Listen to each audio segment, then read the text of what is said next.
Okay, so are we live now, Bradford, in YouTube? Okay, all right. I mean, three and a half, two, live now. We're live now. Okay, good. Thank you. Idol, Yes, idol, yes, yes. can you call the attention of Cheat Arsaga? Okay, Cheat Arsaga. Uh, Is Mark here? I don't see Mark. oh, yeah. Oh, nga, no. Let me call Mark. Yeah, Yeah, let me call Mark because I'll he's take the care of that he's meeting. yeah, he's the first speaker. Tama.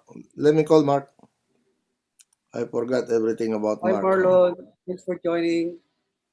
Hi, Diane. Thanks for joining. Hello, Barbara. Thanks for joining.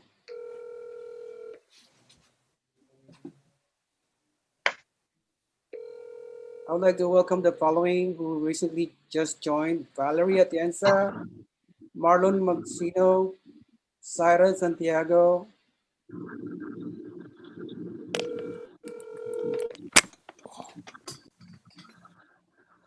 Marlon, you want to mute your connection? We can hear the ringing. Yeah.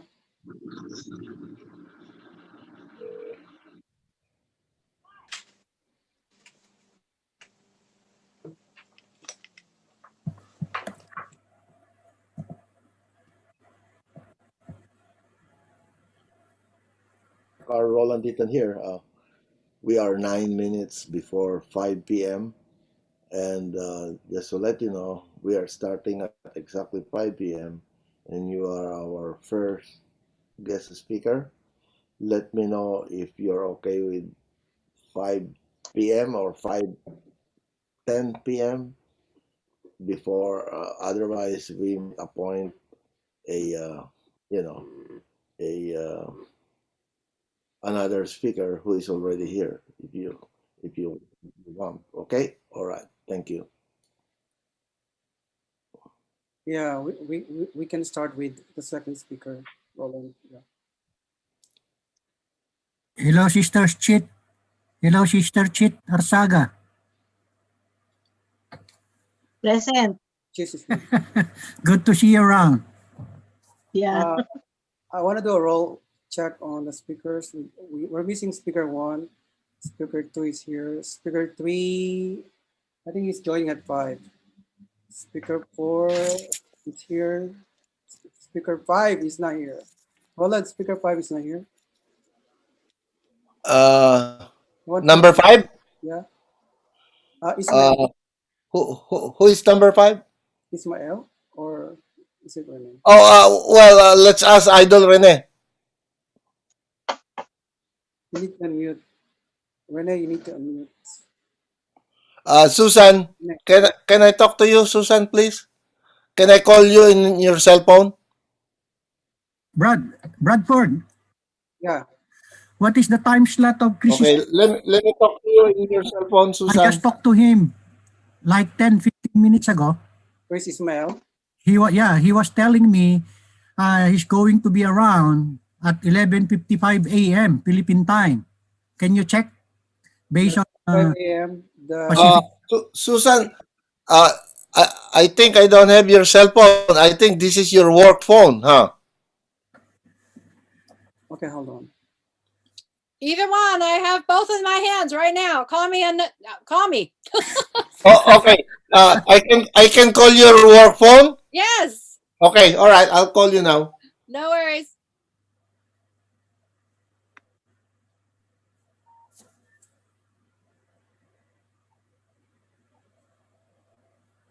It says it's disconnected.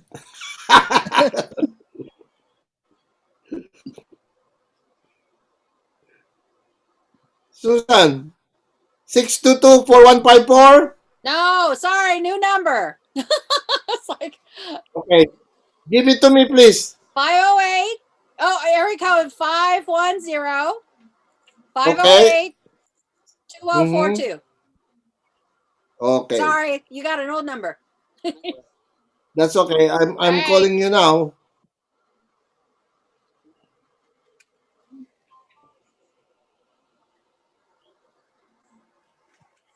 It says you're not accepting calls at this time.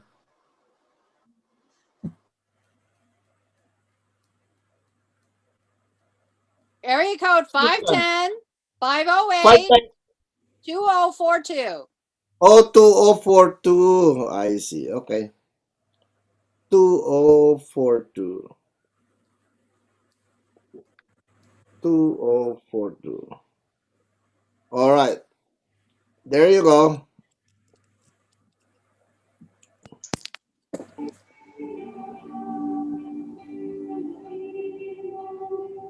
Susan, we have a problem. Yeah, yeah. The Mark. Yeah. Okay. What topic are you comfortable that will cover even other countries like Philippines? Hello, Brad. Yeah, there is sales tax. Pakiclik mo nga And yung it's also quarterly. Yeah. 55. Siyempre kung Okay. Yeah, yeah. Because it's exactly the same. Because I have audited both. first 5 pa lang yan, so kung 50 speaker siya, if you Okay. All right. Okay. All right. Thank you. Bye. So, anong oras siya dapat nasa? Kaya hindi siya pumapasok. Nagsabi siya 11:55 siya. Right. I think Chris will be okay because you know it's too early for him to be here. Yeah, just like you know Greg. You know. Okay. So we have 3 minutes before starting time, right, Bradford? 3 minutes, right? Right, 3 minutes. Yeah, 3 minutes. I mean 4 minutes to be exact. 4:56. Okay, we got 3 minutes before start. Okay, Okay, sige, sige. Yeah. should be ready. Okay. Uh, let's see. Ray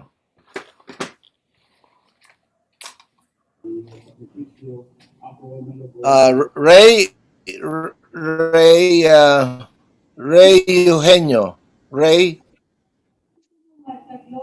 Sir, Ray, are you there, Ray? present. Yeah. Okay. I need to talk to you, Ray. Sure, call me. Uh, can I, can I talk to you in your cell phone? Yes. Okay, I'm calling you now.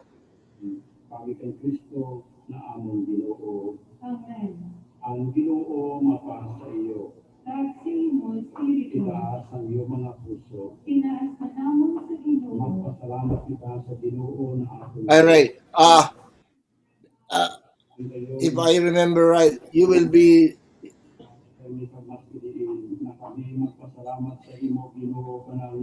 Okay. Oh, we get 3 minutes. All right.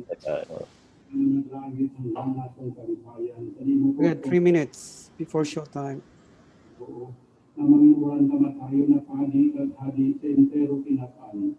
Abot sa paghalad ko niya sa diri sa altar sa krus, bilang paglinis ka ng kapatuningan ng sakripisyo, mahimo niya ang misteryo sa pagtubos sa mga tao, para sa pagtakot sa nagahom sa tanan na ihalad niya sa imo dako na kamahalan, ang walang katapusan katanan na kaanian, ang kahdian sa kamatuluran pagbuhay, ang kahdian sa kapanalan paggrasya. Okay, 2 minutes, Bradford. Yeah, we got 2 minutes. Okay. English eh, wala pa eh.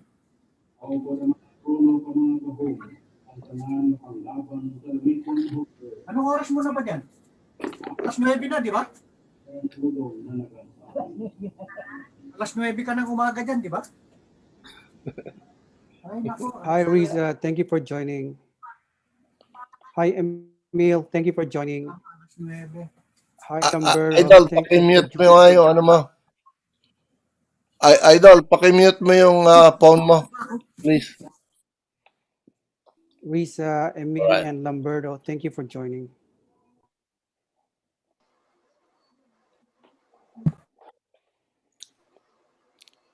Hi, Emil. Welcome to the PICPA Global.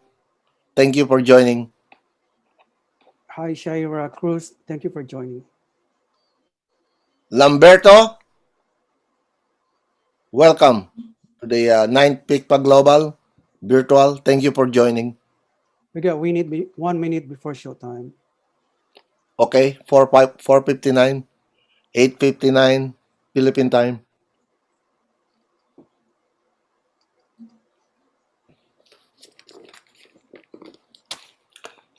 So right now we are 29. Remember to unmute, We have 29. Huwag ka maririnig. Remember to unmute.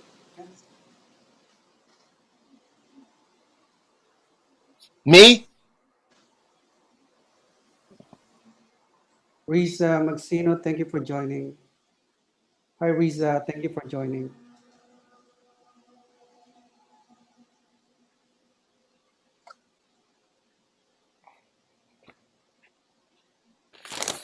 Okay, it's exactly 5 p.m. It's showtime, Roland. Okay, all right. All right. So good morning, Philippines. Good afternoon, Pacific time. US.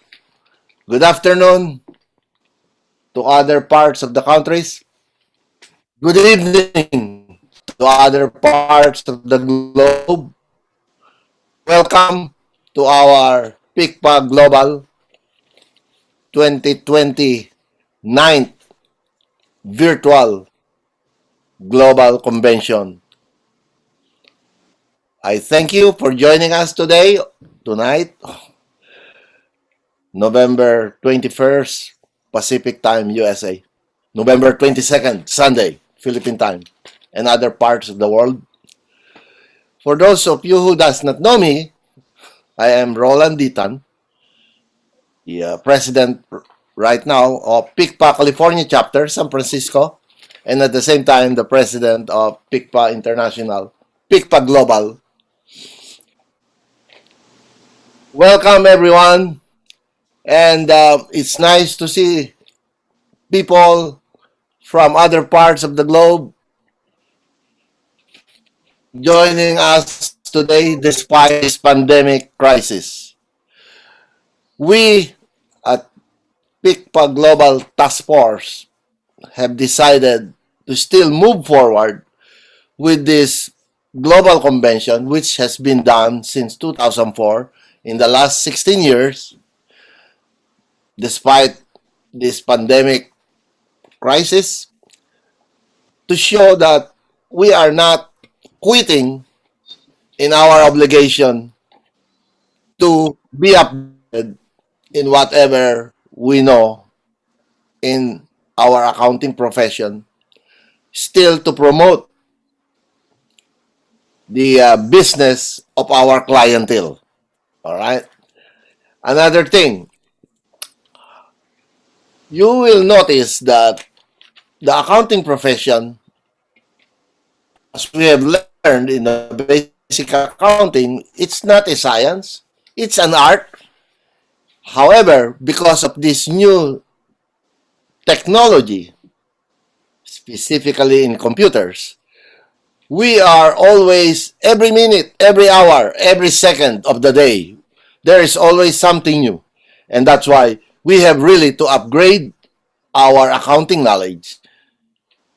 And this is one way to be updated with everything that is new, not only in accounting, but also in taxation and everything, whatever, to promote the business and economy, not of our country, but of the whole world. Guess what? We are lucky that we are dealing with numbers because numbers is money. All right? Money is economy. Okay. So, to make the story short, I would like to acknowledge the help of the PICPA Global Task Force. Without them, we will not be able to push through with this last minute. We only prepared this in the last 3 months, and we are happy that we still are able to invite quite a few from different parts of the globe. Secondly, just to let you know, which I think you already know, that in every first class city in the world, there is a Filipino CPA. All right? That's why we are lucky. We can always have a global convention anytime. Okay. So, I would like to acknowledge the members of the PICPA Global Task Force who work hard for this virtual global convention. Firstly, our coordinator and chairperson of the Speakers Bureau, Mr. Bradford Adkins. He is a CPA and a master's in computer science. Not only that, he is the 2016 Journalist of the Year. All right. Okay. All right. Secondly, our founding president of PICPA Silicon Valley, Ray Eugenio. All right. Also a CPA and a one of the original founding directors of PICPA California chapter San Francisco. All right. Next is my idol, okay, Mr. Rene Bergonia from New Jersey. He's a practitioner in New Jersey, and he has been with PICPA International and PICPA Global since the third Global Convention in New York, 2007. Okay, all right. He's also a member of the task force and CPA in his own right. Last but not least, we have our our uh, flower in the task force from Las Vegas, PICPA Las Vegas, none other than Maria Curley. All right, Maria. Maria is our inspiration. If we are having our meeting, if in we are having our weekly Friday meeting at PICPA Global Task Force, and Maria is always with a smile and trying to cheer up the group. Okay, so those are the members of our PICPA Task Force. We encourage also some young generation, and we will be introducing them to you later. All right. So, without further ado, I would like to call on our person who will be introducing our first guest speaker. Excuse me, Roland. We need to From play the national anthem first. Oh, I see. Okay. All right. Yeah. Well, plan. I mean, original plan. Okay. Or original plan. I would like to call on on myself. Idol, excuse me. Yes. Idol, can you hear me? Yes. Don't we have the invocation? Oh, that's right. Yeah. Thank you for. I'm so sorry. I got excited. Okay. All right. Let's go into the actual program, the formal program. Let me call on Mr. Rene Vergonia for our invocation, please. Okay. Okay, let's start our prayer. Okay, our dear Heavenly Father, thank you so much for this wonderful day and the opportunity of gathering us together in this virtual convention.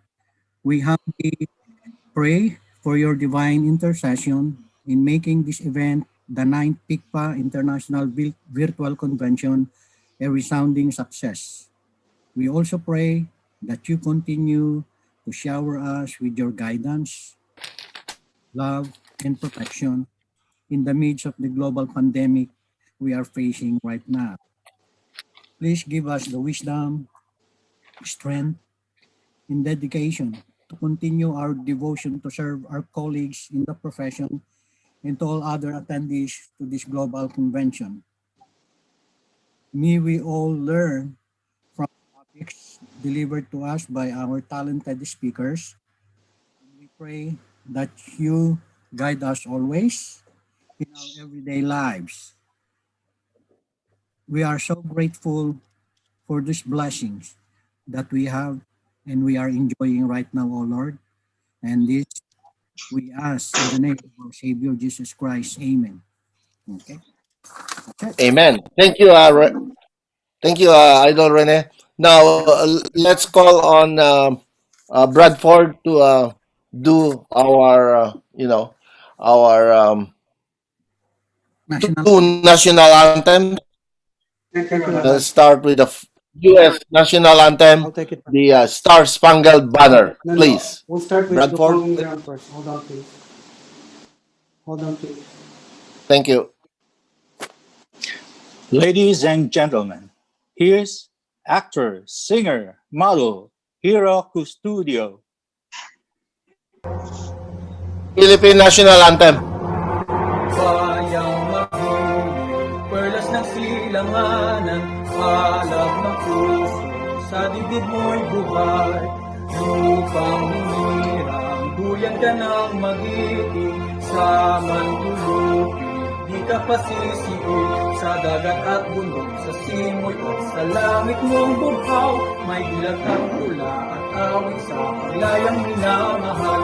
Ang kislap ng watawat mo'y tagumpay na nagniningning, ang bituin at araw na kailan pa may magdidilig. Lupa ng araw ng luwalhati pagsinta, buhay ay langit sa piling mo. Aming ligaya ng pagmay mga api, ang mamatay ng dahil sa'yo. Thank you, Bradford. Now we go with the U.S. national anthem, Star Spangled Banner. Hold on, please. Thank you. Ladies and gentlemen, Emmy Welcome, Award-winning Jose. broadcast journalist, Miss Hanny Espinosa.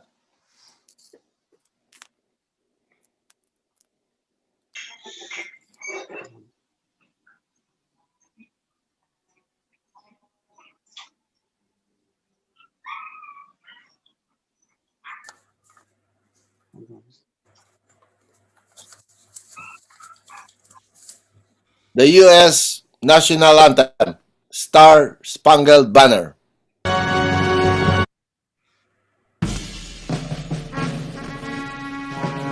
Oh, say can you see by the dawn's early light what so proudly we hailed at the twilight's last gleaming, whose broad stripes and bright stars through the perilous fight o'er the ramparts we watched, were so gallantly streaming, and the rockets' red glare, though bombs bursting in air,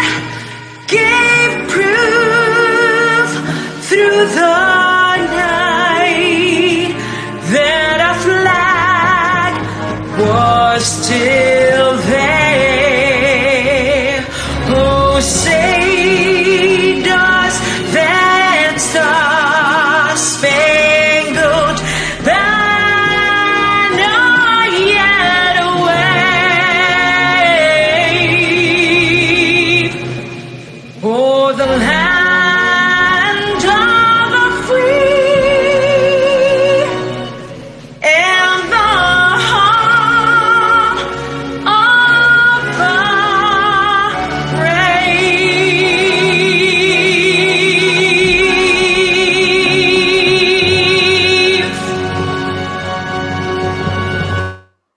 All right, thank you. That was a good one. Yeah. All right, thank you, Bradford. So now let's move on. We are lucky that we have our guest speaker for today, uh, who needs no long introduction, because if you are an accountant, if you are a CPA, if you are a finance practitioner, if you are a tax expert, if you are an economist, you should know this global guest speaker. And I'm talking about none other than my former CPA reviewer from San Francisco. Now he has covered all the CPA review schools before, even globally. My idol, none other than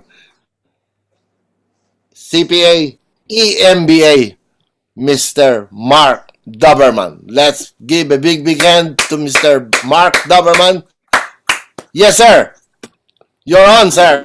Thank you. I Doberman. am. Can everyone hear me? Yes. Can you hear me? Loud and clear, Okay. sir. Thank you. Now, I need to share my screen, but I've got an important question for you, Roland or Yes. Bradford. Am I doing the gap or am I doing COVID? All right. You have you have almost an hour. So, what do you think? Can Mm-hmm. you do 50 plus 50 50 What would be percent each, or what? okay? It's your Let's call. do 50-50. I think that's good. I It's think we can hit the highlights of each, and then anyone please. that has further questions, we can go do it at a later time. So the All first right. one, are we ready? Oh, so you need me to share my screen though. So let me do that.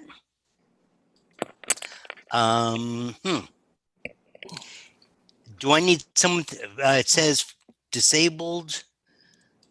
I need someone to turn it over to me so I can share my screen. Okay, hold on. Sorry about that. That's okay. No problem. Bradford is here, so There. we're good. To the You're good rescue. now.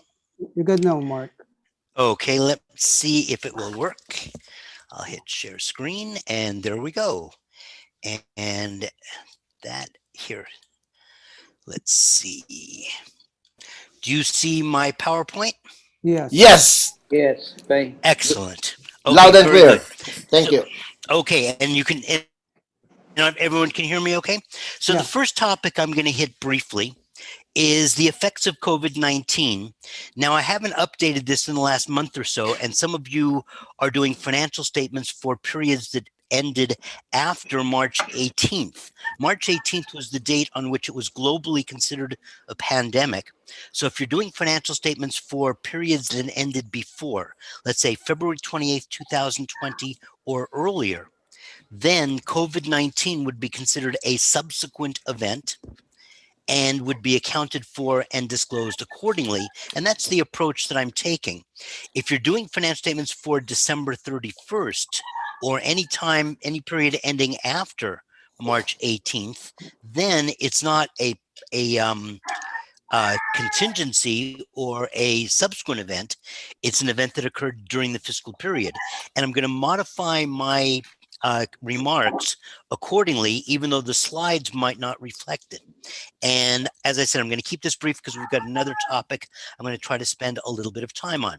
So there are 4 areas of accounting that are affected specifically by COVID-19. There are several other areas you'll want to consider. Risks and uncertainties, because COVID-19 did and in fact still does create uncertainties. We don't know when some of the limitations that are being imposed worldwide will be reduced, or in some cases, if they will ever be reduced. I doubt very highly that many companies will be going back to business as usual, the way they were operating before COVID-19. On top of that, some of our suppliers, some of our customers will have suffered some economic problems as a result of it. And we may not have the same supply chain. We may not have the same customer group. So there are a lot of contingencies, risks and uncertainties that associate with it, and also a lot of contingencies. A contingency, as you know, is something that may occur if something else does or does not occur. Since we don't know what the future is going to hold in terms of COVID-19, then it represents a contingency. If, for example, some of the social distancing restrictions remain indefinitely, then many businesses that are dependent on social interactivity will not survive. It will affect their suppliers. It will affect a wide variety of other support organizations as well. So there are an awful lot of things that we don't know that will affect future issues. Now, in terms of subsequent events, if you're preparing financial statements for periods ending prior to the March 18th date, COVID-19 represents a subsequent event. If you're doing it for periods after, it doesn't necessarily. However, if you're looking at what might occur in the future, well, no, we can't really look at it that way, because literally a subsequent event is an event that occurred after year end. And so I'm going to back off on that comment that I was about to make. And then, of course, there's going concern. I assume that for many of the many entities, COVID-19 created a question as to going concern. I would assume, for example, as an independent CPA, I would expect every one of my clients to have looked at it a little bit more carefully than usual. As you may be aware, recent pronouncements require us to evaluate whether there is substantial doubt for an entity to continue as a going concern for a period of 1 year from the date financial statements are available to be issued. And that was always, or I shouldn't say always, it's been required for the last several years.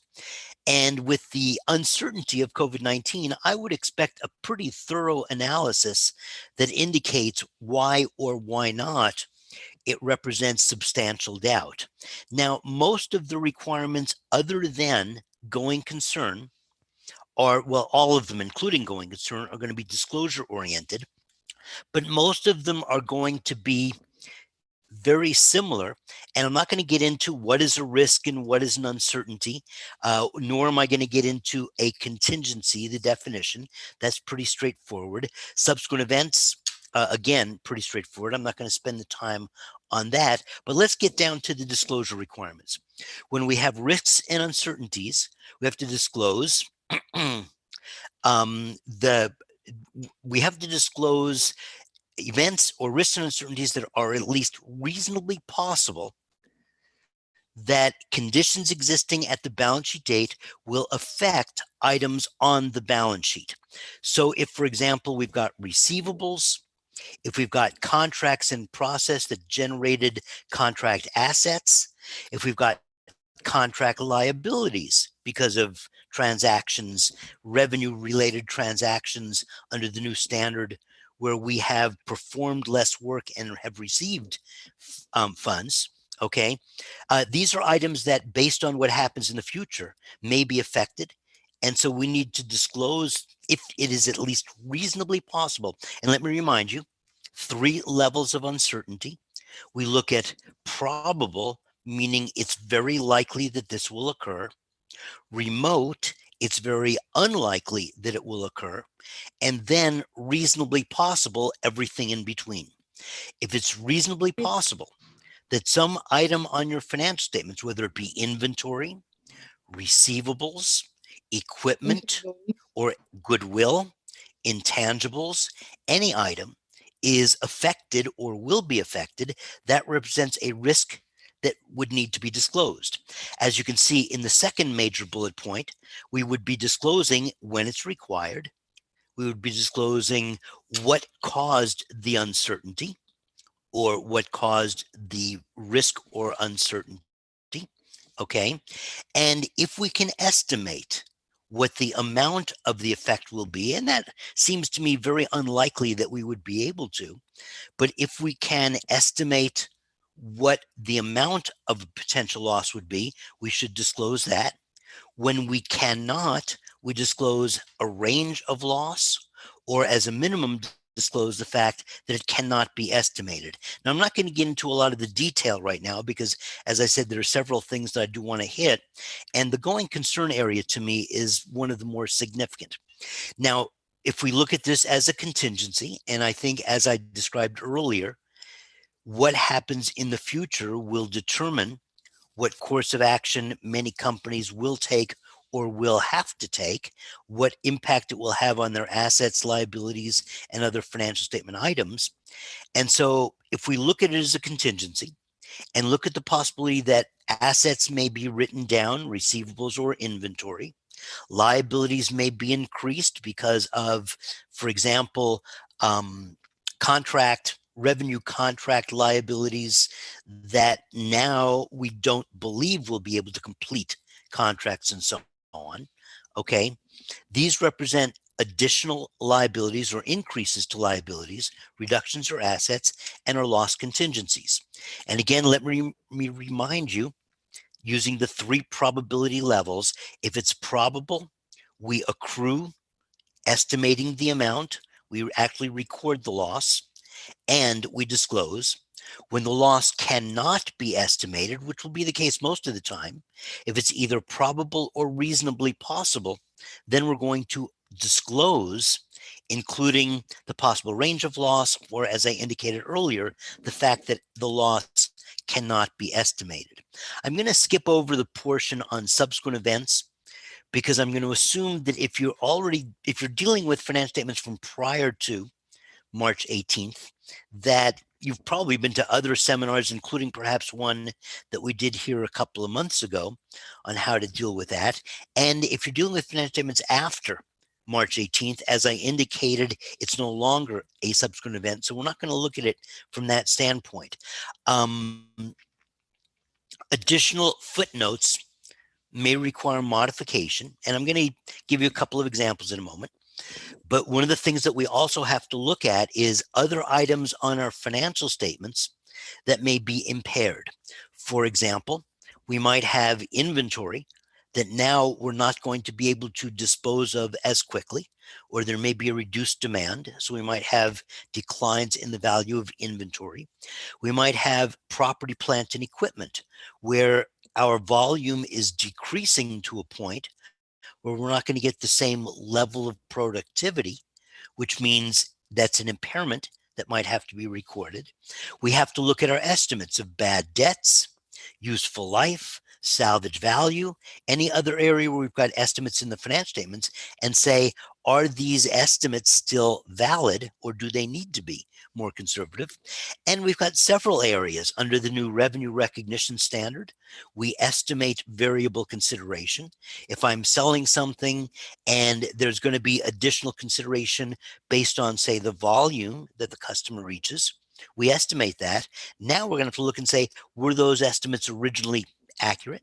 And do we have to make adjustments to those amounts? So in addition to the disclosure items that relate to COVID-19, we also have to concern ourselves about whether or not there are assets or liabilities on our financial statements that need to be looked at and potentially adjusted. The area that I think is worth the most attention is going concern, because with all of the uncertainties, I would say unless I'm dealing with a client that has seen very little impact, and I know, and I'm looking at this, I have to admit, from the standpoint of someone in public accounting, but if you're in industry, if you're a company owner or an accountant working for a company, looking at it from the standpoint of your individual company or entity is the same thing. I'm just looking at it from the standpoint of a group of clients. Among my clients, I would expect that very few of them would not have been affected. I'm going to expect to see what their estimated future cash flows are cast on a very conservative basis. And unless there's been minimal effect of COVID-19, I'm going to be looking for numbers that are very conservative or in some way supportable. I'm not going to allow a client to assume that everything's going to be back as usual at some time in the future, even if suppliers, customers, and others weren't affected. We really don't know. So in evaluating, and let me remind you how this works, okay? A publicly held company issues their financial statements on a specific date when they are downloaded to the SEC's EDGAR software. A non-public entity can issue its financial statements at any time or may not even ever issue its financial statements. A non-public company issues its financial statements when the issuer, the entity, provides those financial statements to a third party. That may or may not actually ever happen, and in many cases, they are not given to a third party. So when we're dealing with a non-public company, we don't know if and when those financial statements will be issued. So instead, we look at the date on which they're available to be issued, which is the date on which, for example, if there's an audit, review, or compilation, the independent accountant is able to sign the report on the financial statements. The period that we look at is 1 year. The company has to have sufficient cash flows to be able to meet their obligations as they come due for that 12-month period from that date. And we have to look at not only regular ongoing expenses, the burn rate becomes very important. The number of dollars a company spends on a daily basis, regardless of whether there are any revenue producing activities or not, becomes extremely important. We need to make certain that they can pay them for the next year if there are no revenues, and that there's going to be sufficient excess of revenues over direct costs to be able to meet those obligations.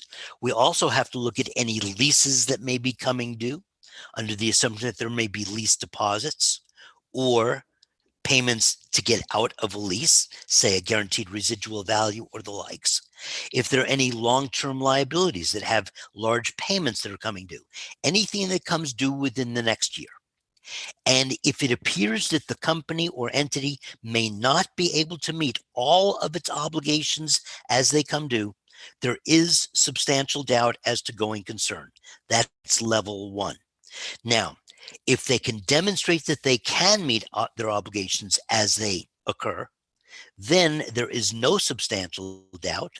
As an independent CPA, I would want my client to demonstrate that by having documented it with schedules showing with their sources of cash flows and their estimated uses of cash flows. And I would document in my work papers the fact that I've reviewed what they did and I concur with it. If I don't concur with it, then I've got other issues to deal with.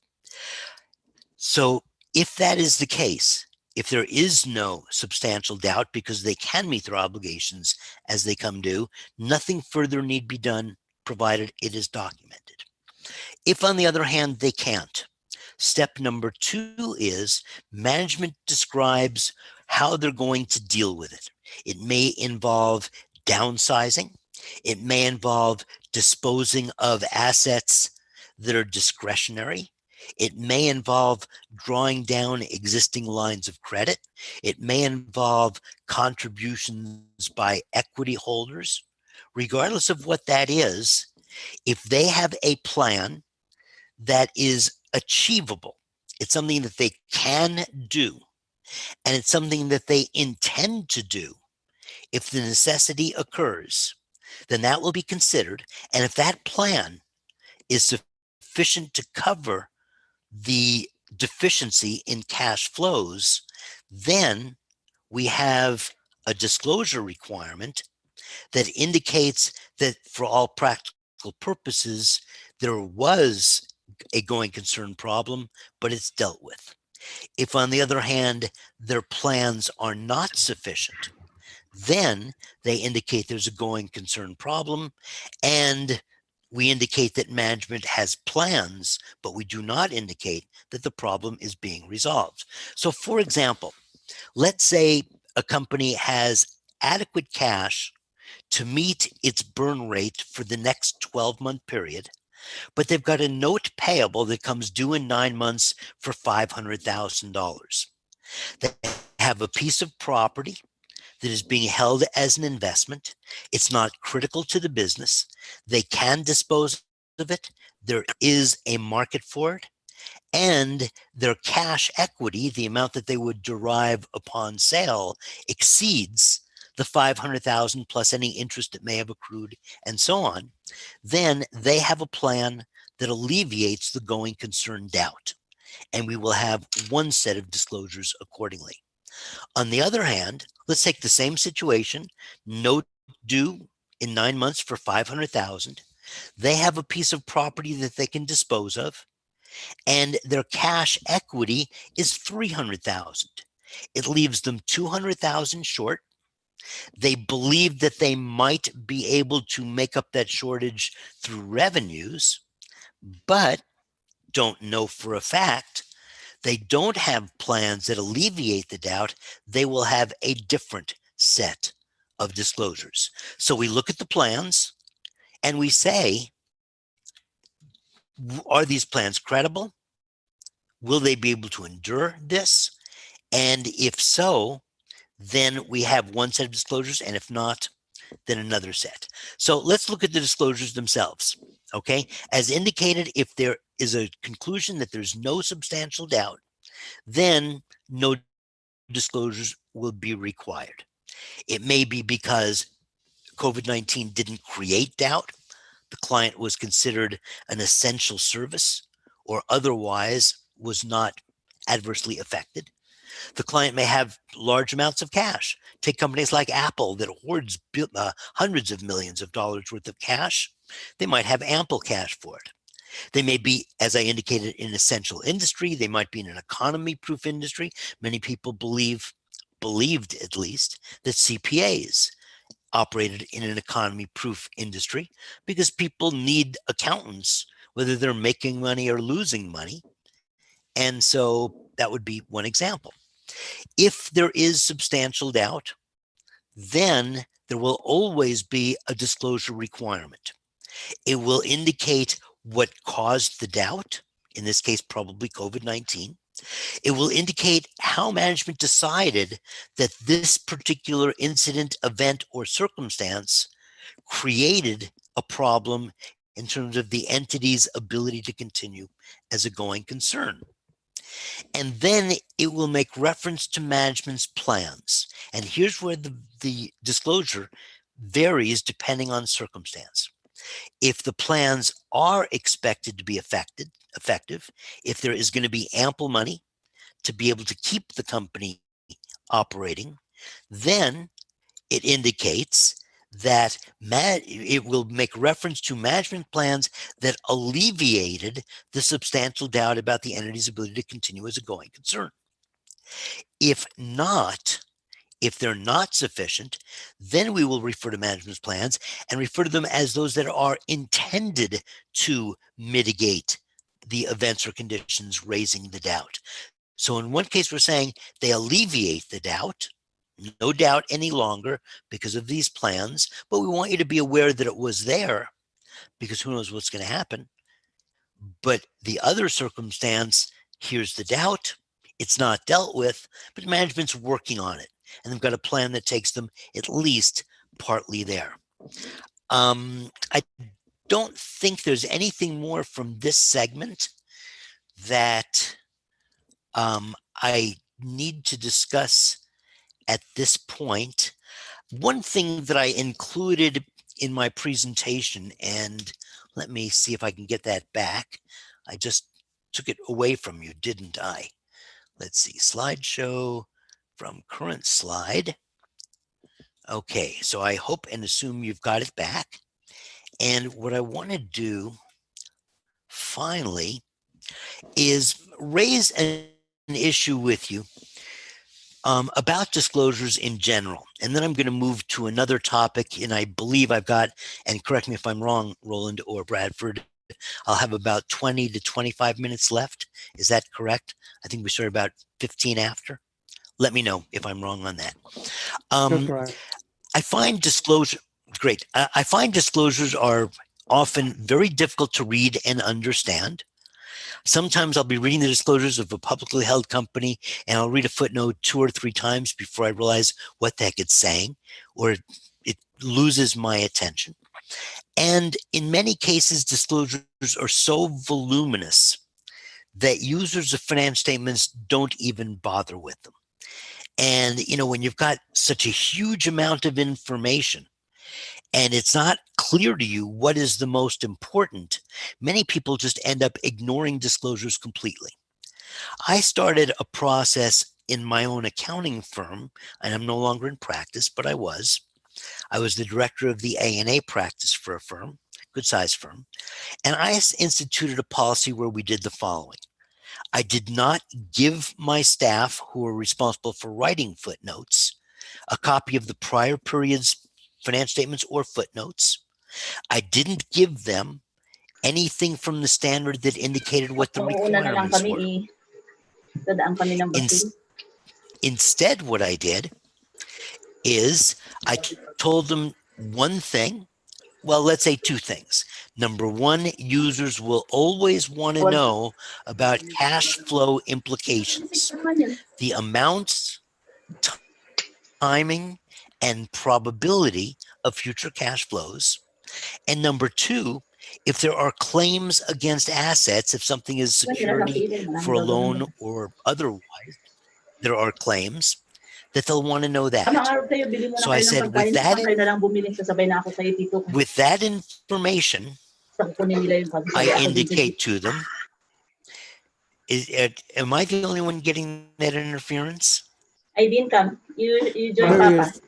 is someone talking. Hello, whoever that is, can you please unmute? Can you please unmute? I don't know who it is. Someone in the audience needs to I'll unmute. continue. Please unmute. Hopefully you can hear me. I can hear you. Great. So what I ask my staff to do is, knowing what they know about the account, accounts receivable, property, plant, and equipment, whatever the account might be, I say, write a paragraph that says anything that you think a user of finance statements would want to know about this account that's not going to be obvious just by reading the financial statements. What I end up with is a paragraph that is easy to read, easy to understand. And when I compare it to the requirements of standards, I find that most of them are already there. In some cases, I can look what's not there and say, you know what? It's not material to the users of these finance statements.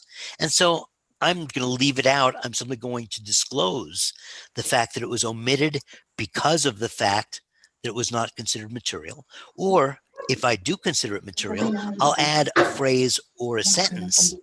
But I end up with shorter footnotes, easier to read footnotes, and a set of financial statements that is much more user-friendly. In my last slide, I believe in the next deck of slides, I will be providing my contact information. And so if you've got any questions on that, or the disclosures related to contingencies and risks and uncertainties and subsequent events that I did not have the chance to cover today, please feel free to contact me and I'll do my best to help you out. The other subject that I wanted to talk about briefly, and let me get some slides up for you. And I assume that you can all see this new one, don't fall into the gap. There are, is that correct? Can we all see it? You can just nod, Bradford. I can see your handsome face there. Yeah, you're okay, correct. thank you. Thank you, Mark. Great, thank you. Okay, so here's what this is all about. Most companies, even those that are not required to, prepare finance statements in conformity with GAAP if they're providing finance statements to an institution, a regulator, or otherwise. The only time a company is required to use GAAP is, number one, if they're regulated, such as a publicly held company regulated by the SEC, or another company that is regulated by some other agency, maybe the Department of Defense, maybe Homeland Security, whatever. But if they are regulated and the regulator requires GAAP financial statements, or if a lender or stockholder requires GAAP finance statements, then you use GAAP. And GAAP means basically the pronouncements of the FASB for a US company, or International Financial Reporting Standards for non-US companies, although I'm going to clarify that a little bit because that's not always exactly correct. Other companies use GAAP mainly because they don't know what other alternatives are available to them. They don't know how to go about changing. They don't know how to go about convincing users of financial statements that they can gain by using an alternate framework. And in many cases, they don't understand how much risk they're taking by using GAAP and how much more efficient it might be for them to use an alternative. And so I'm not going to be able to cover everything that I would normally cover in this presentation because of cutting it in half, basically. But let's do the following, okay? First, you need to understand what is GAAP today and what is not GAAP today. You may remember that about 10 years ago, we were very actively involved in what was considered to be the combination or the combining of international and US accounting standards. The concept was that we would have one set of standards. It was going to be IFRS, and it was going to replace US GAAP. For a variety of reasons that are interesting, but we don't have time for, that didn't happen. But as a result of what did happen, they identified two types of financial reporting frameworks.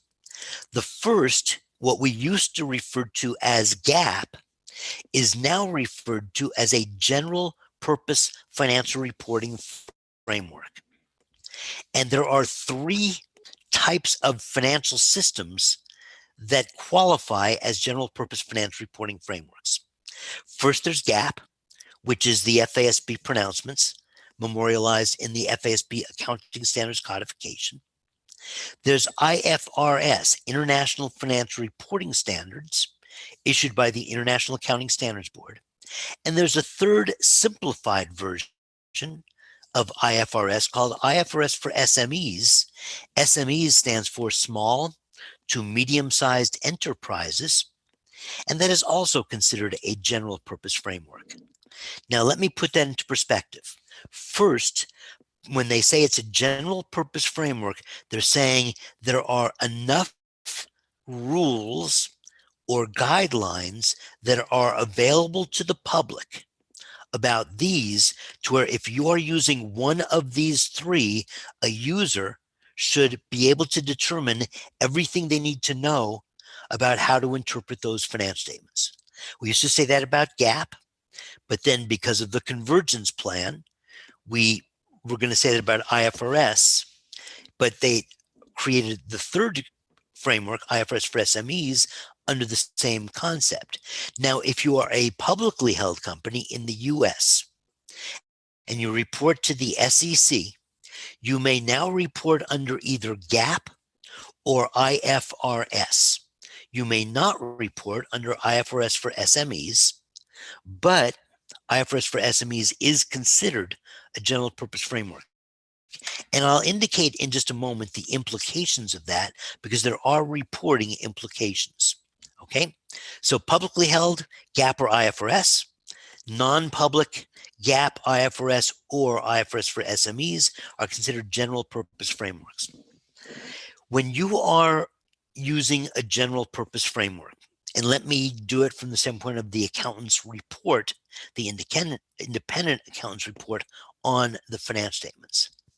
If I say the financial statements are prepared, in my opinion, in conformity with GAAP, accounting principles generally accepted in the United States of America, or financial reporting standards,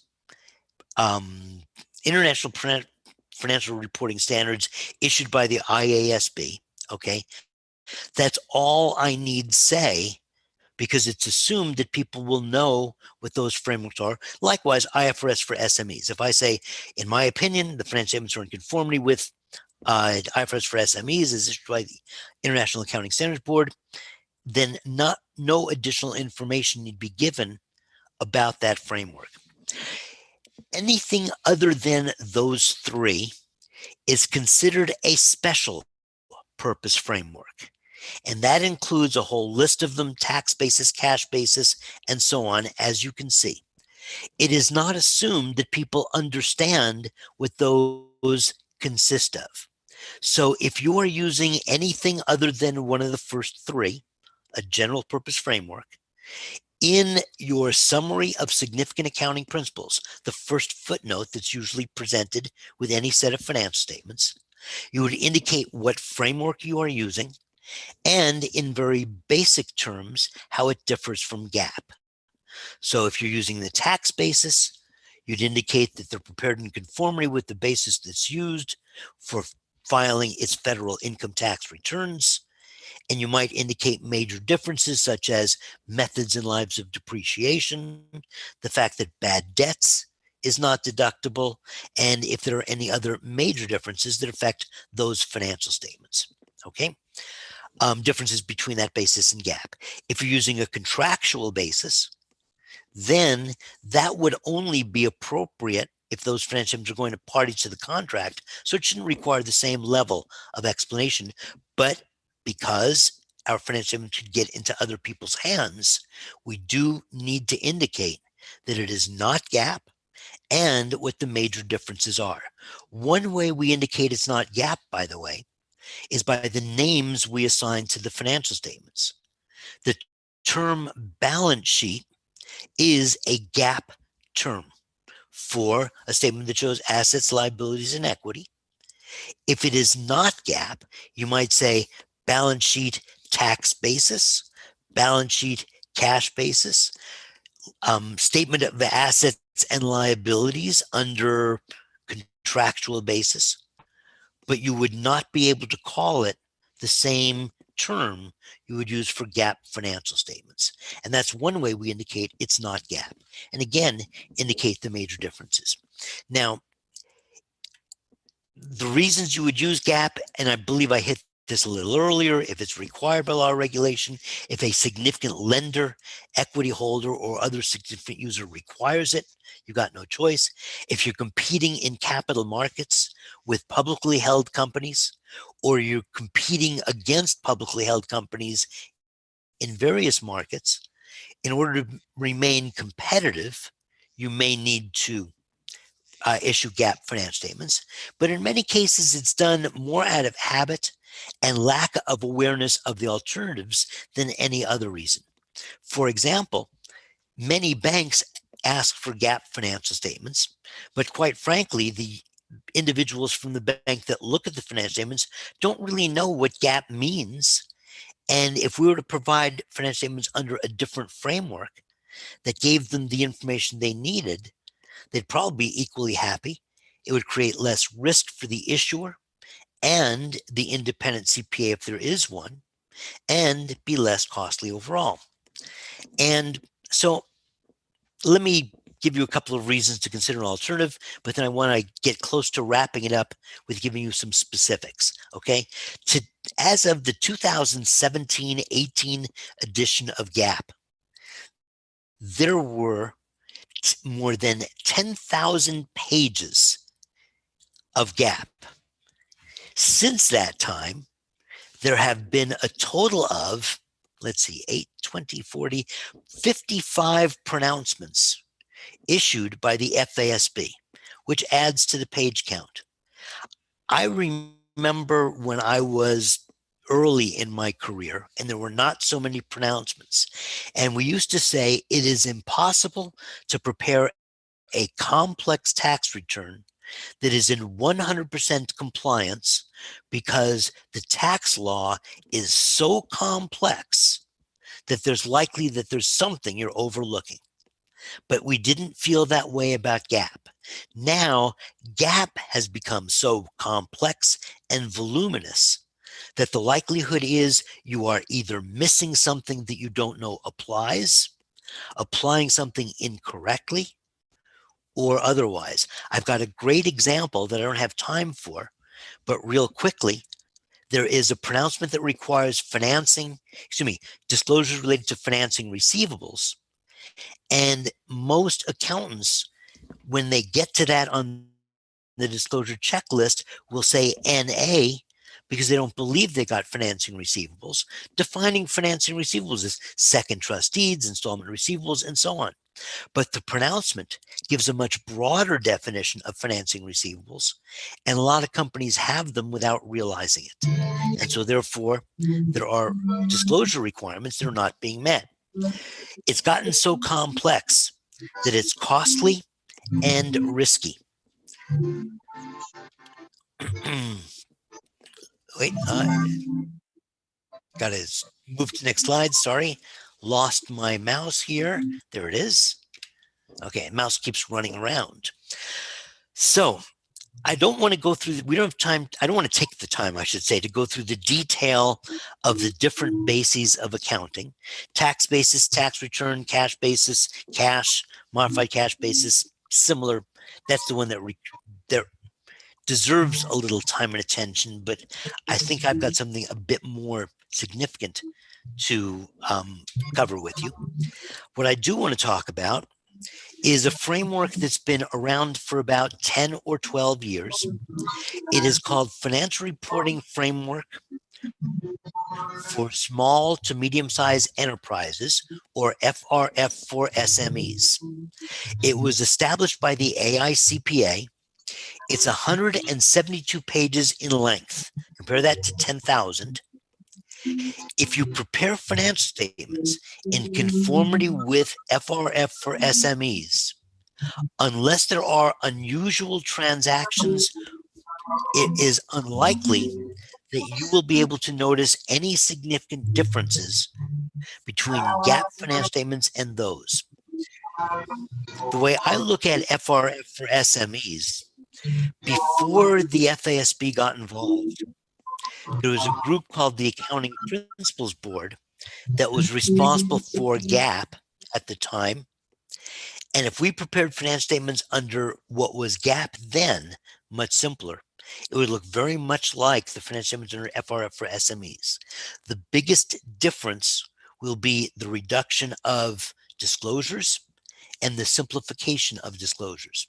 And one of the reasons that I can justify that is because of the following, okay? Imagine you own shares in Microsoft Corporation.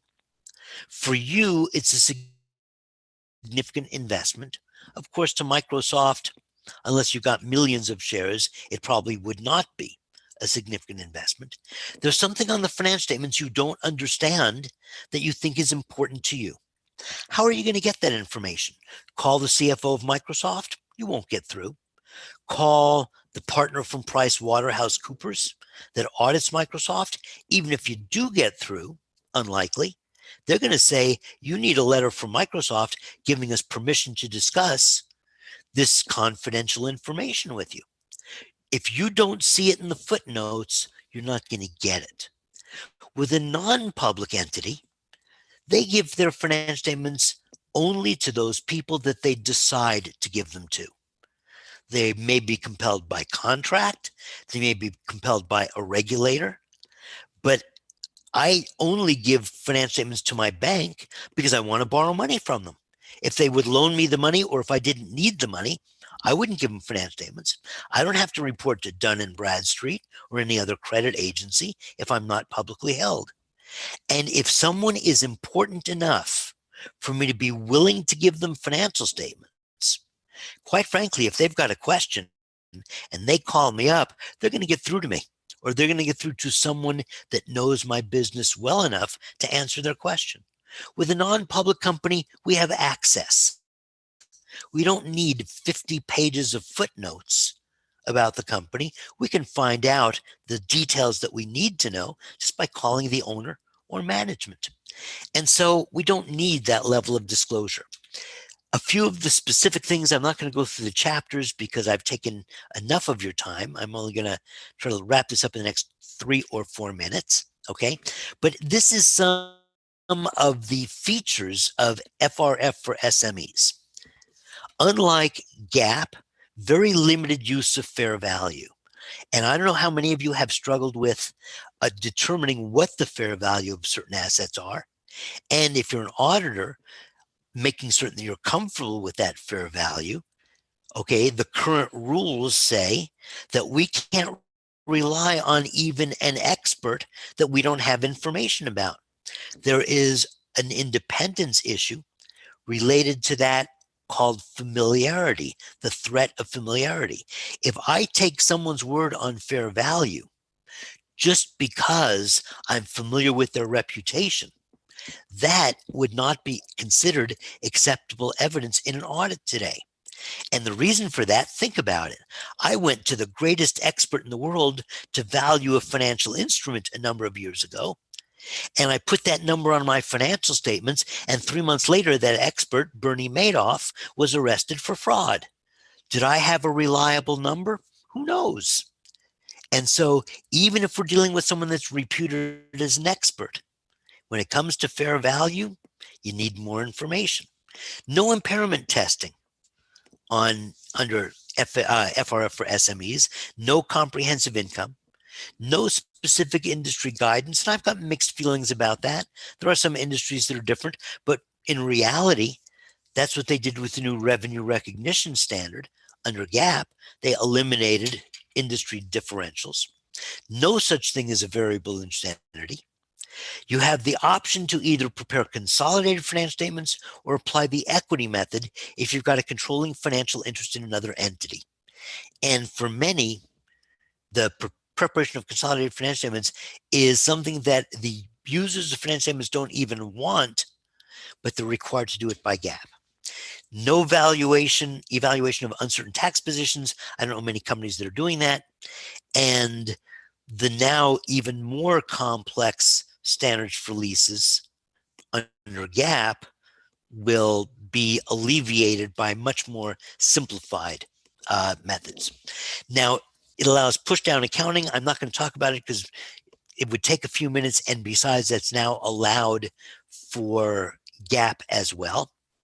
Amortize all identifiable intangibles, capitalize some internally generated intangibles. Research and development is not automatically going to be recognized as expense in the period incurred, and goodwill amortized. I'm not going to go any further on this other than to say the following, okay? If you are interested in pursuing FRF for SMEs, I have a very strong interest in seeing members of the profession adopt this. I think GAAP has become a minefield. So please feel free to contact me. I've got a little bit of experience with it. I won't give you a lot of time, but I will walk you through some ideas in terms of why to make the change, and if you wish to, how to make the change. Whether you're a CPA, want to do it with your clients, or whether you're an entity and want your users to understand it, I've got experience with both. On that, I will open for questions. I hope I stayed within the time frame. I think I was pretty close. And so I will turn it back over. Thank you. All right. Yeah. Let's give a big hand to our first global guest speaker, my professor, my reviewer, Mr. Mark Doberman. Thank you, Mark.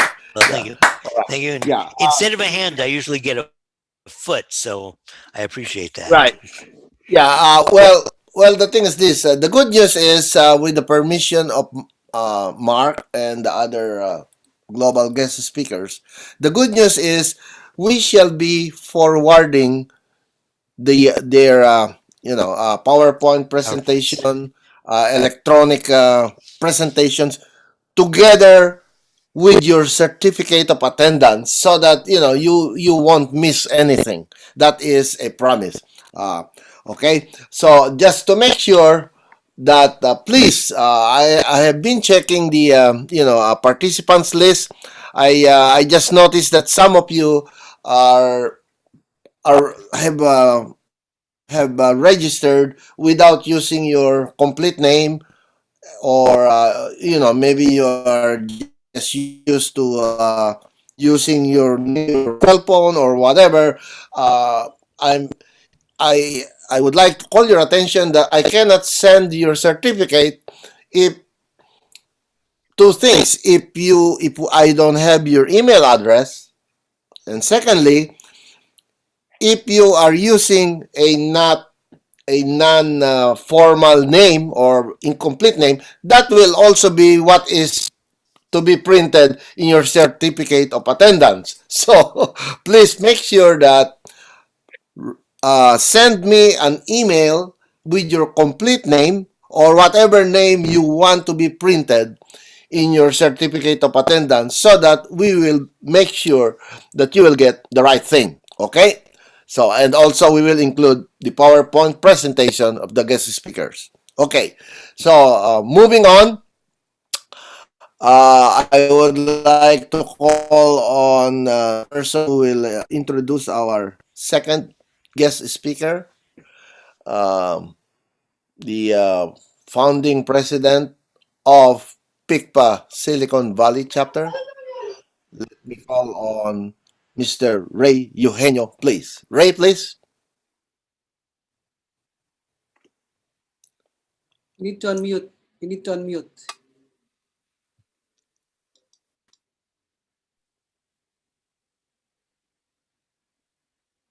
All right. Thank you. Sorry about that. That's okay. Thanks, Roland. It is my honor to introduce our next speaker. Our next speaker is Miss Susan Wu. Susan is a certified public accountant. She earned her Master of Business Administration in Taxation from Golden Gate University and her bachelor's in accounting from the University of San Francisco. Susan is from the San Francisco Bay Area.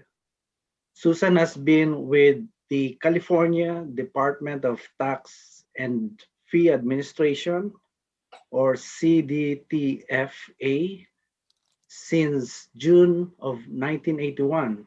Currently, she is a supervisor.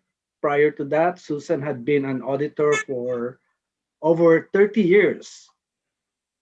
As an auditor, most of her assignments has been specialized in Fortune 500 corporations, including software companies and hospitals. She also conducts training and classes to employees as well as with this CDTFA. Susan is currently based in their Oakland office, but she has worked in San Jose, San Francisco, and out of state offices here in the USA. Without further ado, please join me in welcoming Susan. Hi, Yay. everybody. And thank you. Thank you, Roland. Thank you, Brett.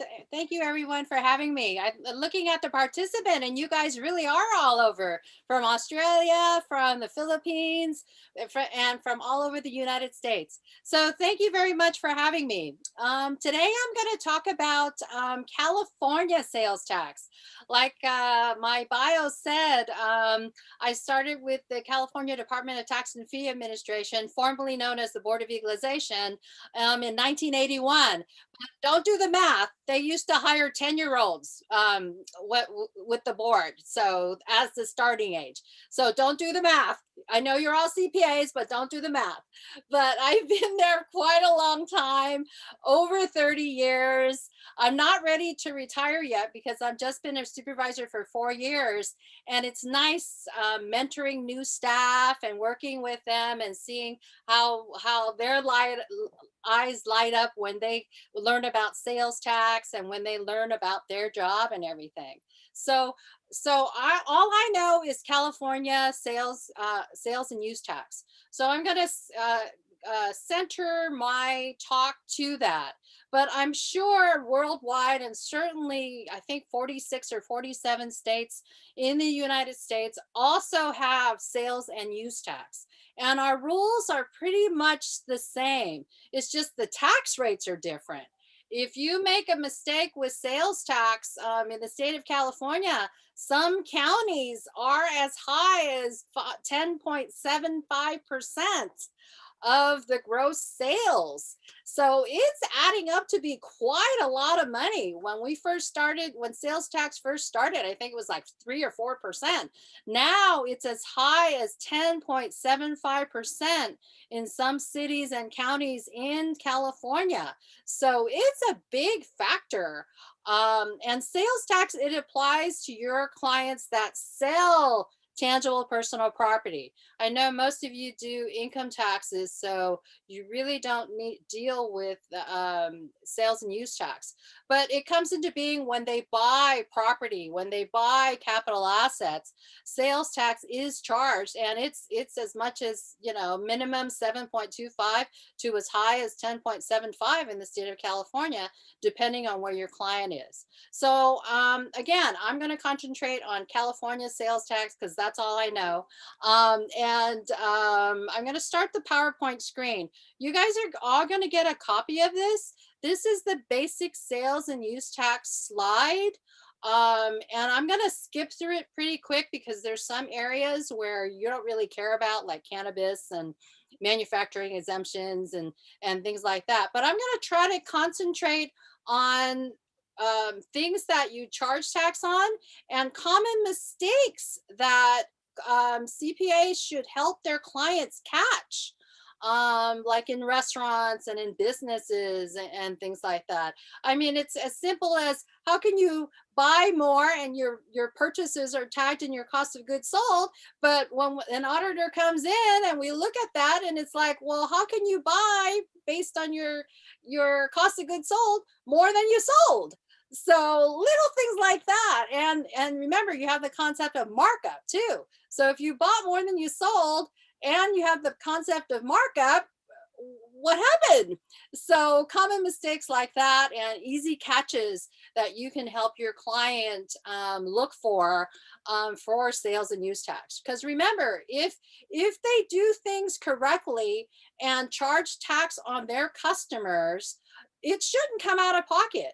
Sales tax is collected from your customers, kept, and then reported on the returns. So if they do things correctly, it shouldn't come out of your client's pocket or the business's pocket.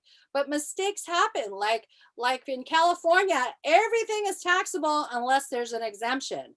And the problem is the exemptions don't make sense. Like, for example, the easiest one that everyone knows because everyone drinks coffee. Coffee to go is not subject to sales tax. But when you drink coffee in the restaurant, you have to charge tax because you're providing services, a chair, a table. So who goes to figure that, you know? And don't ask me, I just audited. The rules are just that way. No, it doesn't make sense. It doesn't make sense. But the general default is everything is taxable unless there's an exemption. And the hard part is keeping track of all the exemptions.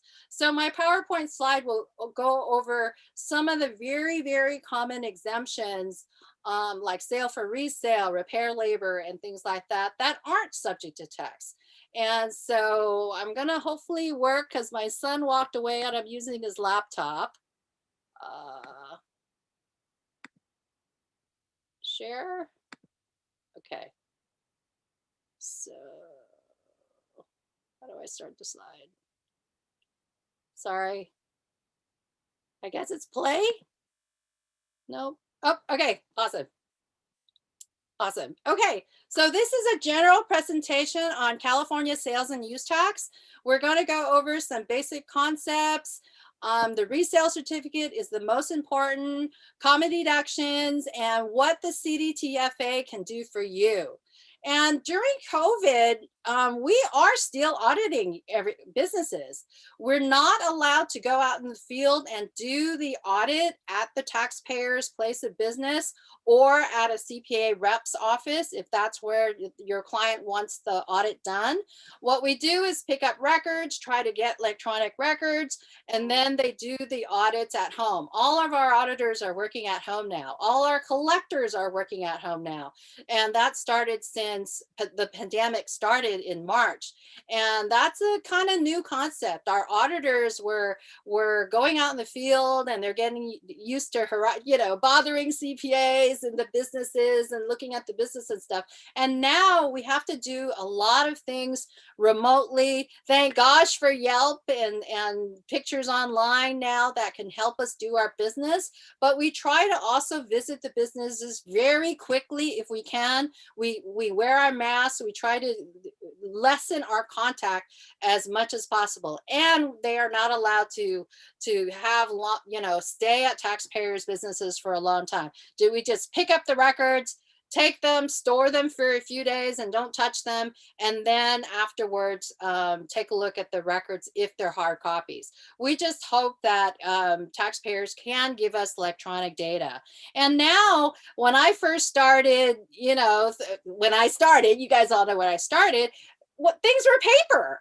I mean, when I did the big phone company and whatever, it was a huge warehouse of paper. And I was good. I'm short and stuff. So it's boxes after boxes and pallets and things like that. And we would do stat samples and try to find the invoices and things like that. So everything was paper. Everything was paper when I first started. So it was all boxes and it was, nothing was electronic. Now, as time's gone by, records, companies automatically scan or get e-invoices right away for their accounts payable or their sales invoices. So they don't keep paper anymore. Everything, all the big audits, all the Fortune 500 companies nowadays, if we want to take a look at some invoices or whatever, can image them and give us what we need to look for. So it is possible to do a huge audit all remotely and all electronically. So that's a really good thing. So our auditors are still out there and our collectors are still out there. So it's a little different mentality now. We have to change our thinking a little bit, but we still, thank gosh we use Teams, because actually our laptops, we can't use Zoom for some reason because of the security. So we meet through Teams meeting, which is almost exactly like Zoom. And through Teams meeting, we can converse with the taxpayer. We can show our screens. We can show the worksheets. So it is possible to do a purely electronic audit. And that's what we're in the middle of right now and getting used to doing that. So anyway, for sales tax, it's a sale. If you sell anything to a consumer here in the state of California, you need to register with California to get a seller's permit and sell in the state of California. Sales tax, all sales are taxable unless specifically exempt, like I said before. Sales is on the seller. When you sell someone, the California holds the seller liable for charging sales tax on tangible personal property. So we require them to register, collect the tax from their customers, and hopefully not make any mistakes, put it on the return, and report it to the state of California, okay? And taxes usually is due on gross receipts. So you tax practitioners that have a business, we reconcile, one of the reconciles we may make is reconciling the sales from our returns, what's reported, and what's reported on the financial income tax returns. And believe it or not, sometimes gross receipts are different. You would think for sales tax, the gross receipts would be the same as the gross receipts on your federal income tax return, but sometimes it's not. And the most common reason is you are allowed to net. Remember, not all sales are taxable. And sometimes on the sales tax returns, they report just what's taxable. And you're allowed to do that. But when we try to do reconciliations, then we it doesn't match. Then we have to figure out what you didn't put on the returns. That's why it's easier to follow the federal income tax returns. Put in gross sales, and then there is a deduction line for things that are not taxable. Okay.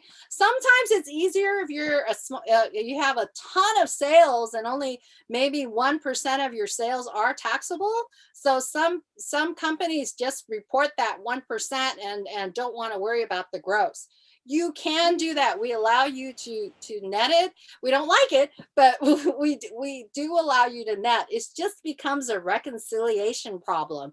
It's like, hey, and when in doubt, what is it, auditor?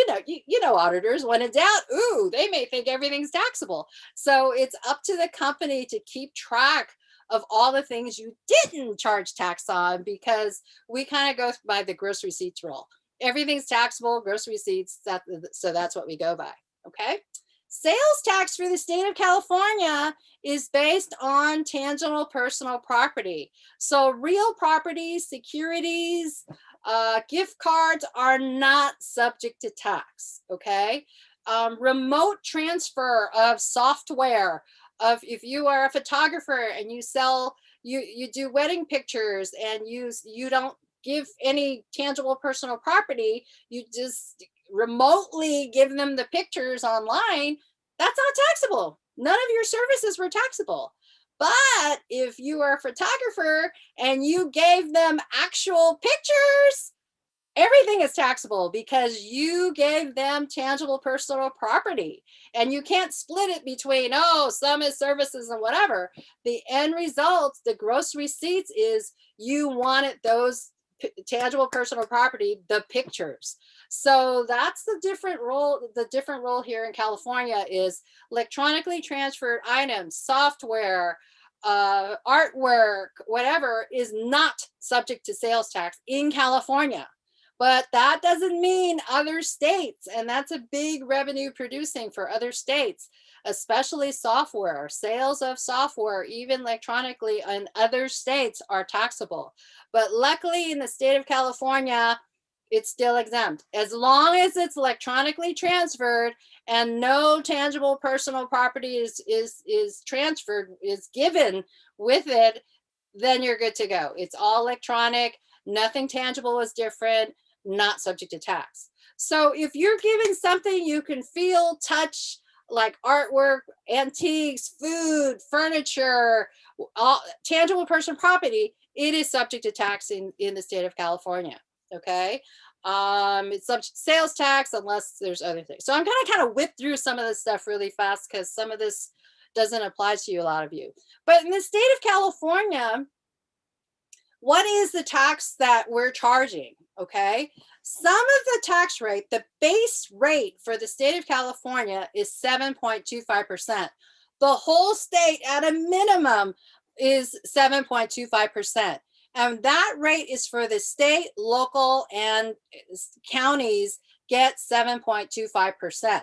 Okay, and then the other districts, like if a city or a county votes in their own taxes to raise money for that city or county, that ups the tax rate in that particular city or county.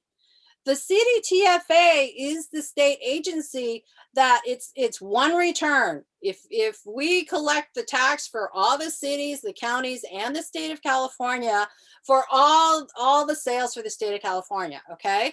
Some other states like Louisiana, you may have to do a lot of tax returns. I mean, because every parish and locale and city has their own tax return.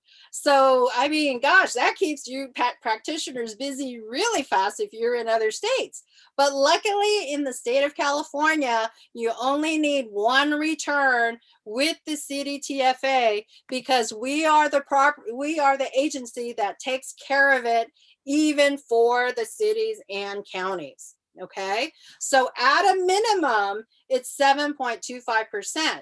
But then you have additional district taxes. In the old days, we called them transit taxes, district taxes, city sales taxes, sales and use tax. So we are responsible also for collecting that. Okay, district taxes. So you guys know the concept of nexus, right?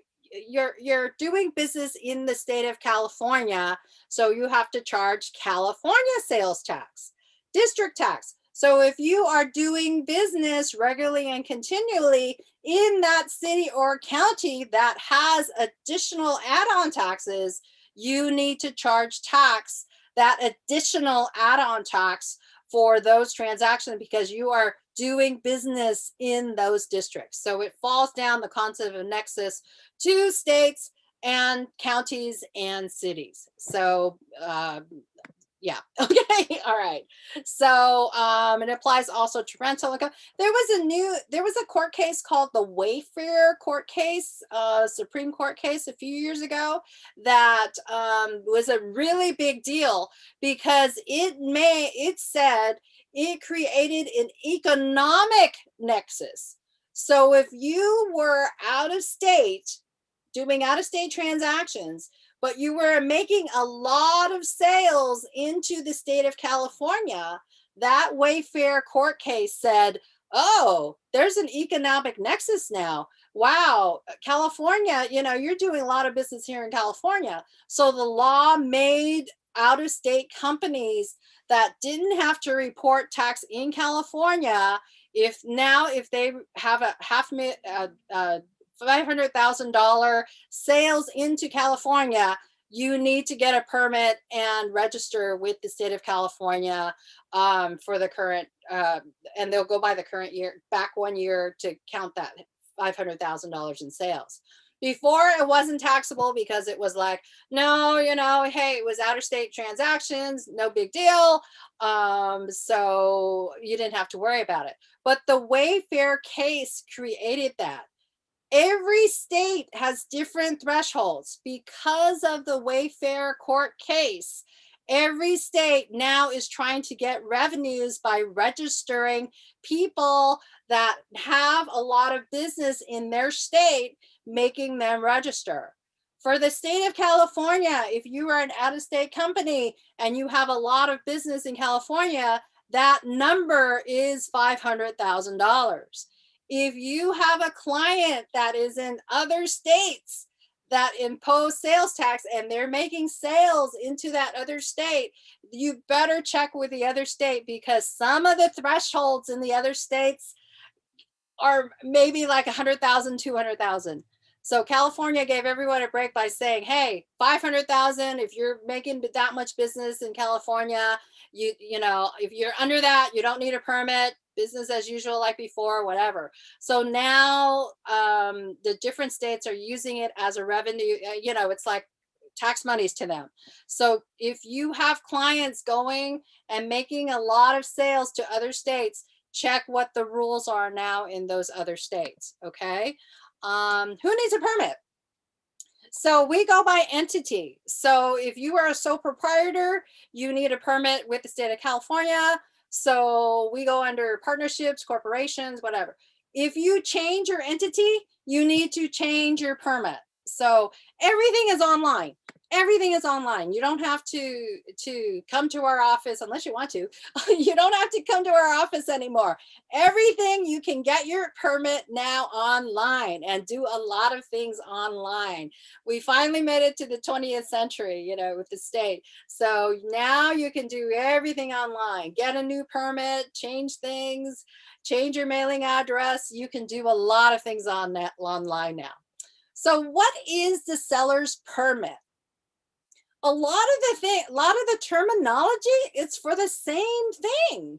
When you register because you are selling things in the state of California, you're the retailer, you need to get a seller's permit. Some people call that the resale permit. It's all in the same number. It's all the same number, but it allows you to make transactions for resale. It's your seller's permit number. Your seller's permit number. You need to post that in your business. If you do have, it's like your license with the state of California to collect sales tax. So businesses should post that on their wall someplace. Okay. But you can get everything online. Or come to our office. Okay. Again, you can get everything online. I'm just going to skip all the online services that we have. This PowerPoint is going to go to you guys. But I'm just going to talk about stuff that really quickly because I only have an hour with you guys. But everything is online now. You can go in, get your ID number, and if you have the power of attorney from your clients, you can go online and do things for them too. So we allow people with power of attorney also to go online into our CDTFA services and do things for your client. File returns, and do all that too. But we need the power of attorney. We're just not gonna let anyone, whatever. You need your power of attorney, okay? So who else must register? This kind of talks about use tax. So if you have a seller's permit, okay, sales transactions, you need to report. And if you bought any items from out of state in which you didn't pay tax, that goes on your sales and use tax return too. If you are a purchaser, like law firms, for example, CPA firms that buy a lot of equipment, that have a lot of sales and buy a lot of equipment, then we may make you be registered for use tax. So we want to make sure that if you bought equipment and from out of state or from, and you didn't pay tax on it, that you report it on your return. So we have a use tax filing requirement too. But most people, if you have a seller's permit, you don't really have to worry about this. For individuals, remember your franchise tax return. There's a line, I think on page 3 or 4, that asks you purchases from out of state or subject to use tax. So for individuals, that's where you report sales where you didn't pay sales tax on. We'll go through more slides of what use tax is. But if you have $100,000 in gross receipts for your business, and you don't sell anything because you don't have a seller's permit, you may need a use tax permit to report use tax items. The CDTFA also takes care of other special taxes like the tire fee and underground storage tanks if you're a gas station. So we also take care of other sales tax, other special taxes besides sales and use tax. So the CDTFA does a little bit more than sales and use tax also too, okay? So like I said before, everything is taxable unless there's an exemption, Everything is taxable unless there's an exemption. So we're gonna go through all these, most of the most common exemptions now. Sales for resale, the food products, labor, sales to the US government are not taxable. Sales in interstate and foreign commerce, unless you meet the Wayfair exemption for that state. And remember, sales tax included is also a deduction, okay? We allow you to report sales tax included, okay. Sales for resale is the most common exemption because tax is due only to the end consumer. The ultimate user of that item is you need to charge sales tax on, okay? The ultimate user. But let's just say you're a dress store, right? If you have to buy your inventory somewhere, okay? So when you buy your inventory from a wholesaler, everything is taxable unless there's an exemption. And the exemption the dress store can use to buy their inventory and not pay tax on is sales for resale, okay? So the dress store will fill out an exemption certificate to their manufacturer and say, I'm a dress store, I'm in the business of selling dresses, here's my permit, date it, sign it, and then they give that resale certificate or a taxable PO or whatever, proof that, hey, don't charge me tax because I am going to resell these items. So that's how the exemption goes. That is the proof. Otherwise, everything's taxable. Otherwise, if we audit the manufacturer and we test their sales and we see, hey, you didn't charge tax to the dress store and there's no resale certificate on file to say, why didn't you charge tax? That's going to be questionable, okay? And, we usually audit companies in 3-year blocks. If the company is no longer there or especially if they're no longer there, how are you going to get a resale certificate from this company? right? So it's better to get the proof of why you're not charging sales tax right away. Otherwise, you know, time will go on and something may happen. Okay. So get your company need to get those resale certificate. Okay. That's otherwise, what's the proof? We do have a confirmation letter called the XYZ letter process, where if there is, we audit the company and there is no resale certificate on file, the auditor will send the company a confirmation letter or an XYZ letter and ask them, hey, you bought these items. What did you do with them? Were they for resale? And they would check a box and mail it back or email it back. So there is a confirmation or an audit process where if there is no resale certificate, and the confirmation letter is sent back, that then okay, phew, okay, we got proof. But what if the company is no longer there? So the auditor has no, you know, you didn't get the proof. Sorry. So that transaction would become taxable to the manufacturer. That's why it's important to get all these proofs along the line of why you didn't charge tax. You need to keep the backup. You need to keep the backup. Otherwise, you know, what are we going to do 3 years later? Right. Okay. I lost my train of thought. Okay. Oh, California. Some states require you to get a resale certificate for every transaction every time. California is, as long as you get one and it's on file from that customer, you're good to go for every time if you have that original one, all subsequent sales, you're good to go. That resale certificate counts and you only need one. Okay. But some companies, like, you know, some wholesalers require some buyers to fill out a resale certificate every time because they don't want to lose that certificate or they want to be extra sure that it was a sale for resale. And that's okay. We allow them to do that as long as they have a resale certificate on file. Okay. So some clients have one for every transaction.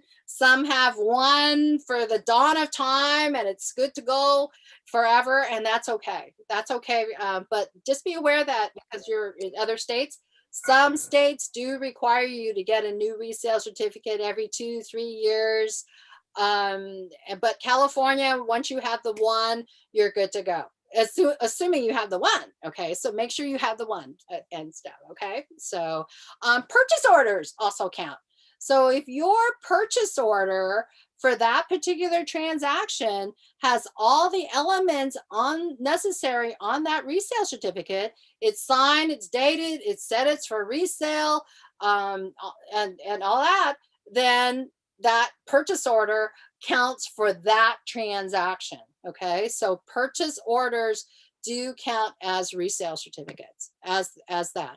And the resale certificates, before in the old days, you would go to the office supply place and buy these little certificates and whatever. Now there is a certificate that you can print out or use and to keep on file.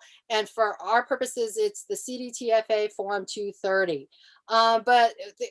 Yeah, it doesn't have to be certificates that you buy like in the old days from an office supply store. Though I think you can do that. But it's just a piece of paper that you keep on file. The taxpayer has to sign it and date it.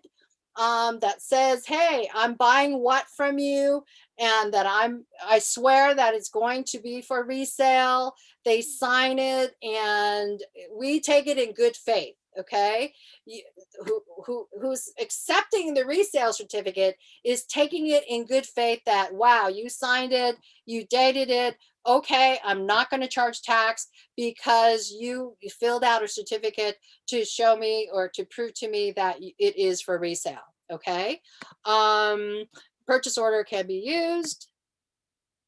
There's also exemption certificates. So some things aren't subject to sales tax, but some people don't have a seller's permit, because if you just sell food like apples, If you only sell apples for human consumption, you don't need a permit. So how are you going to fill out the resale certificate? Well, you can leave that blank, but and not put a permit number on it and just say, I don't have a permit on it, but I am still buying things for resale. And that still is okay. So there's the Apple example. So if you don't have a permit, you just put not required, I don't need a permit. So, but the exemption certificate looks a lot like the resale certificate.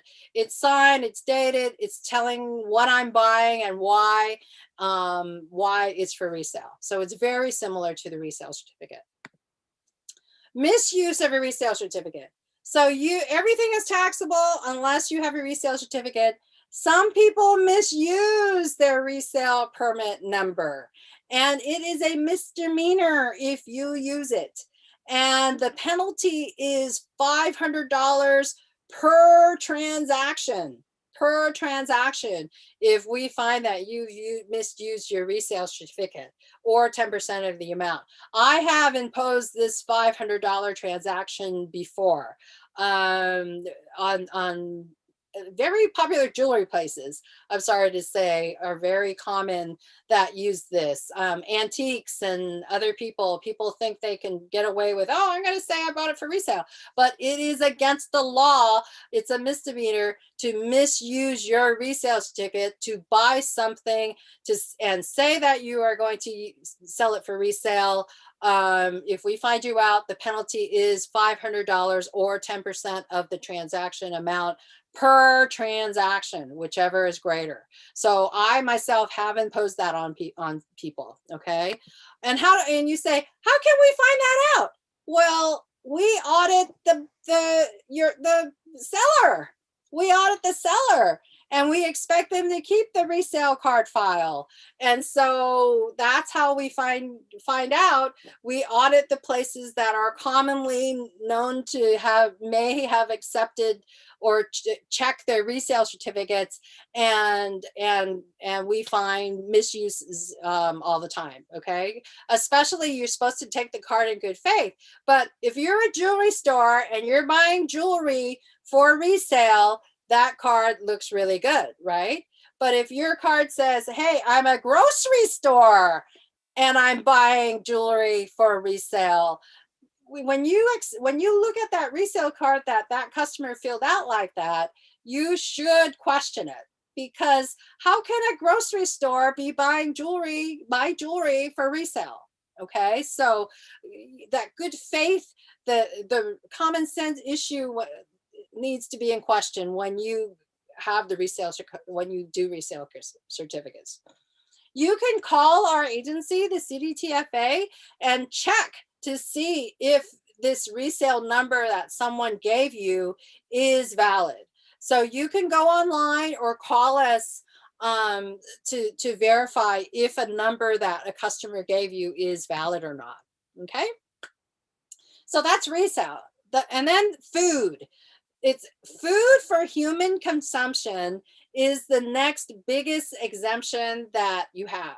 So grocery stores, restaurants that sell cold food to go, it has problems.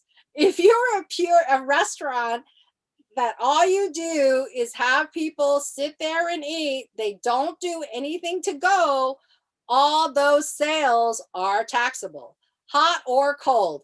You served it in the restaurant, you're providing tables, chairs, plates, napkins, forks, whatever. Everything is taxable when it's in your restaurant. What the hard part happens in restaurants is we have this rule that says cold food to go is not taxable.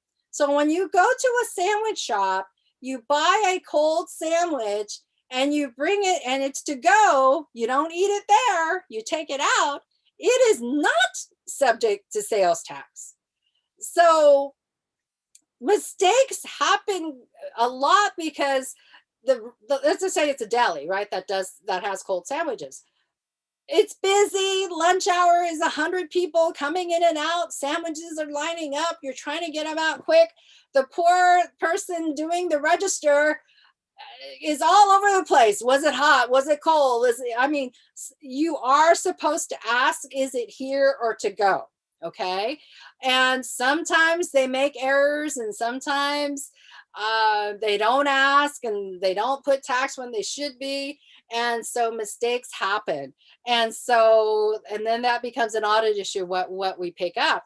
So just be aware, if you have clients that have cold food to go, make sure the training on the register is good, because mistakes happen like crazy. And it's only cold food to go that is exempt. Some people, if you sell a hot sandwich, a sandwich that has like hot meatballs or something on it, sorry, it's taxable. Hot food to go is taxable. So again, it becomes a little bit very confusing of what's taxable and what's not, and all that kind of stuff. So make sure, if your client is a restaurant that has hot and cold food, that they know the rules really, really, really well. Okay, because what's not considered food. So soda is always taxable. Carbonated beverages, always taxable. The only carbonated beverage that is not taxable is if it's naturally carbonated. So the only product is that natural apple cider. There's a bunch of varieties, but if it's naturally carbonated, it is not taxable. But everything else, carbonated beverages, sodas, whatever, is taxable. So no matter what, to go or for here, whatever, soda is always taxable. Cigarettes are always taxable. Dog food, food that is not for human consumption is taxable. Okay. Dietary supplements, alcohol is always taxable. Ice, bags of ice, if you sell it, we assume it goes in an ice chest. So that is not considered a food. Okay. What is food? So food comes into two categories: hot or cold food and beverages sold for consumption. And then you have cold prepared food sold to go, are generally not taxable. So I went through that example. Cold food to go are not taxable in restaurants and grocery stores. Like I said when I first started, the hard part is if you sell coffee or tea. Coffee to go is not taxable. But if they drink the coffee in the restaurant, it is taxable. So again, it becomes an accounting nightmare, trying to figure out, the person ringing it up, they should ask when you pay for it, is it here or to go? Okay. Is it here or to go? All right. So there is a special thing in the state of California where, oh my gosh, it's too complicated. So what are we to do? I was told that there is, this rule was because for the fast food industry, it's like, okay, a typical fast food place like McDonald's or Burger King, there's hot food, hot hamburgers, hot, it's all mostly soda. Most of their items is taxable, but they do have salads. They do have ice cream. They do have juice that isn't taxable, but it's such a small fraction of their business that we put into law this call, and they can take this, it's an election. It's called the 80-80 rule. The 80-80 rule applies to restaurants or places that sell food. So if 80% of their items is taxable and at 80% of more is food, we'll let you charge tax 100% on everything. Okay. We'll let you we'll bend the rule a little bit, or bend the law, the cold food law. If you meet this 80% rule, if 80% of the food you sell is taxable, we'll say, okay, don't worry about taking care of the ice cream and the salad, charge tax on everything. Okay. Charge tax on everything. And now everyone is so happy if someone comes in and says, hey, you charge tax on my salad, that restaurant qualifies under the 80/80 rule, and they took that rule. So therefore, they don't have to worry about lawsuits and whatever. They are allowed to charge tax on 100% of their items. It just made it easier. They didn't want to keep track on to salads and ice cream. We want to make everything taxable. So we impose this law on them, and it's an election. If they want to keep track of all their stuff to go that's cold, that's fine with them. They can keep track of it and segregate it, and that's okay. But if they want to make their lives a little bit easier, they can charge tax on 100% of it and not worry about that very small fraction that is non-taxable. Just make everything taxable if you apply to the 80/80 rule, okay? Although both must be met, you elect it separately to go food, okay. Bakery items are not taxable, and stuff. Okay, so that's the 80/80 rule. Okay, so if you have the 80/80 rule and you want to be imposed on it, if you have big party trays and you sell gallons of ice cream and a whole pie, and you segregate that from your sales somehow, okay, you can separate those things if you want to use the 80/80 rule. Okay, so they did make an allowance in the law for that. Okay, so if you sell huge quantities, like the huge party trays and gallons of ice cream, you can segregate that from your sales in order to do the 80/80 rule. But it's only as good as your accounting and your books and your POS system. So try to keep track of those items as much as possible, okay? Otherwise, when in doubt, hey, everything is taxable. Remember our general default rule, okay?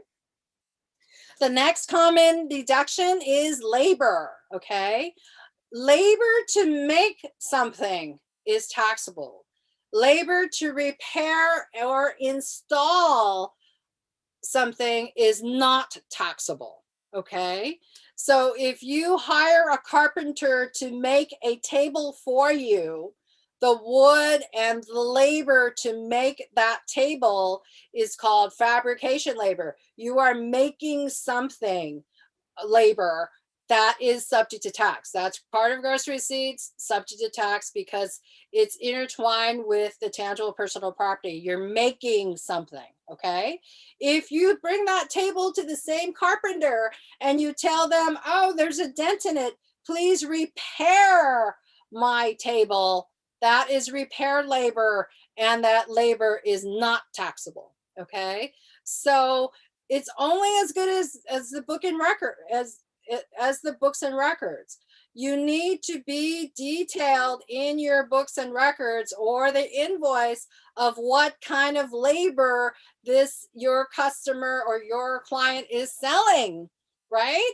Otherwise, when in doubt, it's taxable, right? We don't know what kind of labor it is, but on the invoices, if your client's right, this is repair labor, this is fabrication labor, whatever, that makes everyone's job a little bit easier so that we know this is repair labor. If you're a car repair shop, please also put that this is repair labor, because if we don't know if you're making a new bumper or repairing a bumper. So if your invoice is very detailed and it shows that this is repairing a bumper, that is non-taxable labor. If it just says labor, oh, hey, if you were an auditor, what would you do? It just says labor, right?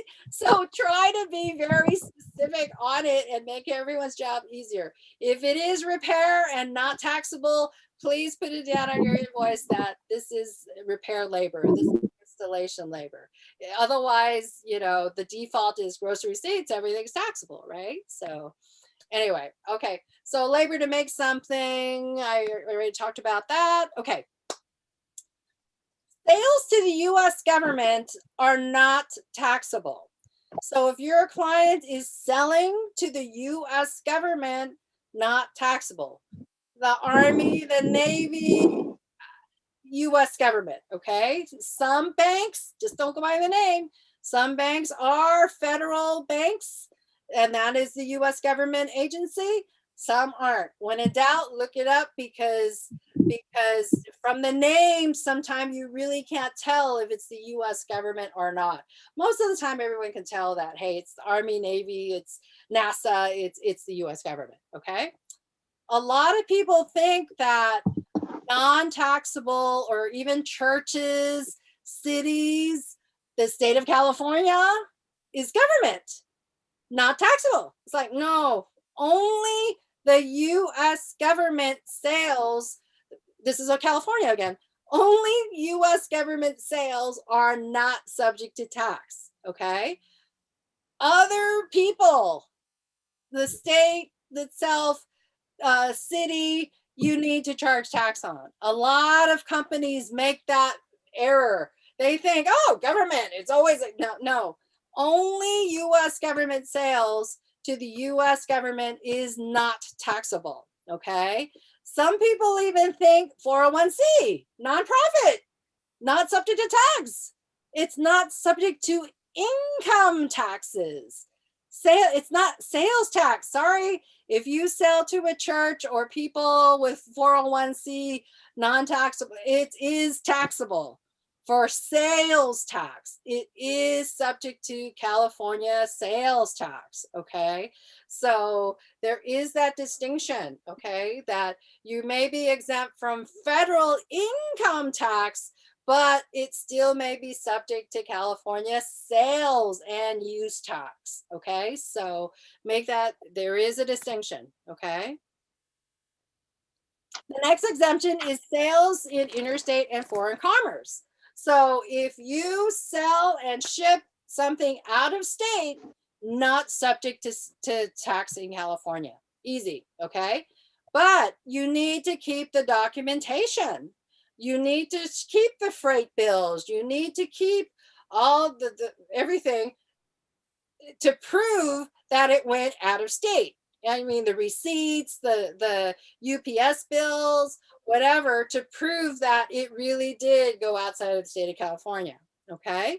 All right, so documentation, keep all documentation. All right, sales tax included, okay? You are allowed, if you have a sign on your premise that say, like example, you're a bar, you know, you sell drinks for $5.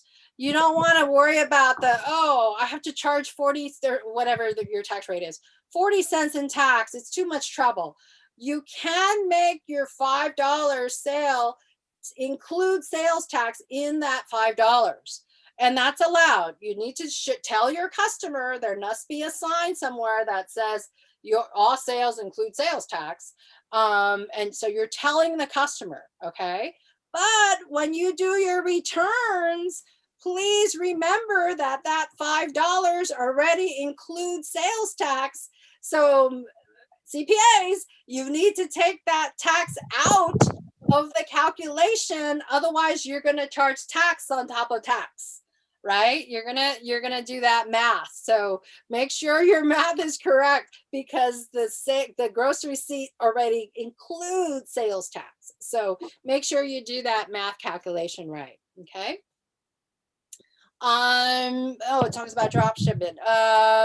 If you deliver merchandise to, because, okay, someone told you, drop shipment is hard to explain. If you delivered merchandise to someone in California on the behalf of another seller, someone from out of state told you, hey, it's just easier. They call you up and say, hey, can you drop that item to the customer in California? You can do that, but your out of state company may not charge California sales tax because they don't have a presence here in California. If you are a drop shipper, be careful. Everything is taxable unless there's an exemption. So if you don't have a resale certificate from that out-of-state company that told you to drop ship, to transfer title to something in California, you need to charge tax on that transaction. And since you don't know the sales tax price of it, you need to charge the tax on what you're selling it to the out-of-state guy plus a markup of 10%. Okay. Most of the time you don't have this too much because you should get a resale certificate. Everything is taxable unless, but if you drop ship an item into the state of California and the retailer doesn't have a permit, you are responsible for collecting the tax on that transaction plus 10%. Okay, on that. The next thing is shipping and handling. Remember, gross receipts. Gross receipts. It's is our rule where sales tax is based on. So if you charge an item and you charge it and say it's called shipping and handling, the only thing that is exempt is the actual shipping charges that your third-party shipper charges. That is the only item that is not subject to tax. We're not going to let you charge something and call it shipping and handling. Let's say it's $5. It's $5 and the actual shipping was $2. Okay, we're not going to make you make money on something and call it shipping and handling and make money on that $3. That $3 is taxable. Okay, so only the actual separately stated charge for the exact amount of what the shipping charge is for is exempt from tax. Okay, so be careful of that. A lot of people think, oh, but the boxes and things cost me money and stuff. I have to charge a shipping and handling. So, gross receipts, some of that could be subject to tax. So be very careful when you have something for sale and use tax. I'm almost done. When it's taxable, all right. Do I have a few more minutes, Roland, or keep on going? Anyway, okay, I'm just going to keep on going until someone stops me. I'm almost done anyway. Okay. Remember what, for sales tax purposes, you need to be on an accrual basis. And when you bill is when the tax is due to the state of California. And you say, wait, but you know, if it becomes a bad debt and you write it off for income tax purposes, you write it off or you follow GAAP on how you charge your bad debts, and that was a taxable transaction, you are allowed a bad debt deduction. So the state of California isn't unfair by saying, oh my God, you know, it's on an accrual basis, I already paid the sales tax. If it becomes a bad debt transaction, you can take that deduction and charge it off, okay? The next most common exemption is the tax paid purchases resold deduction. Listen to what that said. The tax paid purchases resold deduction. So sometimes you pay tax on, like you're a car repair place. You buy a part from the supplier and he charges you tax. Okay. Then you resell it on the car you repair. Well, you pay tax when you bought the item and then when you sold it. So you can take a tax paid purchases resold deduction so that you take the credit for the tax that you paid by mistake. Okay, so be sure you take that if you pay tax on something that you resold. Otherwise, you ended up paying tax twice. And then there's the return merchandise deduction. The manufacturer exemption, you don't need to know. Cannabis, you don't need to know.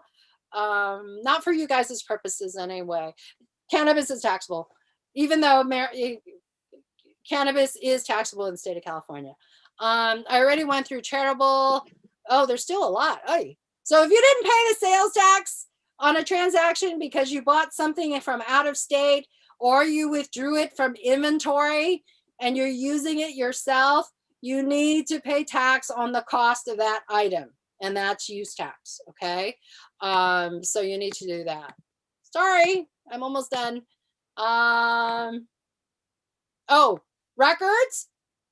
The CDTFA requires you to keep your records for 4 years, but the IRS makes you keep records for 7 years. So we're a little easier, but follow the IRS because they want it for 7 years. Okay. We have But fun to help you. Our offices are closed right now, but if you make an appointment or call us, you can come to our offices, and we can certainly help you with sales tax. Our office is top notch with service over the phone, questions, and everything. Okay. All right. I'm going to stop sharing. all right. Hopefully I stopped sharing. Did it stop? Okay. Yeah. Yeah. It's stopped. It's stopped. That's Yeah. it. Okay. All Okay. right. So Sorry, yeah. I rushed it. Sorry, I rushed it. Yes. No, you're good. You're good. With your permission, we will still send your PowerPoint to our You got it. attendees, right? All Okay. right. So just to add something on what our very good friend Susan here just discussed. The good news is, if you are a manufacturer, the sales tax is part of the cost of goods manufactured, There we go. which will be part of your cost of goods sold. And therefore, if you are a manufacturer, it's really nothing. All right? Just go for it. Second, if you are a trading concern, you're not a manufacturer, the sales tax is still part of operating expenses, which is deductible still for tax purposes under your selling expense. So what's the problem? You have to pay the CDTFA. There's a Right, little, I went through the slide really fast, but right. now there is a manufacturing exemption. So some of Oh, the see? equipment that you buy may not be subject to the state tax, but Right, to be a manufacturing concern. It also works if you're an R&D business. So right. look at those slides if you have a client that's a manufacturer in R&D, because some of the equipment that they buy, not Uh-huh. the equipment that they buy, could be exempt from the state tax only. You got to pay the other local whatever, but it may be Right, subject. yeah, local county or local city or Yeah. whatever. But bottom line, still, they are all the same actually, even on the other states. The difference is really a thin line, hairline difference. Actually, the basic things that you learned from Susan, you're good. You're already good. Okay, all right. And guess what? Oh yeah, thank you, Susan too. And guess what? I used to be also an auditor of. Well, I until now I'm still an auditor, but the City and County of San Francisco. But it's still the same. We audit 3 years. Quarterly filing, whatever, and it's still the same in the Philippines. I used to audit sales tax also when I was in the Philippines. So, bottom line still, as long as you know how to audit sales tax and you know the basic rules, they are all the same worldwide. That is global. That is the good news. Okay? So, let's give a big hand to Susan. Thank you, Susan, for your sharing. And let's move on. Okay? At this point, I would like to call on our, chairperson for uh, guest speakers bureau, Mr. Bradford.adkins, to introduce our next third guest speaker. Bradford, please. Hi, can you hear me? Yes, loud and clear. Thank you.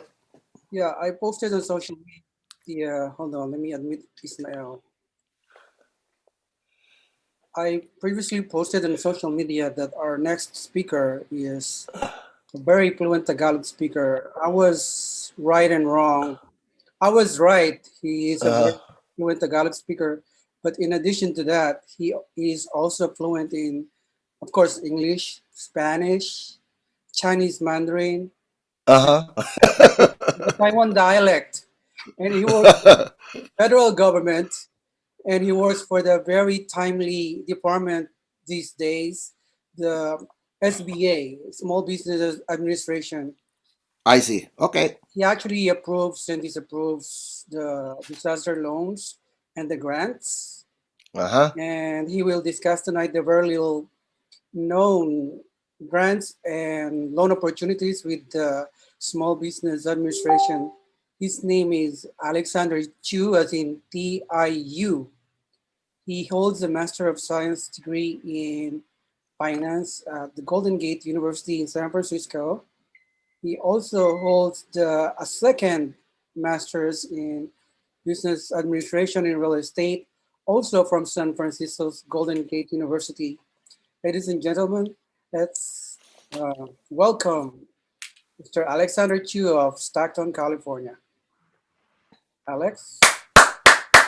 Okay. You can mute Alex. Okay, there you go.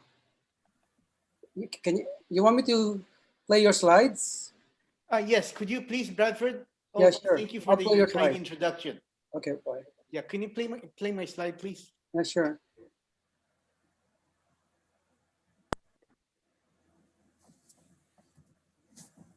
Okay, great. Next slide, please. Okay, so yeah, we're talking about the SBA. It's a small agency under the Department of Agriculture.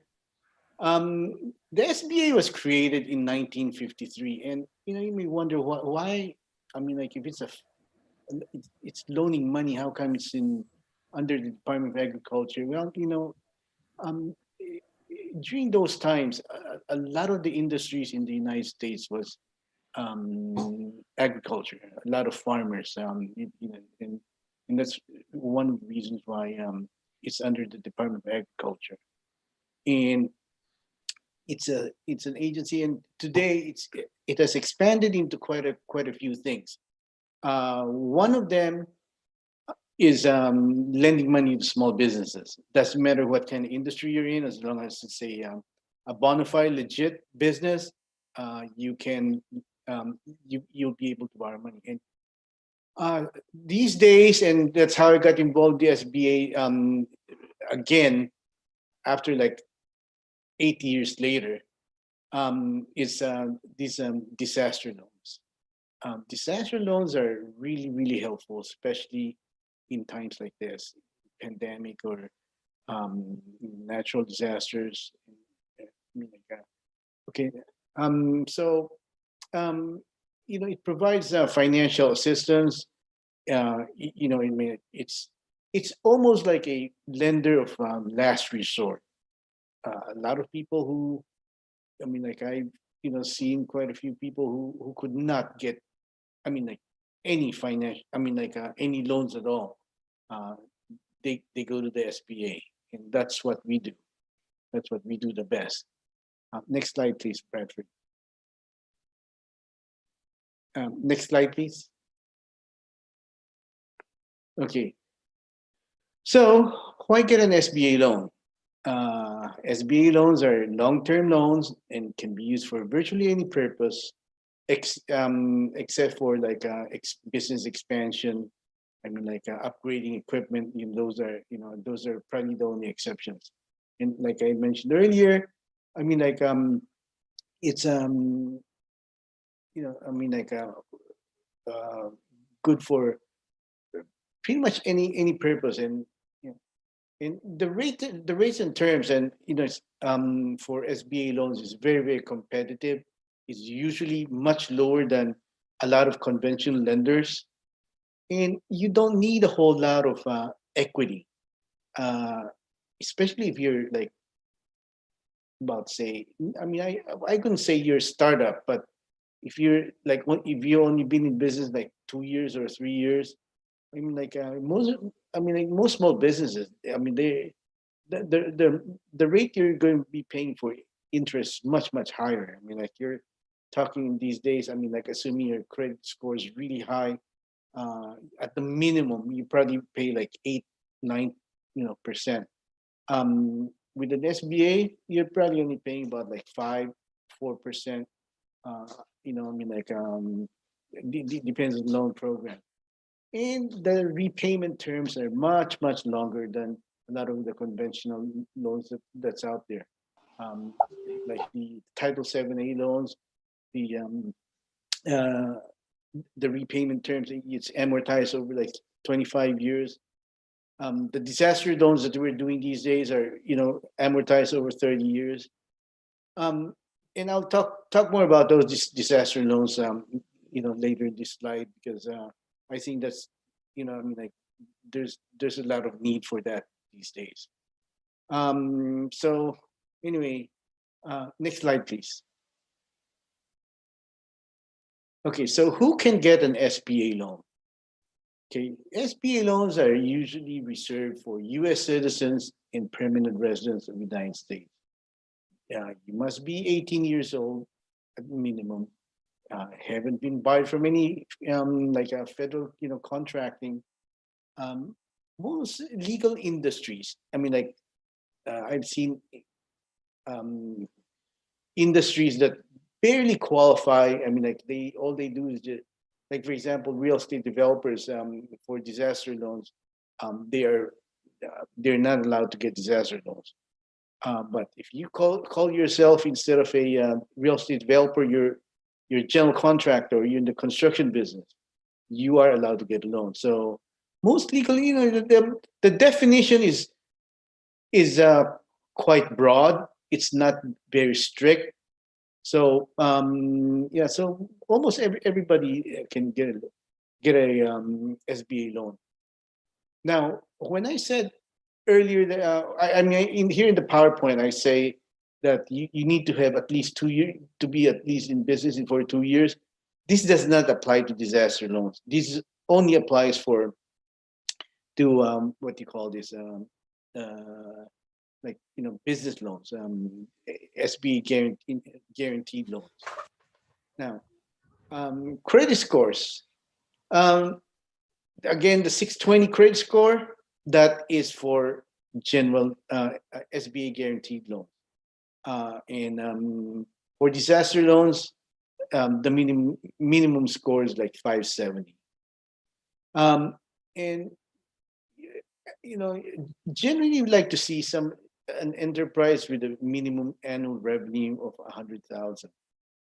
That's it's not cast in stone, but like, we'd like to see a company that is growing, that's generating good revenue, before lending out. Next slide, please. Okay, so I've talked about disaster loans quite a bit. There are two types of disaster loans. That's out in the market today. One's the PPP, the Payroll Protection Program, and the other one's the EIDL, which is the Economic Injury Disaster Loan. Now, what's the difference between these two? The PPP, the Payroll Protection Program, you can only get that from an SBA lender. You do not apply through the SBA. These are insured by the SBA, but you have to apply with the with the lender, the bank, like Wells Fargo, credit union, for the PPP. The EIDL, the Economic Injury Disaster Loan, you apply directly with the SBA. And in the early days, when I say early days, this was like in March, April, when the CARES Act got passed, which allowed or authorized these two disaster loan programs. The maximum loan amount was up to $2 million. Apparently, that's been cut into $150,000. But it's designed to aid small businesses, and on top of that, you also get what we call an advance, a grant. I still remember back in like May, the first couple of months of during lockdown. We even seen like YouTube people, teaching you how to, how to get an EIDL loan. I mean, because it's what we call so-called free money. I mean, if you have one employee, it's $1,000. So if you have like 10 employees, that's $10,000. You don't even, I mean, it's just as good as a stimulus. I mean, you don't have to pay that back. Well, but that is true and may not be true, because what happens is that advance, if you get a loan later on, that will be deducted from your loan amount. So anyway, I can, we'll talk about more about that later on. Next item is, home and property loans. If you live in a disaster area, declared disaster area, the presidential declaration, and we have a lot of areas in California that are in declared disaster areas, especially for areas that were affected by the fires, by the floods, any natural disaster. You can get a mortgage. These are loans, and these are supplement. These are in addition to what you can get from the FEMA. FEMA, the difference between SBA and FEMA is a grant. You don't have to pay that back. SBA, it's usually always a loan. Okay, you have to pay it back. So, now the terms are, really good rates. I mean, it's right now it's like 3.75, 30-year fix. I mean, and there's never a prepayment penalty. So yeah. Okay. Next slide, please. Okay. Yeah, I mentioned earlier, business fiscal, disaster. Yeah, it's up to $2 million. More private, non-profit organizations, you're allowed to borrow. Now, the nice part about non-profit organizations borrowing is this. Let us say you are an administrator for the non-profit organization, or you're the founder of the non-profit organization, and your credit score is really, really low. We disregard that credit at all. What we do is we look for the expenses of that nonprofit organization.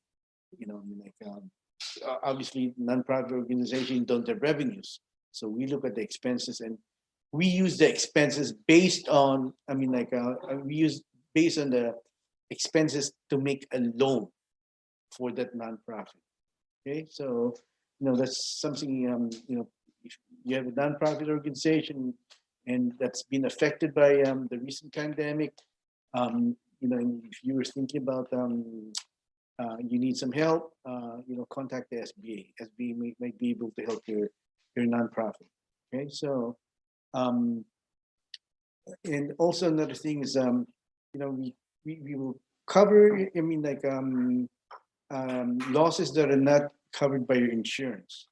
Right. So if you get turned down by your insurance company, SBA will be there to help you. Okay. So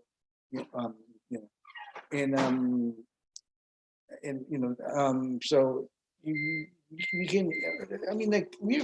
SBA is pretty flexible as far as doing a lot of loans people turn down. Okay. Next slide, please. Okay.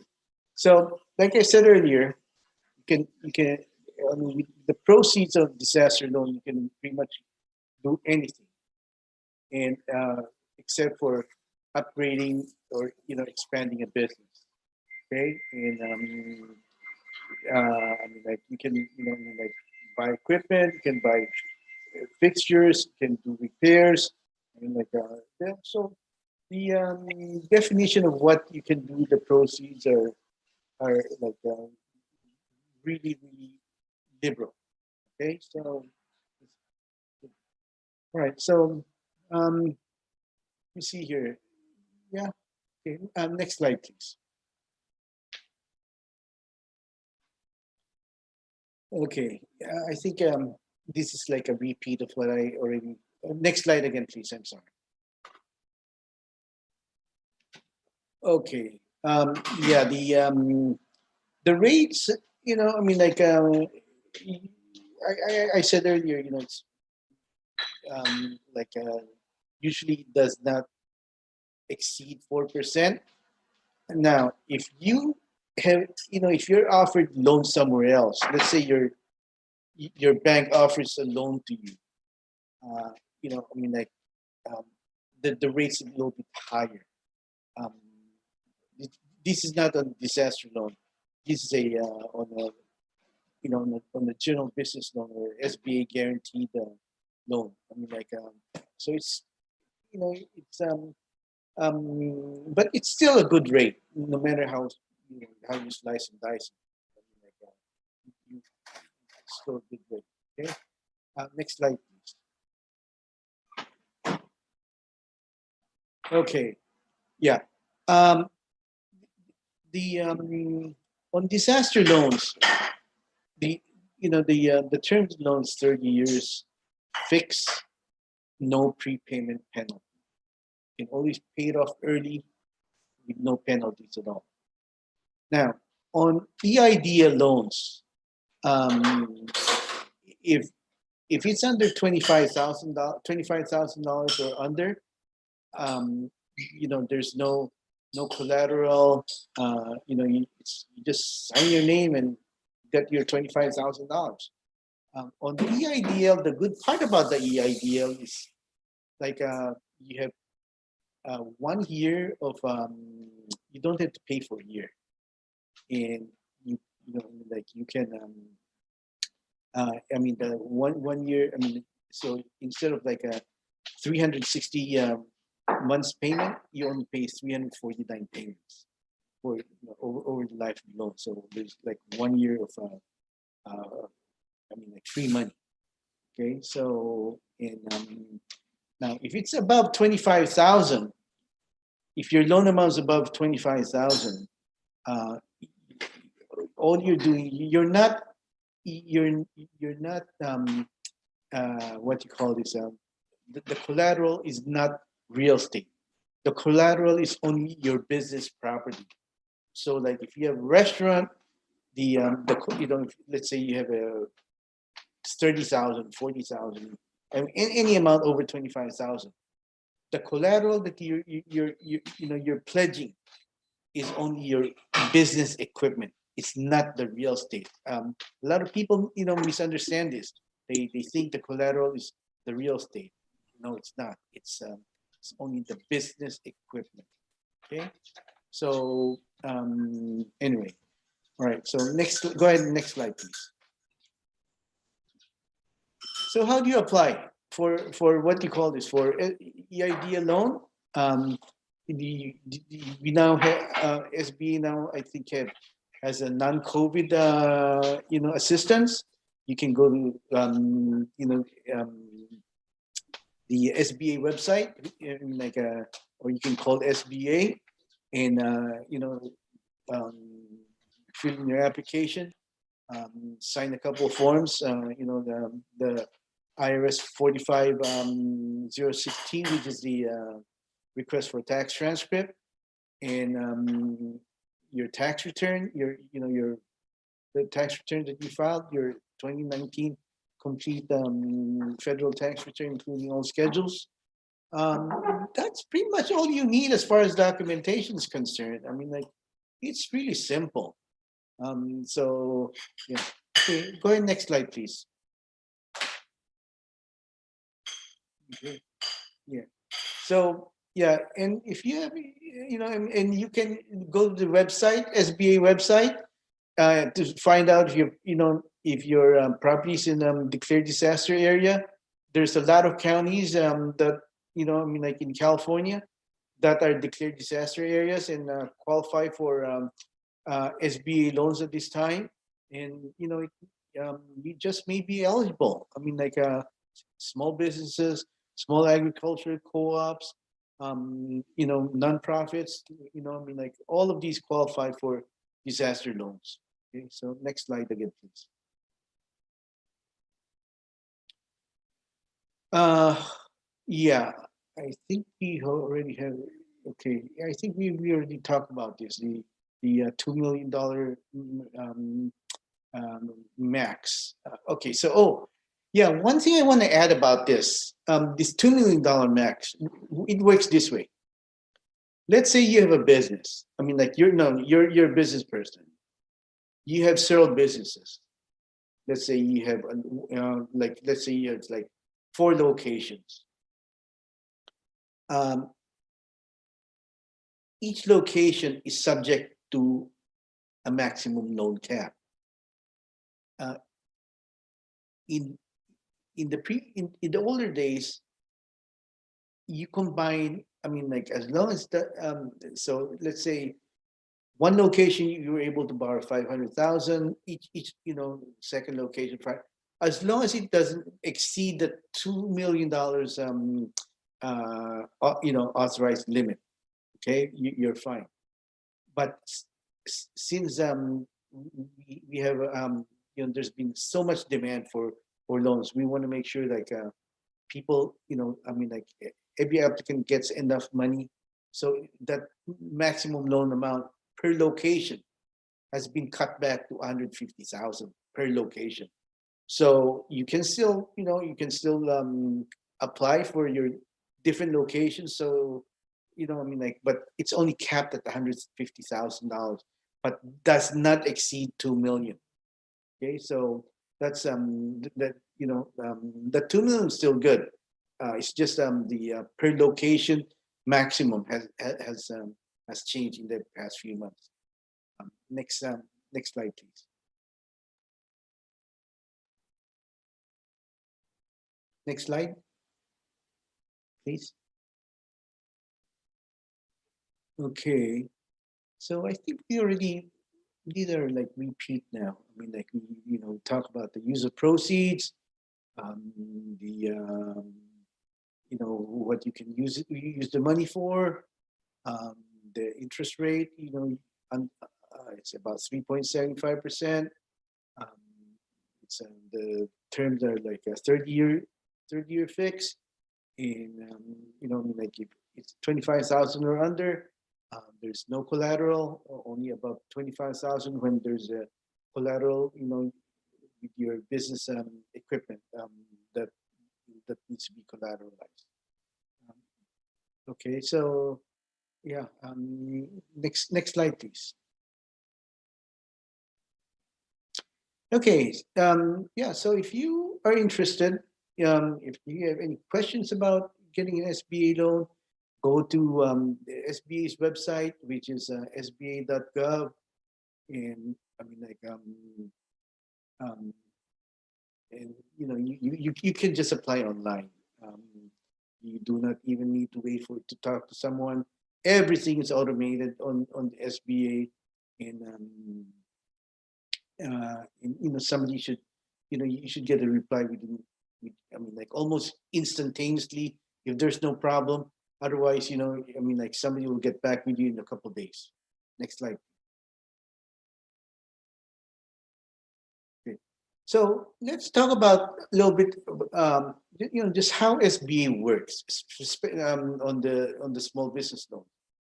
A lot on the small business loans, on the SBA guaranteed loans, the SBA does not actually lend out the money. It's still your lender. All the SBA does is they guarantee that if the loan were to go bad, that lender will be reimbursed for that, for the portion where where that's been insured. So if like that's where this equity comes in. So like say for example you put in 10% down, SBA guarantees 10 the 10%, and the bank lends 80%. The I mean like in case of default, SBA will reimburse your bank for that 80% that they loaned out, and SBA will end up owning that loan. So that's SBA will they insure the loan, they guarantee the loan, on small business loans. Okay? So, in which, I mean, like that's a whole entire concept of liquidity for in the secondary markets. It works very similar to housing loans. Okay. Yeah. Next slide, please. Okay, so yeah, I talked quite a bit about I've been selling SBA here for the last 10 minutes, and just want to repeat again and say SBA is as good a deal as you can get here in town, and if you need any loans, you can just go apply with SBA. Next slide, please. Okay. Yeah, we need. The main on the SBA guaranteed loans, the maximum loan amount, they can go as much as like over $5 million to fund your business. So this is the, if you yeah, it's a little bit harder to get. It's a lot of paperwork. It's not one of those quick qualifier loans, but it's very competitive. Okay, so yeah. Next slide, please.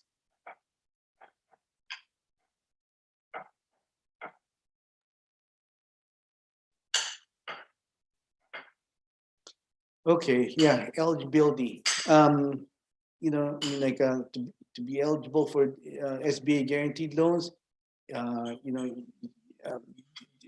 this is a little bit different than the disaster loans now. Okay, to be eligible for the SBA guaranteed loans, you must be a for-profit business. You cannot be a non-profit. Okay, earlier we were talking about disaster loans. Now we're talking about SBA guaranteed loans. It has to be a for-profit business to get a SBA guaranteed loan. Okay? And your business must be in the United States. That includes Puerto Rico and the Virgin Islands. Includes also the Northern Mariana Islands and all those all the U.S. territories. And you also need to have equity. When I say equity, I mean you have what we call skin in the game. This is not a zero zero equity situation, and so and usually you need to wait. You need to have some kind of track record. This is not. SBA is not just for. A lot of misconception about these SBA guaranteed loans. It's like, this is for startups. SBA guaranteed loans are usually businesses that have already established some kind of track record of profitability and performance. Usually after about 2 to 3 years before you can, explore options. Now, however, by saying that, it's not for a startup, there could be other SBA programs specifically designed for startups. Okay, programs come up from time to time, and some programs come in the form not only in loans but for grants. Now, what we're expecting coming in the with the oncoming administration, assuming there will be a new administration, a new president and new administration, is there might be this stimulus. Now, with the stimulus comes new programs. So again, SBA will be at the forefront of this, and always stay tuned. Go to sba.gov and see what are the new programs that has come up. Okay. Let me see. Next slide, please. Okay, so yeah, I mean, like for you to get ready, uh, in I mean, like to get a loan, always have a business plan ready. Identify what are the funds going to be used for, and I could never emphasize this enough. Make sure your credit history is at least halfway decent. Make good financial have have your um, you know have your financial projections. And um, your industry experience becomes important also. So so yeah, I mean, like that's how you prepare it. In short, get a loan package ready. Okay, next slide, please.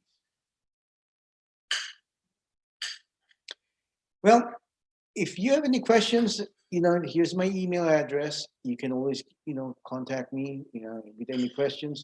I hope have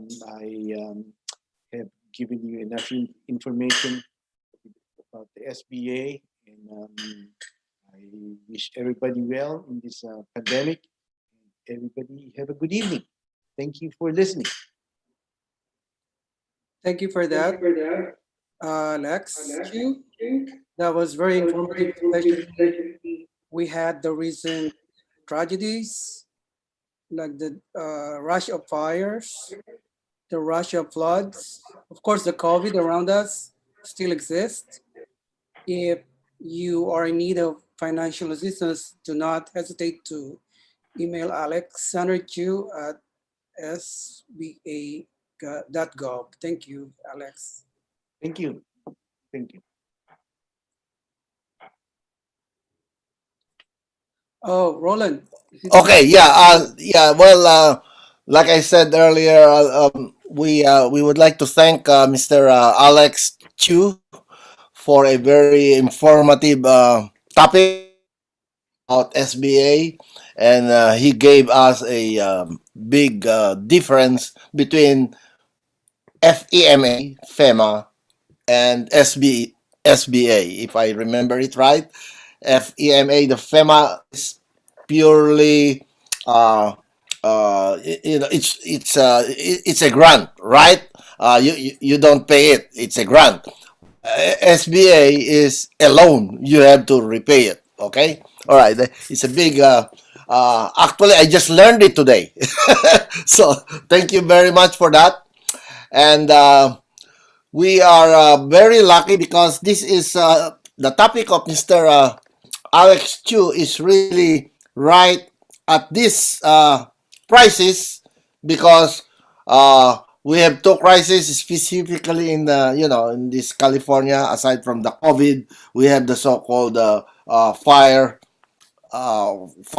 problem, which until now I think there's still some fire in California, right? So please take note. If you still need some financial assistance, go ahead and please send your applications.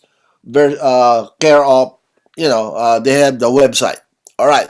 So continuing, I would like to call on the next person who will be introducing our next guest speaker. Roland, may I interrupt? Yes. Do we need a break or what? Oh, yeah.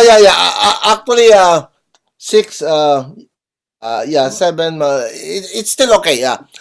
So I like to ask the the group. Did you want to have a 5 minutes break or just move on?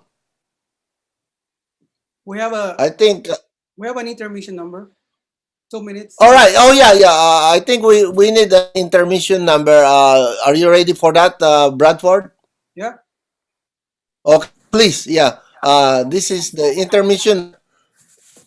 Yeah, our intermission number is a song number by Gabrielle Bigo, or Gabi, as everyone knows her. She is a freshman at the Archbishop Midi High School in San Jose. She's been singing since the age of 7. Her passion for singing, through the help of her music school, Bites and Notes in San Jose, enticed her to join a couple of choral groups in helping raise funds for the local parishes in San Jose, all the way to helping the disadvantaged children in the Philippines. Gabby and her choral group have also performed the national anthem for the champions, the Golden State Warriors, multiple times. And here's Gabby.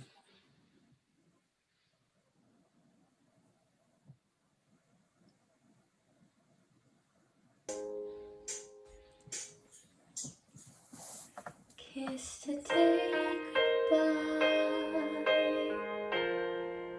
the sweetness and the sorrow. Wish luck the same to you.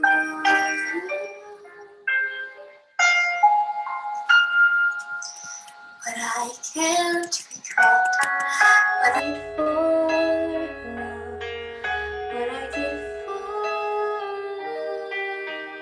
love.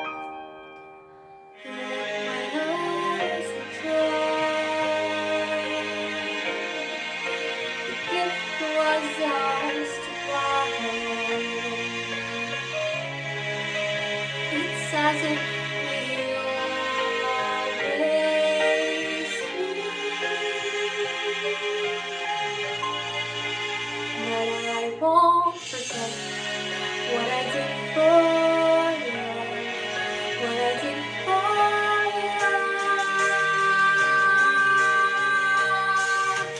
love. Love is never gone as we travel on. Love's what we'll remember. Kiss today goodbye, and point me toward tomorrow. Oh, we did what we had to do. Go once again, can't regret what I did for love.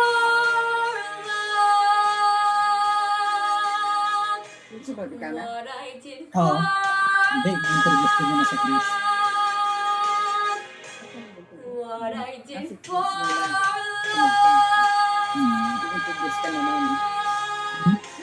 love is Simple lang. never Kasi gone line lang yung ginawa ko. Si Chris ganito. as we travel on.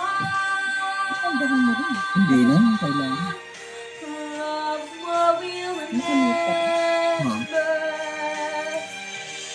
Kiss today goodbye, and point me toward tomorrow. Oh, we knew what we had to do.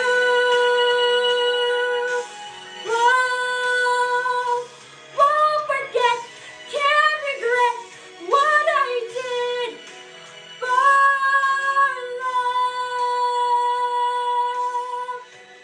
What I did for love. What I did for love.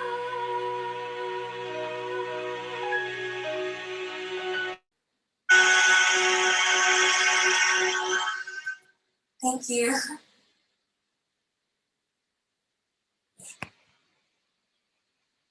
Okay, Roland. Hello, Roland. Renee, are you there? Renee. Ray. I'm here. Yeah, you want to introduce the next speaker? Yeah. Okay. I can introduce him. Yeah, I'm here. Okay, Okay. you want to introduce the next speaker? Yeah. Okay. Our next speaker will be introduced by is that you, Idol Rene, right? Yes. Okay, so let me call on one of our members of our PICPA Global Task Force, Mr. Rene Bergonia, to introduce our next global guest speaker. Please. Thank you. Good morning, everyone, and good morning, Philippines. Yeah, the next speaker is a very good friend of mine. I know him a lot, and we've been friends for over 20 years. And he actually been a practitioner for over 40 years. He started off as a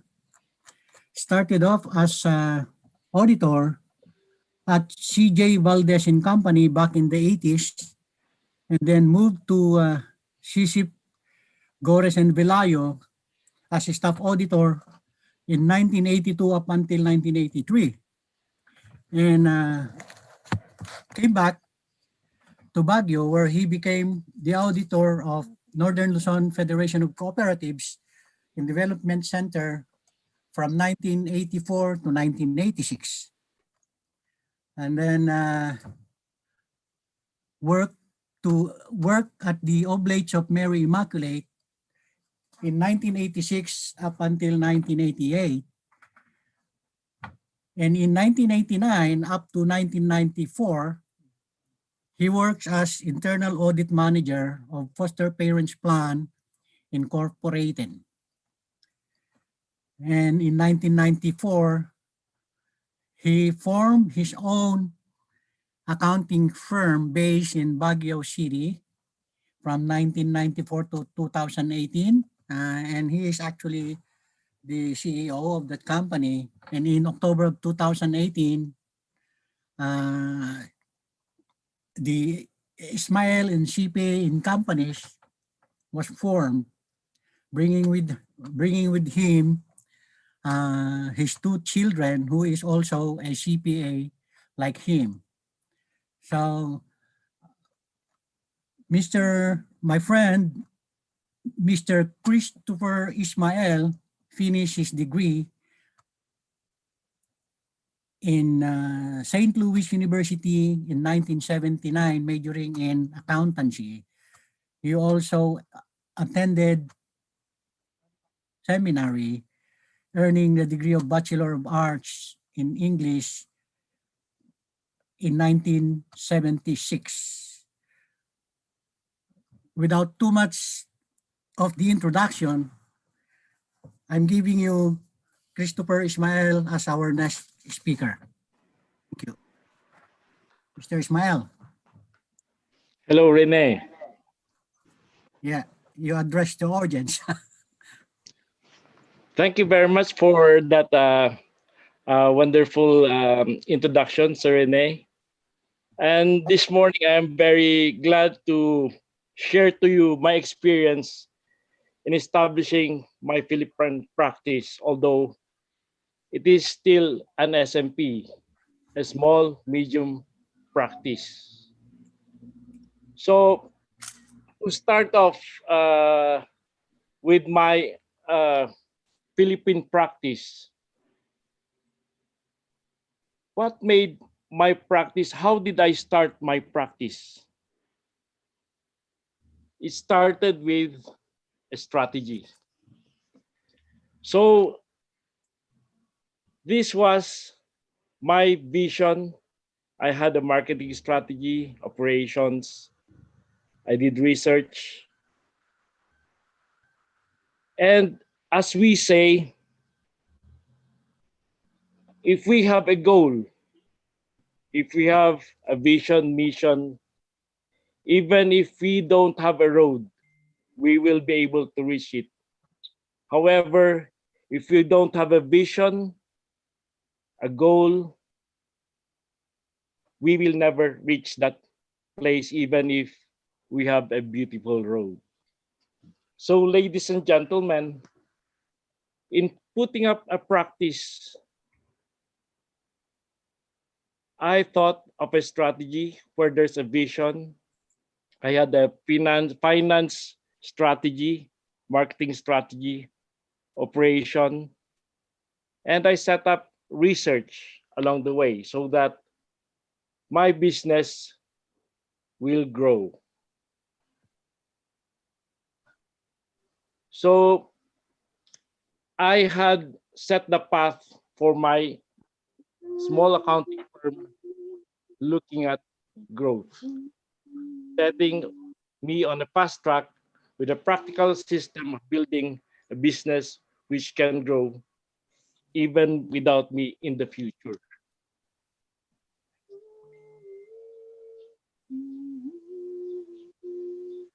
So my business was made with making a good management. I had my systems with clarity to my people so that performance among them will be accelerated towards strategic growth. In my company, we set up marketing strategies, sales strategies, operations. We did research and development, client development for accounts, and human resources development.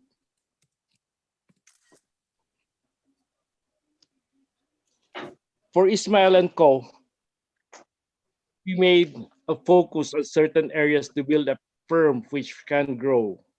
We looked at our system, our team, and strategy.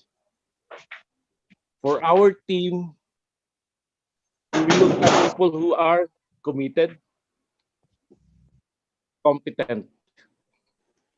To make them work well, we had also established a system which is simple to understand and what we thought is sustainable. We had a strategy which is magnetic, which could get clients which we thought would make us grow. We created a profitable idea which also would make the firm viable for the future. And we made a scalable model where we could pattern our growth. So these are the focus areas to build a firm which we can grow. So as we say, if you are successful, you will win some false friends and true enemies. We have to succeed anyway. If you're honest and frank, people may cheat you. Be honest and frank anyway. What you spend years building, someone could destroy overnight. Build anyway. If you find serenity and happiness, they may be jealous. Be happy anyway. The good you do today, people will often forget tomorrow. Do good anyway. Give the world the best you have, and it may never be enough. Give the world the best you've got anyway. You see, in the final analysis, it is between you and your God. It was never been with you and them anyway. So says John Rankin. So this is a quote I look at a lot of times in my operations and in my practice. So I am an entrepreneur, and many of those startups are also entrepreneurs. We are a small accounting firm. So many firms, startups say they lack time, they lack money, we are in debt, and this brings a lot of stress.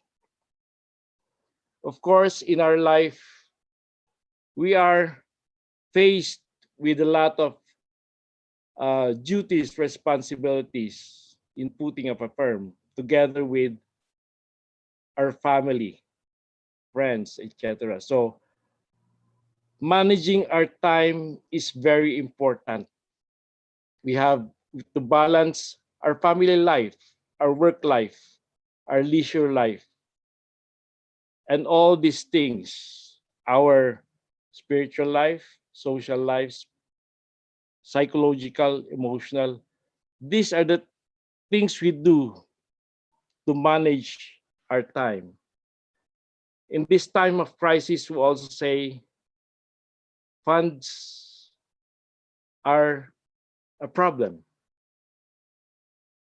In putting up the firm, we pay rent, we pay people, and sometimes income from operations is not enough. We go to debt, and this is stressful.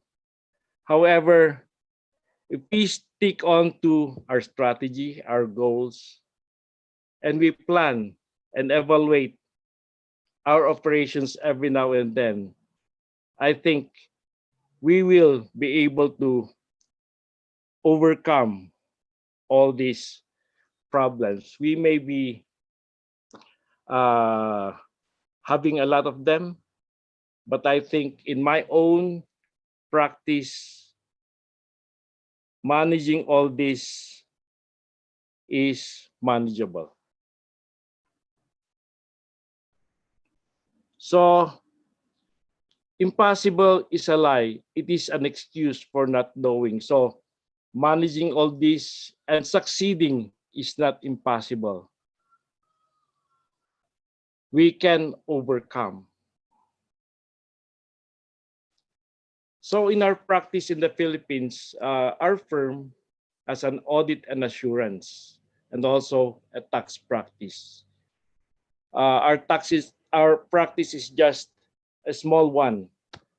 We are practicing in the area of Baguio City and the surrounding areas, a small place in the Philippines.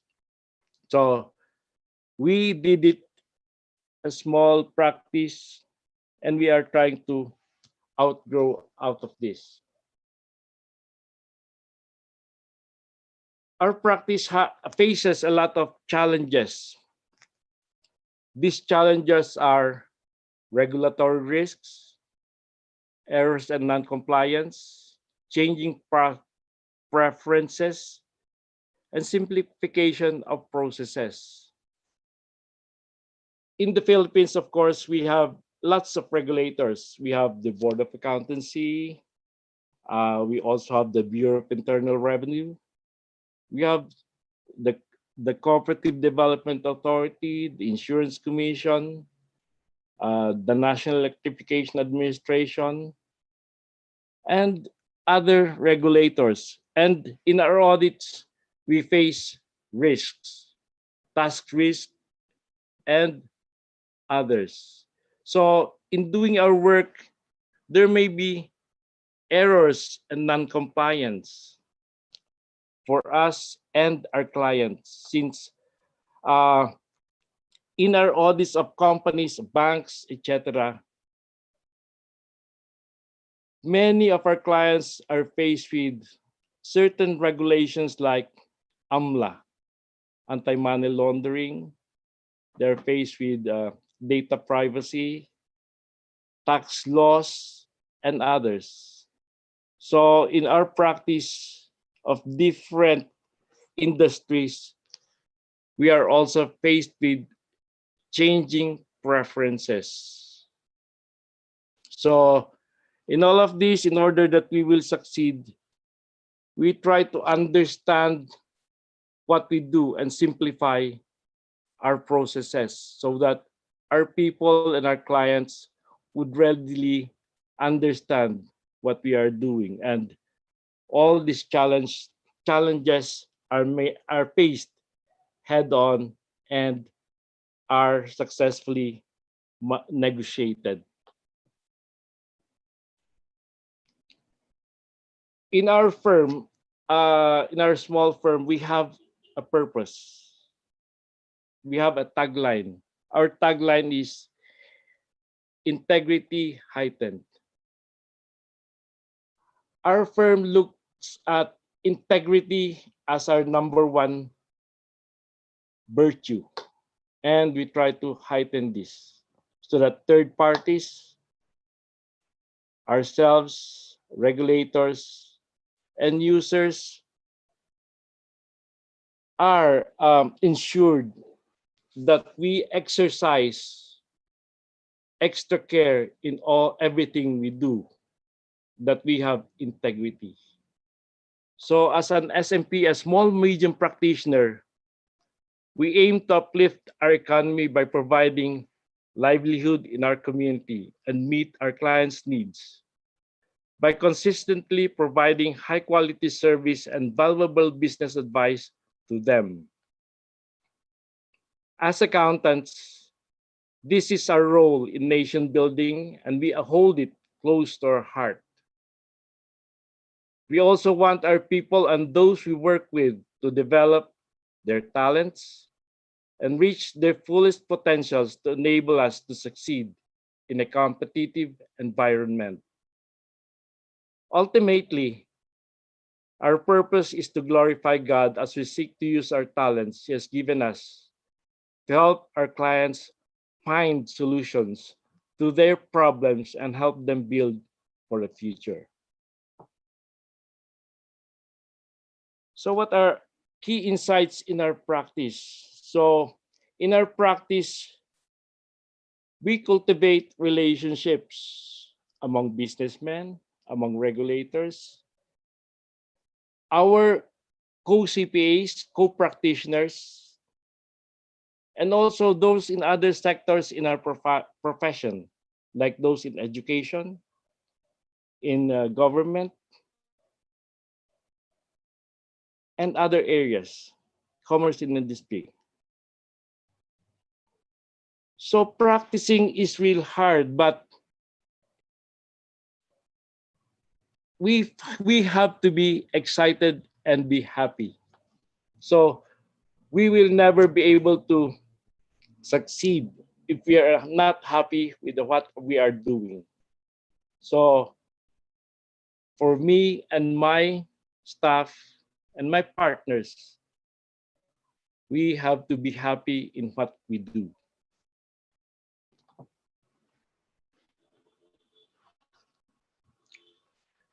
The challenge of our known future is so much more exciting than the stories of our accomplished past.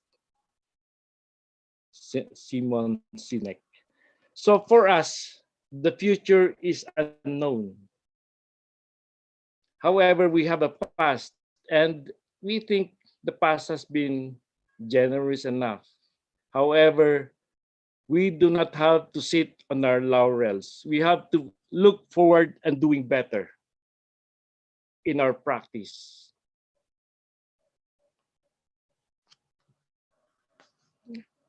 So to do well in our practice, we have to strategize. Strategy tells us only why, but not when. So we must be alert with what's happening around us. What's the business climate? What does the regulator do? What do they demand of us? So that we will know why we do it and when to do things and where we want to go.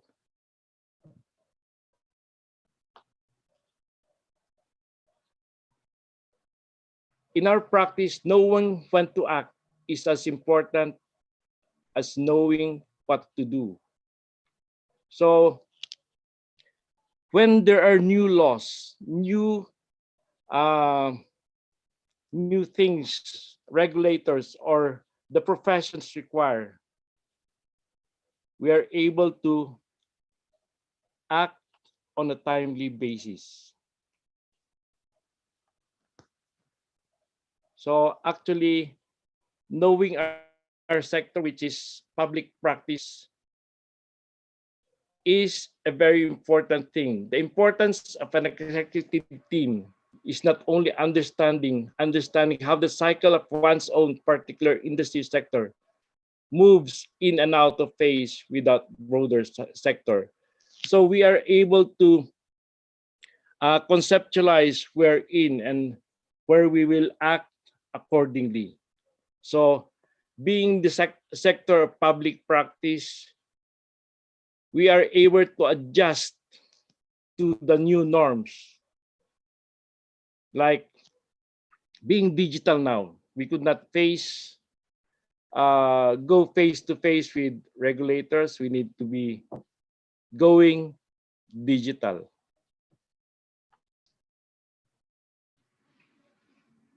So in making wise decisions, we have to make well-timed strategies when to do these things, when to spend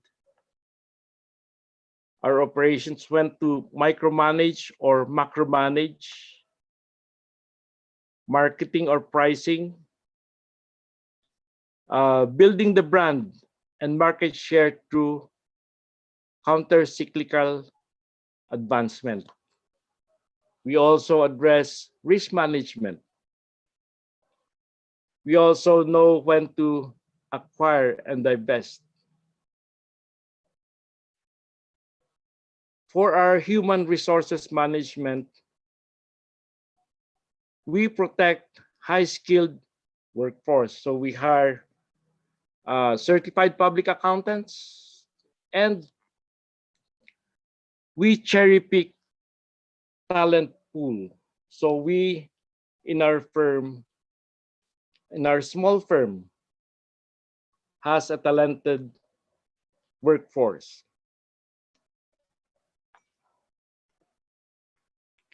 HR management. Take away my people, but leave factories, and soon the grass will grow on the factory. Take away the factories, but leave my people, and soon we will have a new and better factory. Thus says Andrew Carnegie. So people, cherry pick, and talented are very important to us. So we try also to develop our personnel.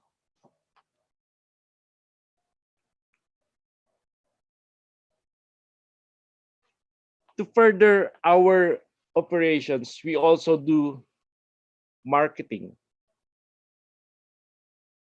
We continue investment in marketing activities like our website, social media, memberships in professional organizations. And we target the market. Sometimes we also join golf tournaments. Like in the US, big firms like KPMG sponsor ladies professional golf tournaments. They sponsor players like Phil Mickelson.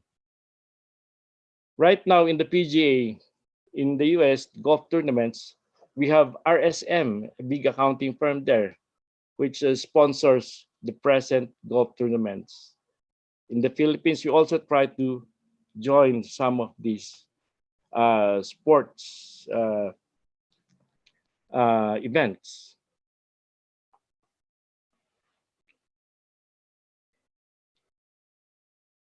In managing a firm, one says, anyone can steer the ship when the sea is calm.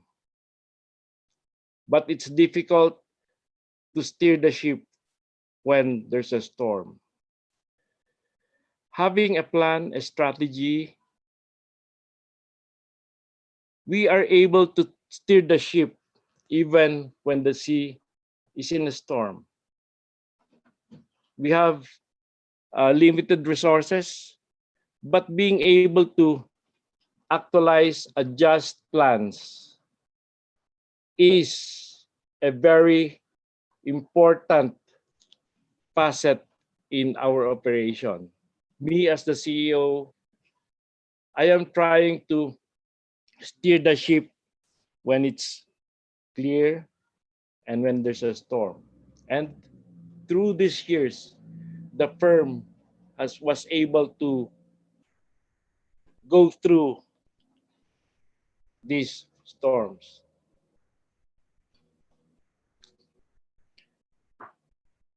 in the Philippines, we as practitioners are covered by different regulators.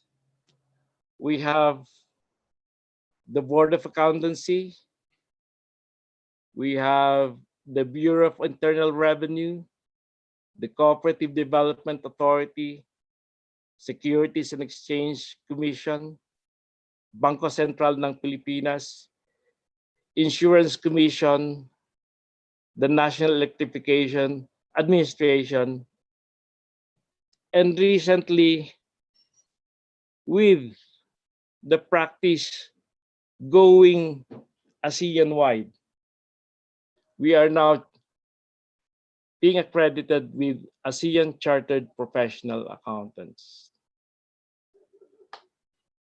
To go with each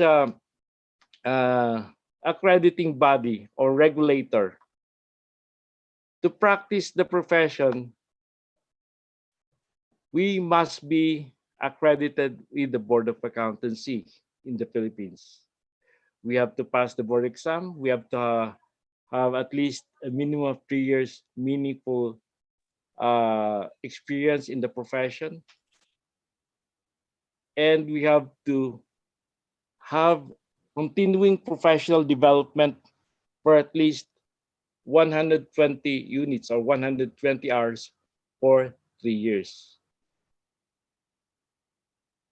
To be able to accredit with this Board of Accountancy, we look at references like PRC BOA Resolution 22-18. PRC means Professional Regulation Commission, which regulates Board of Accountants. We also look at PRC Board of Accountancy Resolution of 92/2016. These are regulations which control practice of profession.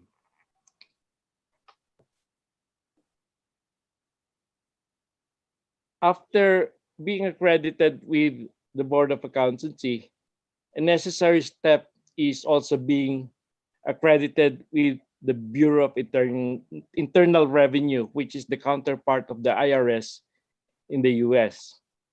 So for us to be accredited with the Bureau of Internal Revenue, we must first have a BOA certificate of accreditation. So we must have be a CPA.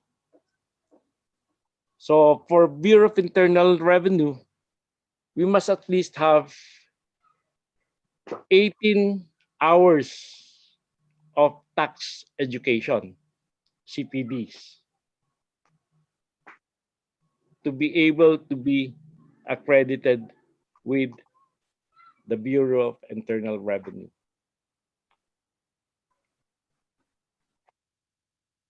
Also, if we wish to audit cooperatives in the Philippines,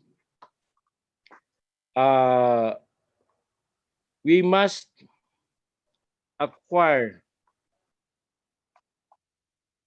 an accreditation from the Cooperative Development Authority. For this accreditation, we have new circulars, but in the prior years, we needed 24 hours of education in cooperative development. So the basics of cooperative, knowledge of basic cooperativism in the Philippines is required. The standard accounting practices. The candidate for accreditation must be able to have this.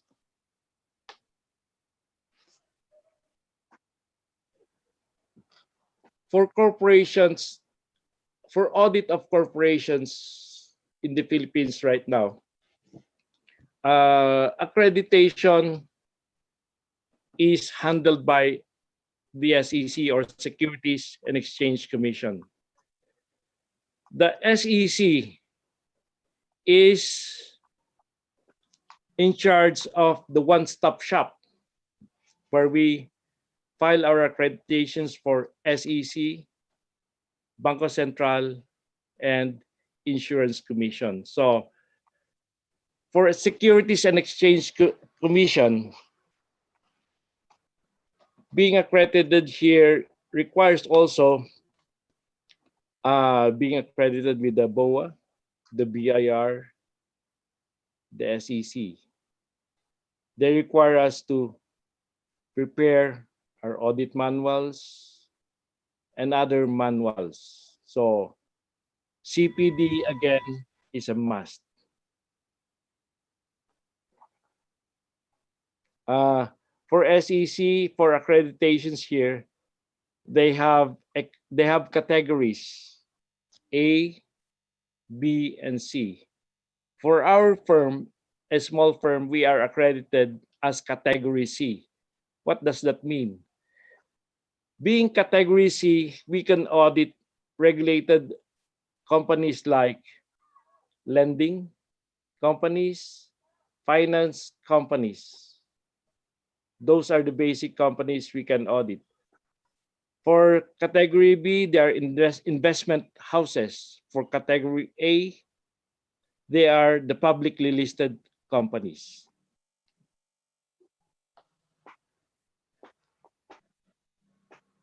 Now, for banks, if we would want to audit banks, again, there is a regulator. We call Bangko Sentral ng Pilipinas. This is our central bank.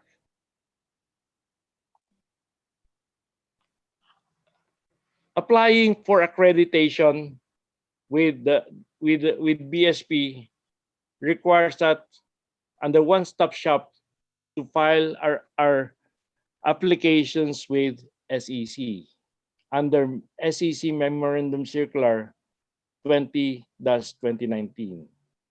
So again, what is required of us are audit manuals for banks. How do we deal with AMLA, anti-money laundering, and other circulars.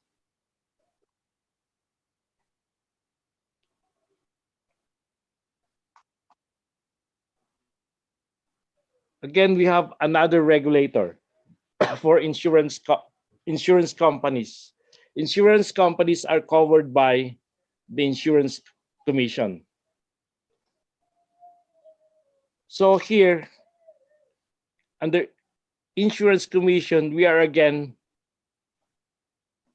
required to file our applications with SEC under the one-stop shop. So again, under the Insurance Commission, we are required to have at least 40 hours of training on insurance companies. For me, before I got my accreditation with insurance companies, I had 40 hours of training in the Insurance Institute of the Asia and the Pacific, which is accredited by the Insurance Commission.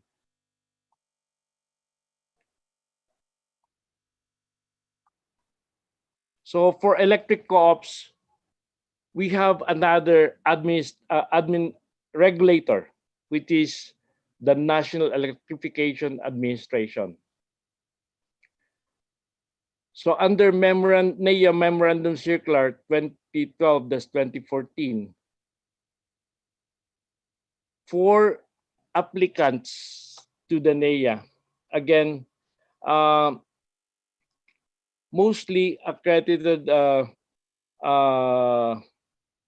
accounting firms are partnerships, because under the NEA,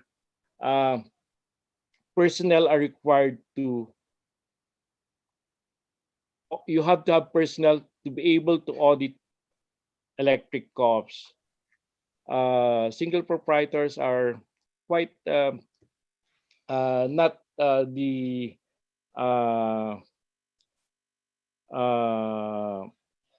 required applicants for this regulator. So for us, our accreditation is under process for NEA. We have been accredited. We are again applying for uh, renewal of this uh, accreditation. So for the regulators, mostly we have been accredited. We are one of the small medium practitioners who have complete accreditations.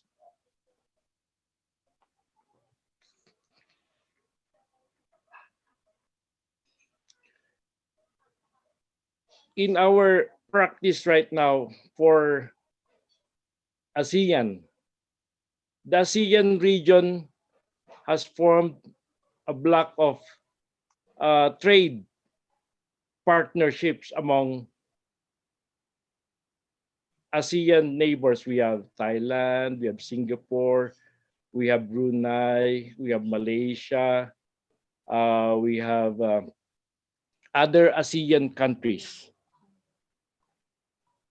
So with the trade relations among ASEAN regional countries, professionals have also been accredited in our area. So for me, I had tried to get accreditation as ASEAN Chartered Professional Accountant. I was able to get this, but when we were about to take oath, COVID-19 blocked our path. So being ASEAN CPA, we could practice, but the oath taking or finalization of our uh, accreditation is not yet done. Other ASEAN countries like Singapore, Malaysia, Thailand, they already have ACPA, ASEAN Chartered Professional Accountants. The Philippines looks forward to having this also. So with that, this is our practice. However, in practicing our profession, we also have alliances.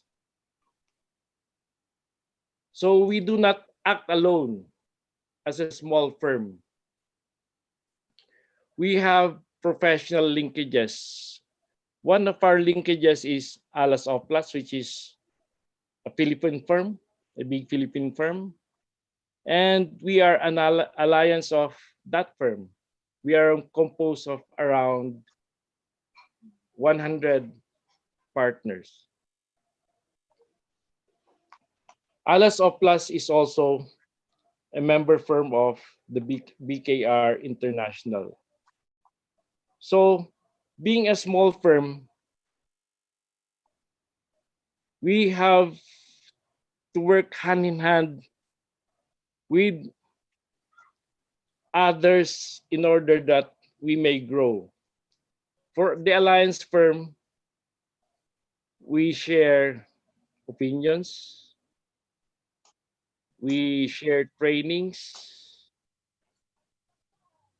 we also uh, uh, coordinate among each other on knowledge.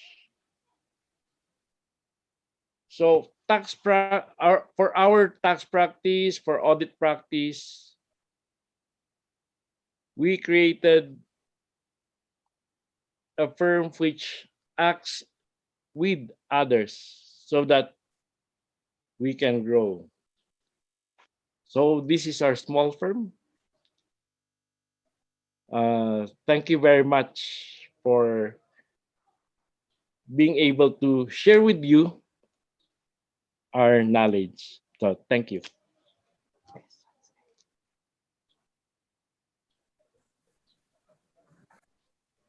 Thank you so much, my friend.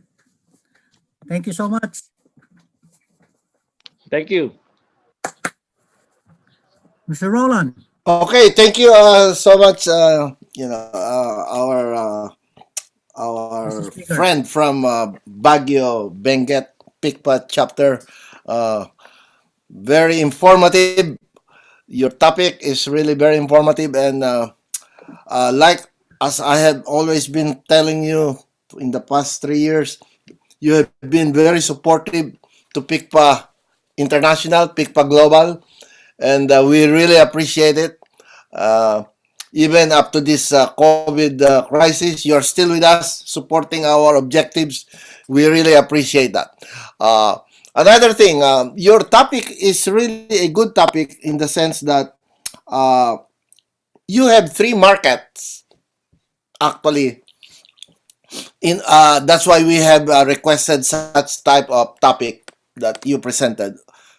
The three markets now that you have, who will actually be the primary beneficiary of your topic, are the following. Number one, uh, we have Filipino American CPAs who are in the US that because of uh, numbers, which means age, have retired or are thinking to retire, and still two types of those people who are retired or thinking to retire.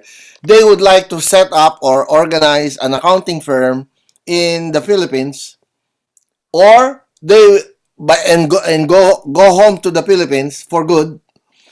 And the other one is also retired or thinking to retire, but would like to open an accounting firm in the Philippines, but he is not going home. Instead, he will be appointing somebody from the Philippines, Filipino CPA, to run such accounting firm. So that is your two types of market in the US. Second market is uh, uh, I am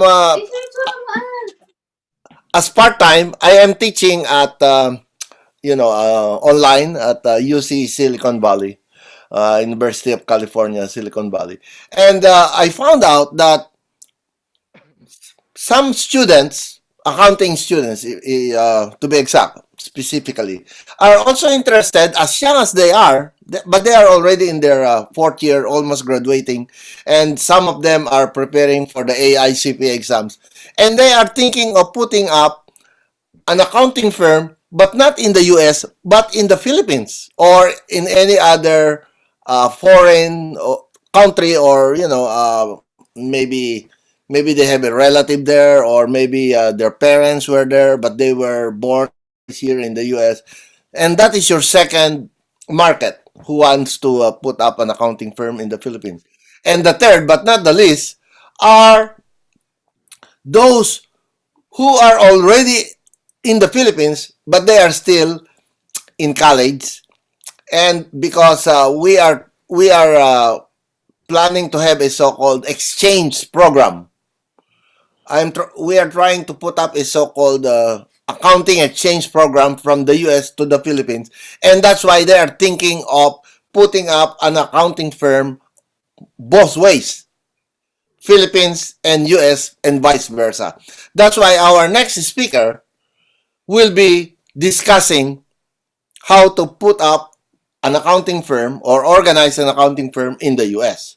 So I would like to call the next person who will introduce our next guest speaker, uh, a member of our PICPA Global Task Force, who is now residing in uh, my favorite city. Where else? Las Vegas. Please welcome Miss Maria Curley. Maria, please introduce our next guest speaker. Thank you. Good evening, everyone. All Our right. next speaker is the other person that just introduced our last speaker. Okay. His name is Renato Bergonia, and I guess we call him Rene. He has 35 years of professional accounting experience He's well-rounded, and his background includes finance, business management, sales, marketing, insurance, consulting, tax practice, and audit representations and in advisory services. Currently, he is a CFO, Chief Operating Officer at the Apex Healthcare in Las Vegas, Nevada. I didn't know that. And now I do, okay? So, and he owns R&R Financial Services, LLC, and that's in New Jersey. And these are all current dates. He also owns R&B Management Consulting LLC, and also in New Jersey.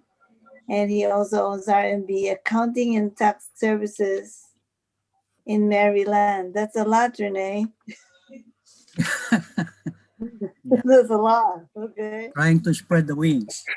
Can I work with you, Rene? Can I work for you? I need a job. Previously, he was an auditor at CNS and Associates in New York City. So, so it's Las Vegas, and then Maryland, and then now it's New York City. Virginia also. He was a financial analyst in Housing Opportunity Commission in Maryland. And he was a tax professor at Liberty Tax Incorporated in Maryland as well. And listen to this one. He was an accountant at Andrada Sunshine Corp in Kissimmee, Florida, Disneyland. and he was a regional accountant in Armed Forces, Police, Savings and Loans Associates. This was in the Philippines in Camp Aguinaldo, Quezon City. All right. So all the 35 years around experience with all those places. And now he wants to share with us like the practice of accounting and auditing and finance and marketing and sales and anything else? A very well-rounded person. And so and he told me not to say a lot, so I didn't. Okay, so now let's listen to Renato Bergonia. Thank you for that wonderful introduction, Maria. Yeah, I covered a lot because I was trying to find the best fit work or job for me. Hey, Renee. Yeah, I mean, Renee, can you hear me, Renee? You wanna move a little away from the monitor so we can see your head in pool. Yeah. There you go. Yeah. Para makita yung magandang lalaki. Yeah. Okay. Ganyan. No. Kasi nakikita yung ilaw eh. That's okay. There you go. That's fine. Yun talaga, ganun talaga. That's fine. Thank you. Okay na ba? Yeah. All right. A little bit back more. A little bit. Just a little bit. There you go. Perfect. Thank you. Okay. So, subukan ko na itong i-share ha. Baka magkamali ako ng ano eh. Subukan ko nga. Kita niyo ba? Yes. It's good. It's good. Loud and clear. Alright. Kaya lang, bakit na kukuberan yung aking ano? No, it's good. For us, it's good.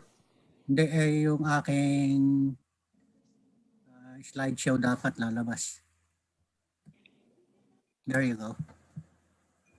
Okay. Okay. All right. My good friend Chris Ismael already discussed about putting up or doing a practice of his accounting firm in the Philippines as a way of supplementing or complementing or even making a trust. So many regulatory bodies in the Philippines, I will also be discussing putting up or setting up an accounting firm in the US. So putting up an accounting firm in the US is just like starting an accounting firm that is no different from other businesses. Accounting firm actually requires a lot of work, but the effort of putting up your own as industry in consulting firm, least accounting firms is one of the profitable small business a person can start right now. This is actually my personal experience. I will be sharing you what I did to at least put up different entities in order to at least become my own boss. Okay, so although there are a lot of accounting specific requirements, it's important to remember that you're starting a business first. And once you are committed to establishing your own practice, you start figuring out your purpose, your goal in market. And this will influence many other decisions, including the function of the services you provide, whether you want a physical or virtual location, your target demographic, and the location of your business. And once you have selected the location and determined your goals, it's time to put together the nuts and bolts of owning a business. But of course, before actually putting up your own, it is important to consider two questions that you may ask yourself. Okay, let's say I am not a CPA in the US. Do I need a CPA to open an accounting firm? So that's the question. Like me, I am not a US CPA, but I choose to put up my own accounting firm. Of course, there are differences. Of course, while a CPA are all accountants, but not all accountants are CPAs. There are differences between the two, including education, experience, and certain opportunities. However, the answer goes back to the question, what services do you want to offer? Okay. So an accounting firm can do almost everything a CPA firm can do, with one exception, of course, that is audits and assurance services. So if that is the part of your goals or target market, it's probably wise to think about the steps needed to become a CPA. However, if you are looking to focus on the multitude of other services accounting firms provide, it's likely that being a CPA is not a necessary credential to start. And while there are certain state-by-state exceptions about what can and cannot be undertaken by a CPA, they are not a requirement for starting an accounting firm. However, if you want to call yourself a CPA firm, then you need to become a CPA. Just like what I do now, I'm not a CPA, but I have my own accounting and tax practice. Of course, I do not deal with audits in assurance services. And then another issue is, of course, can an accountant work from home? Okay, well, what I did, I started in my own little home doing accounting services, tax preparation, tax consultancy, tax representation with my clients, but my office is at home. Okay, or you can even rent a virtual office. You can use an address, making it appear that you are conducting business there, but in fact, you are at home. So one of the benefits of starting an accounting firm at home is flexibility. So the simple answer to the question is many accountants can work or can do their jobs from home office. All the regulations that apply to a physical location also applies to virtual or home office. So not having a physical office does not put an accounting firm at a disadvantage. In fact, working from home is even easier with modern technology and software solutions that help vital aspects of your daily workflow. Okay, so I have already told you simple analysis or simple inputs on how I started my own.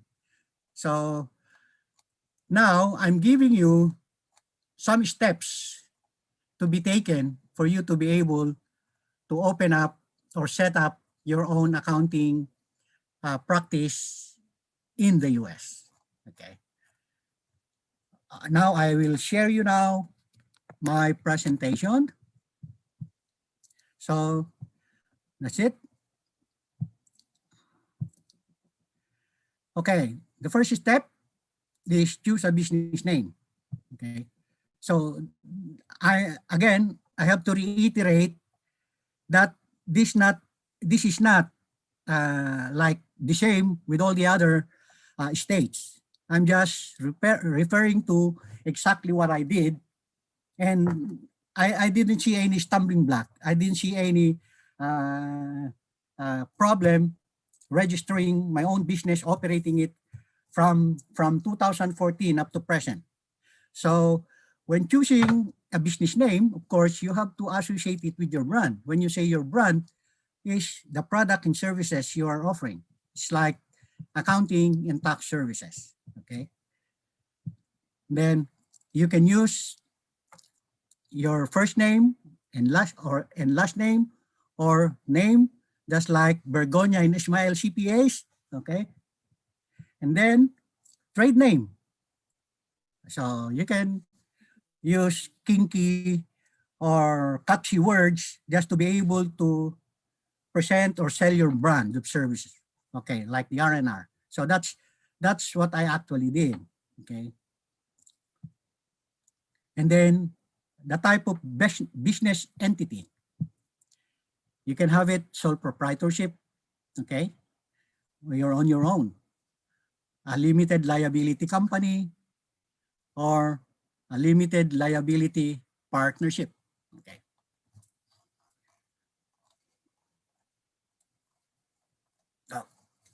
You can also have a choice of a professional liability, limited liability company, or a corporation. Under the LLC, of course, you can also form, for tax purposes, an S corporation. Okay, you will be taxed as a corporation, but of course, it is a pass-through entity. So your income or losses will be will be also included in your personal tax return, but not for a C corporation, because it has its own tax. It reports its income or taxes to 1120. So next is, of course, after choosing the type of entity you would want to register, now you're ready to register your business. So this is actually first a state level formation. Remember, each state or each jurisdiction has different requirement. In California, they don't allow LLC for a tax practitioner or a CPA firm. Okay, they don't allow in California if you form an LLC for a CPA firm. Okay, so in the state level, all you need to do is just incorporate your business and do it online. In 3 or 5 or 10 minutes, you already have a formation certificate as easy as that. You don't, in the comfort of your office or in the comfort of your home, if you are doing it at home, in 3 to 10 minutes, the business is already registered. And then, of course, you have to have a registered agent. You can be your registered agent as an individual, or you can appoint another company or another entity as your representative in dealing with the state. Okay. And then once you are registered with the state department of corporation or division, because some other state call it department, some other state call it division of corporation. Like in New York, they call it department. And then California, department or division. In Virginia, Maryland, Delaware, because in Nevada, because as practitioner, part of that is the services I render to my clients also. I register, I form their businesses, do consultancy. Okay, so after formation, after registering it, appointing a registered agent, you are now ready to register your business with the Department of Assessment and Taxation. In this way, you will be able to at least file taxes to the state. Okay. And then next is you need to apply for employer identification number. So this actually, the EIN in short, is actually like the tax identification number in the Philippines. So you will be required to secure an EIN, especially so if you have an employee. Because from this number, when you remit withholding taxes and some other taxes, you have to indicate this number. Okay. In a sole proprietorship, of course, you don't need to if you don't have any employee. If you yourself is just your employee, is just an employee, then you don't need to. Okay. This EIN must have to be applied with the IRS. And then, of course, that EIN, of course, is required to secure a bank account. You also have the business license and permits. If you are a CPA, you are required to have a CPA certificate and the license to practice. Okay. If you are not a CPA, but you are an accounting and tax practitioner and you don't render audit or assurance services, you don't need this. And then, of course, you also need to meet education requirement and experience. So in Maryland, in California, in New York, they require continuing education. Every year I have to submit 24 hours in New York, and in Maryland, you are required to pass their examination. Okay. Some other state, they don't. All you need to have is your PTR. Okay. Getting back,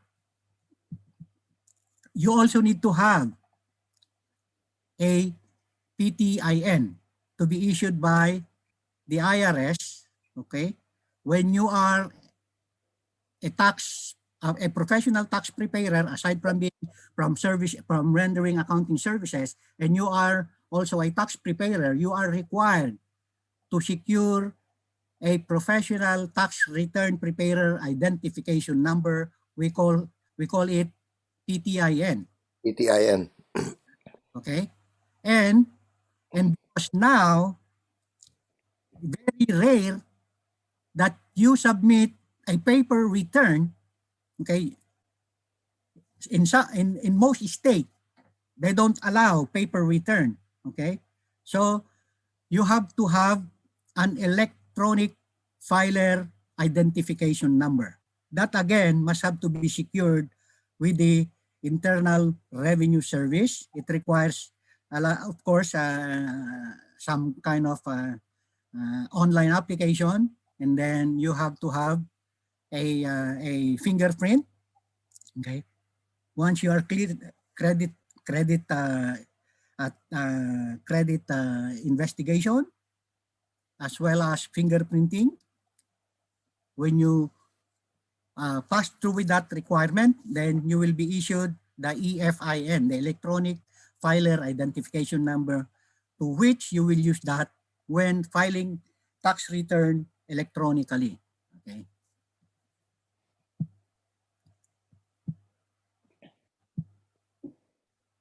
Of course, you have to open a bank account.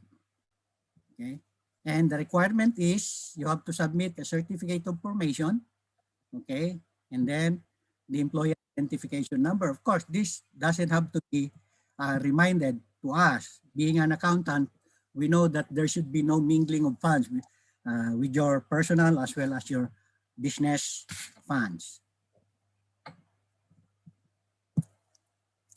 So you also have to protect your business with insurance. Okay, professional liability actually covers you with, let's say, malpractice. Yeah, right now I have a client that we represent. One accountant erroneously they committed a very grave neglect of the client's tax obligation with the state of New York. Okay, so now with our assistants, we audited the books and found out that they are not filing certain taxes, especially what our previous speaker Susan Wu said, the sales tax. So for 8 years, the client was not paying or remitting taxes. And the client also didn't know that they are required to pay sales tax, and they did.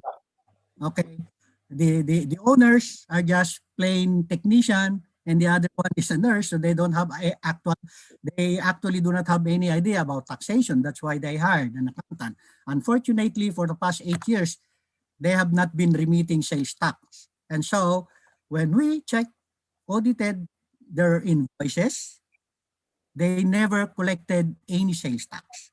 But of course, it is by law, they are required because of the services they are doing, like they are fabricating something like this, and then assembly, blah, blah, blah. So they are required. So we sued their accountant. We took over. Okay, we took over. We sued the accountant. Now, to the tune of, we are claiming 300, 500,000 damages. Okay, because imagine paying sales tax that not even a single centavo was collected from the client. Okay, it's really hard on the pocket. Imagine they never collected not even a single centavo. Now you're paying 200,000 plus of sales taxes. So you will be burying your business. Okay. So now, to protect my business, I have professional liability insurance. Like the coverage is $1 million. We also have general insurance for whatever reason you are covered, and property insurance because we are renting a space.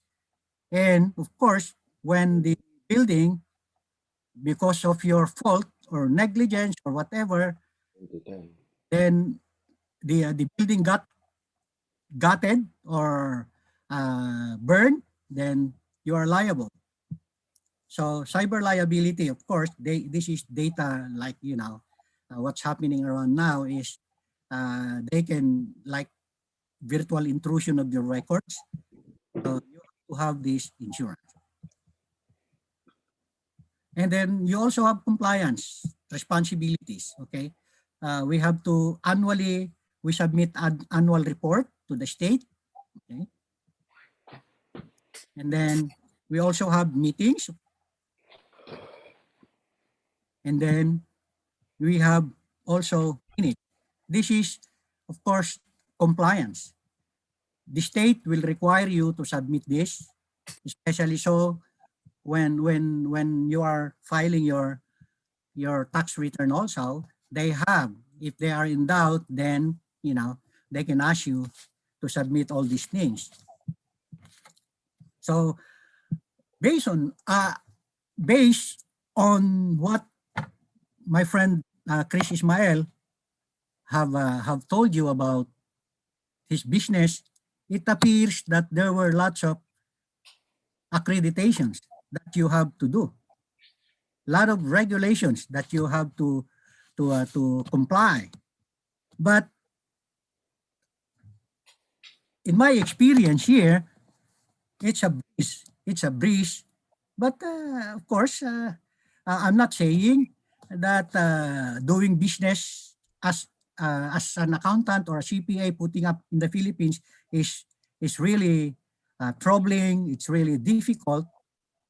But I believe it's more on how it's more on technology at times, because here they can easily check you just by your social security number or the EIN or the tax identification number issued by the state. Then they can easily look into your records.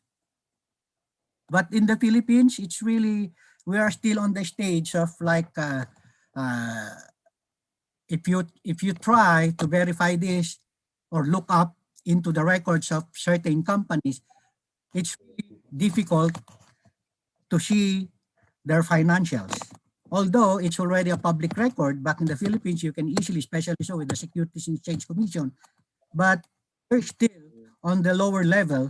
It's still very hard. Like if you ask the provinces, if you ask the municipals, it's hard. But here it's so easy.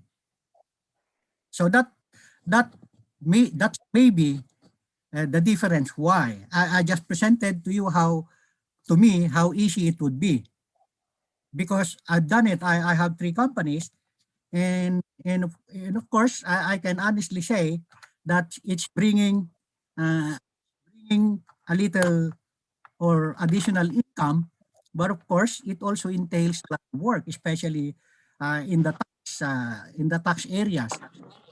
You always have to be on top of the situation when there is any change or regulation, especially so with the IRS, then you have to catch up.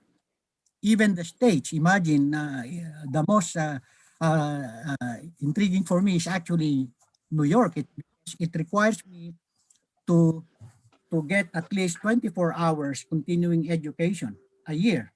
And that's difficult. It's about, they call it 24 credits, but the number of hours is long.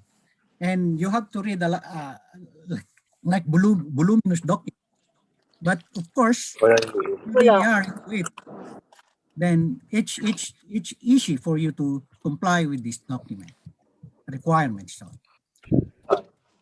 I'm not saying that having these companies as well as being the CFO of Apex is making a lot of money for me. Well, it's worth the effort. That is why in the US it's like free enterprise. You can have 2 or 3 or 4 jobs in one day, in 1 month, in 1 year. And it's a limitless opportunity as long as you can do it. Like, for example, there were so many programs like accounting programs that I didn't know. Even preparation of corporate returns when I started the business, I don't actually know. I was just challenged by a client who has about 9 companies. and he asked me to prepare the tax return, do the accounting, do the bookkeeping, come up with all those numbers. I actually didn't know. But because I accepted the challenge, I just have to ask them something. When they gave me the documents, all I did is to follow through. So it depends on us. The success of our business depends on entirely on us. It's because of the extra mile that we have to do in order to grow, in order to sustain, and of course, share your knowledge, and then build your business, of course, to at least create employment also, and of course, contribute to the growth of your community or as a whole to the country where you are currently located by contributing or paying your taxes. Okay, so that's all I can share. And when you have questions, me and Mr. Chris Ismael will be gladly answer your questions. Thank you so much for giving me the time. Okay. Yeah. Will you answer that, Mr. Ismael, please? Yes, sir. Okay, No sir. Go question ahead. yet. No question yet. Oh, no question yet? Okay, all right. Yeah. Anybody who wants to raise a question, we have 5 minutes to have the question. Q&A. If not, I will be doing the question. But I want to give a chance to other attendees to raise a question if they want. Okay? Anyone? Okay, if not, could you please unshare your screen, Idol Rene, please? Okay, all right. Yeah. So, if there's nobody who wants to ask a question, I have a question, just simple question to both of you, Mr. Rene Bergonia and Mr. Chris Ismael. The question is this, it's very basic. Do you have, is there any similarity practicing or opening? I'm talking about the simple way to register to respective government agencies in the Philippines and in the US. Any similarity? If none, we'll go to differences. Any similarity? For me, there are a lot of similarities. In the Philippines, pwede. In the Philippines, if you want to sign audited financial statements, you must first of all be a CPA. And I think also in the US, if you need to be an auditor and sign financial statements, you must also be a CPA and register with the regulatory bodies as a practicing CPA. I think that's a similarity. Yes. Okay. All right. What about you, Idol Rene? Are you giving the same answer? If not, we'll go to the differences. Yeah, in the US, like I mentioned earlier, if you are a CPA, all you have to have is your title as a CPA and a certificate to practice, and then you can sign, okay, financial statements. Unless Okay. unless Mark can add can add something to what I said.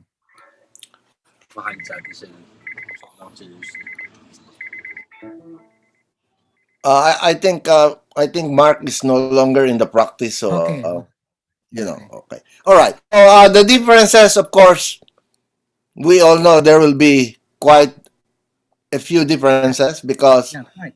number one, the U.S. has 55 states, and the Philippines is only one state. However, maybe the 55 states will be like the province or a what do you call this, district, if you will, in the Philippines, or city. Maybe that will be because I know, as you also have to apply for a business license in what do you call this, in each city in the Philippines, right? Yes, sir. Yeah, okay. So I think, but the bottom line is, I think basically it's still almost the same, right? The only thing is, we really need to know what are the specific names of those government agencies or regulatory bodies where the practicing CPA would have to register and pay the necessary registration fees or dues to those government agencies. So, but basically, bottom line is still, you have to register and pay for the business license. There is nothing free in opening an accounting firm. Anyway, it's also part of the operating expenses as part of taxes and licenses, right? Still deductible if you are a practicing accountant or CPA.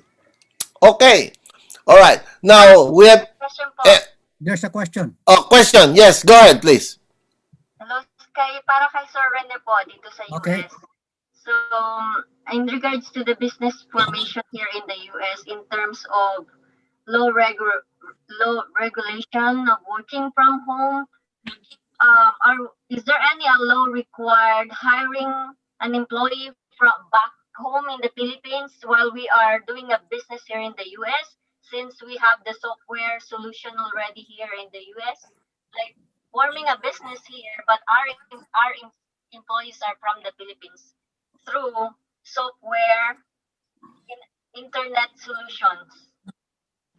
So can we do that? Is there any law that requires us, being an accountant, to put up a business here, but we are hiring an employees from the Philippines? Okay. Through online. Is there any law applicable to us? Good question. Good question. So you are talking about the law. First thing first, what I understand is that you are talking about an employee working in the Philippines, okay? Because you have a registered business in the US. Yes. But your employee is working in the Philippines like an outsource. Correct, outsource. Outsource. And so the law there, actually there is no specific, although there are laws which is labor law. But the thing is, in terms of taxation, of course, you are paying someone outside of the US, and you are also claiming, of course, expenses by way of the salaries you paid, right, to that employee. So now you are claiming expenses being paid outside of the US.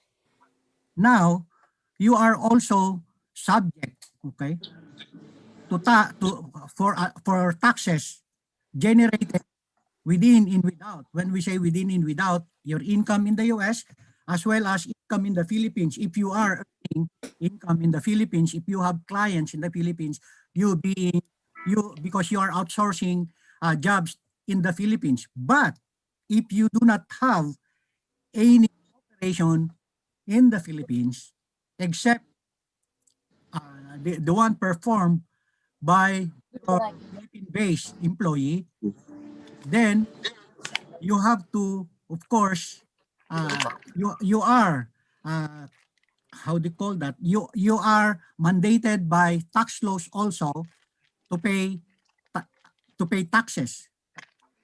Are you paying that that employee direct from your payroll, or paying someone in the Philippines, which in turn that entity is paying that employee? Paying the salary of the employees back in the Philippines, but not here. So the salary So of that employee in the Philippines, you are he's sending the declaring payment. that in the Philippines. You are sending the payment to that employee Yeah, directly from you, yeah. and there is no other entity in the Philippines where the payment is being made, and then that entity in the Philippines is paying that employee. No. So directly from you. So Yeah. remember, okay. So are we remember, required to declare that as an expenses? expense? Yeah, here in the US as a taxable, as a part of the expenses of the company? No, Outsourcing? actually, you have no. Okay, I'll explain it to you. Okay, kuya. You have, Kuya? Sobra. Oo, kuya. Lasing kami kahapon. Laro ulit tayo, kuya. Nabigla siguro kanina. Ay, kahapon, no? Ang dami namin nainom ko kasi, kuya. who is that? Baka pwede nyo i-control. Okay lang, kuya. Ford, Laro i-mute ulit tayo. lahat. Sino yung nagsasalita? Pwede bang ma-identify Kuya. yung ano para ma-unmute? Ay, ma-mute? Lasing, kuya. Ang dami namin inom kagabi. Sino ba?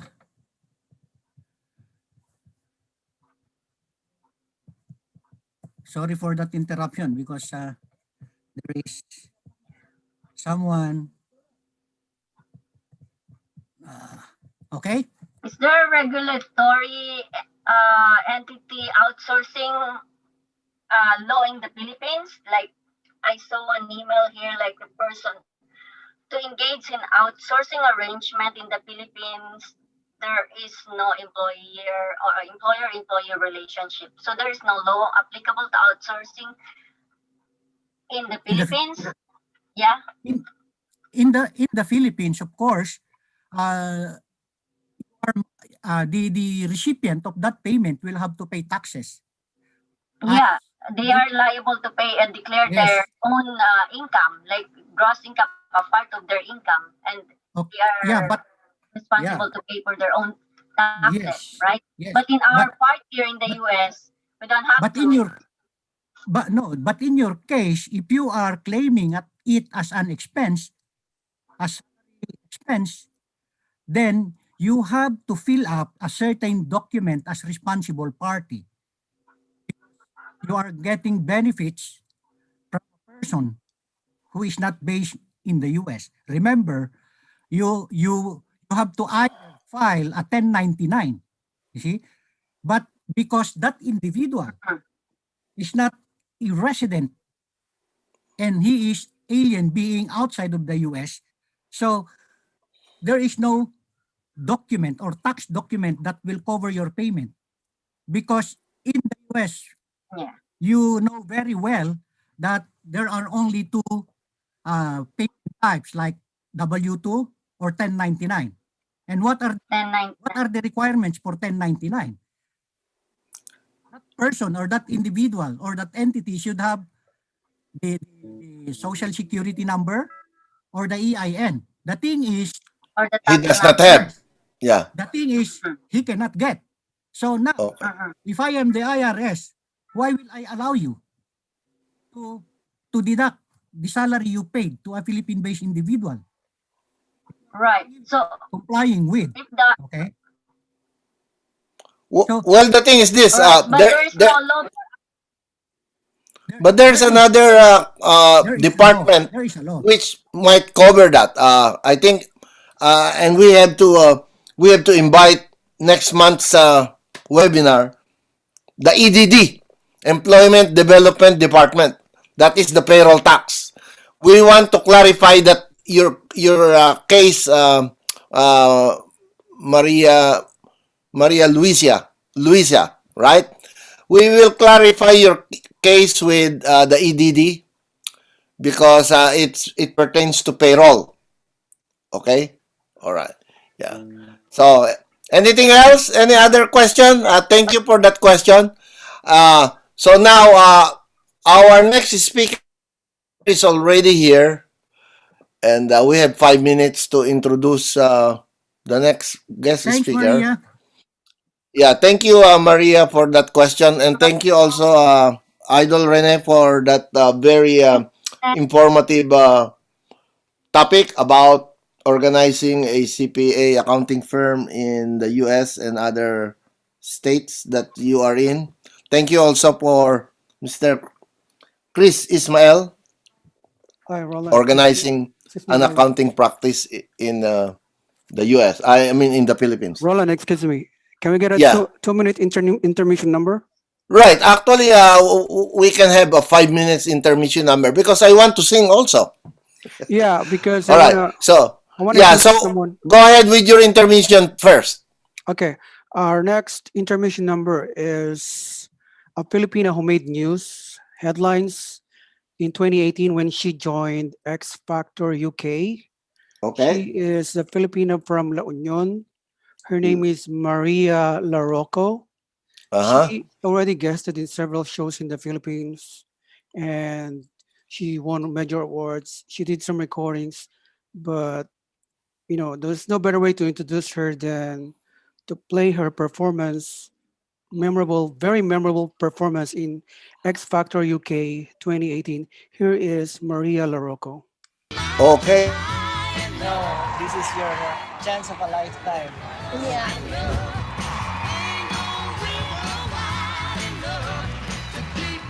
Who's that? Sawanda?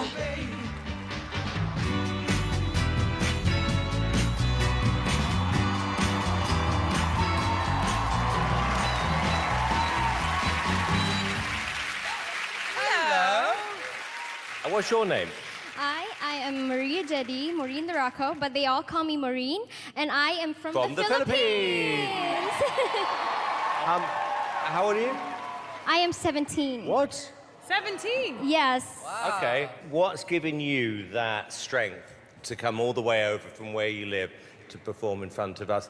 Since I was a little girl, I've always wanted to be an international superstar. I want to be big. So that's why I'm doing this, because I love to do that. I love to do it, and this is my dream. I'm Maria. I'm 17 years old. I am from the Philippines. I'm finally here. I flew to here in the UK with my family. Just my third time riding the plane. I'm just so happy to be given this opportunity. I can't believe that I'm here. Tell me you haven't come over especially for this audition. Yeah, What? Am I dreaming? Pinch me. A lot of artists have made it big because of the X Factor, like One Direction. And since I was a little girl, I told my mom, someday I will be up there singing my heart out. This is your chance. This is your time to shine. I do believe that I've got the X Factor. Yay!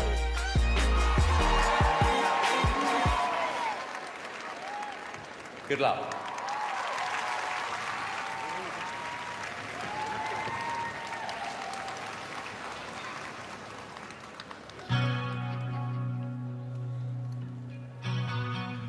Hello, Purple Rain.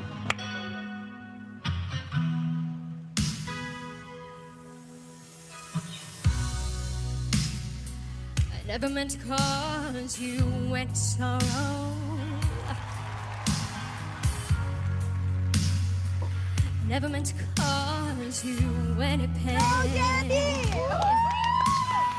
Only wanted to see you laughing in the purple rain. Purple rain.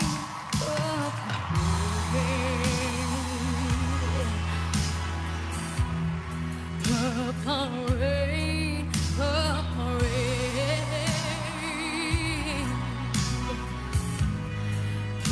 Purple rain, purple rain. Only wanted to see you laughing in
anyone in the Philippines who can't sing? That was absolutely incredible. Thank incredible. you so much. Thank you. To do what you've just done at 17, vocally, you absolutely blew me away. Well done. Well done. Thank you so much. OMG! You just bossed that stage. Well done.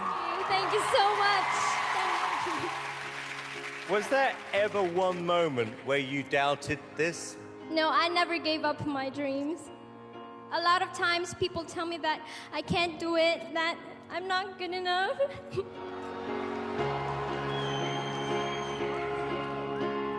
Look what you did to the audience. That hasn't happened a lot.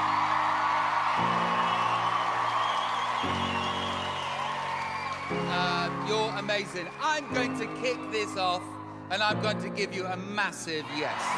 Thank you so much. I'm gonna give you all the yeses I can possibly give you. Yes! Thank you so much. Thank you. Maria, thank you so much for auditioning for this show. It's a yes. Thank you. Thank you so much. So you are 17 years old and you've flown all the way, which is a long trip. You've taken on probably one of the biggest songs in the world. I'm going to go beyond a billion yeses. I'm going to give you infinity yeses. Thank you so much. Thank you so much. Thank you guys. I love you all. Okay, that was Maria Larocco, ladies and gentlemen. Back to you, Roland. Let's have the last entertainment. Okay. This will be a... I got one more after you. I mean, after the last speaker. I got one more. Yes. Okay, this is a, I want to invite everyone that is attending on this global convention. We are all accountants. We are all CPAs. When I was in the Philippines, they always say that the accountants are, not everyone, but most of them are boring people. They are saying they just want to write worksheets, blah, blah, blah. They don't, they are not a, what do you call this? They are not a, no fun to be with. And that is what I want to prove that they are wrong. One of my hobbies is to play the guitar and also, play the keyboard. And so, please join me. This is a song that I think everyone knows. It's an old song, classic, but maybe you have heard it. If you know it, please join me. By the Bee Gees, Words.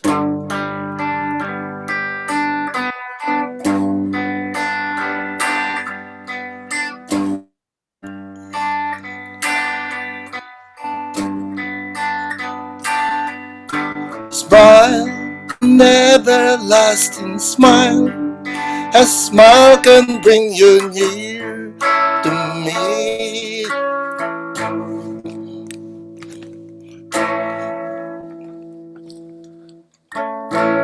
Don't ever let me find your gun, 'cause that could bring a tear to me.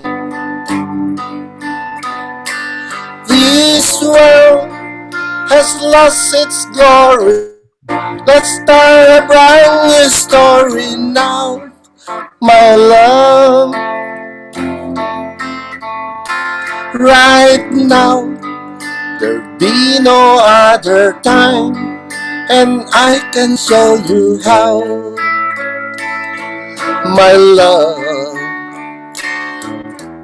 Talk and never ask in words, and dedicate them all to me. And I will give you all my love. I'm here if you should talk to me. You think that I don't even mean a single word I say.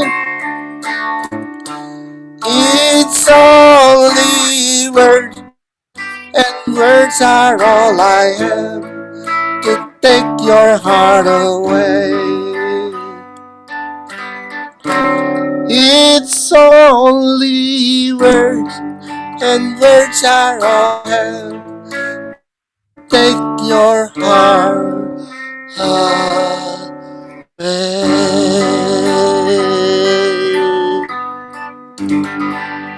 Thank you. All right. Now let me introduce to you our next guest speaker.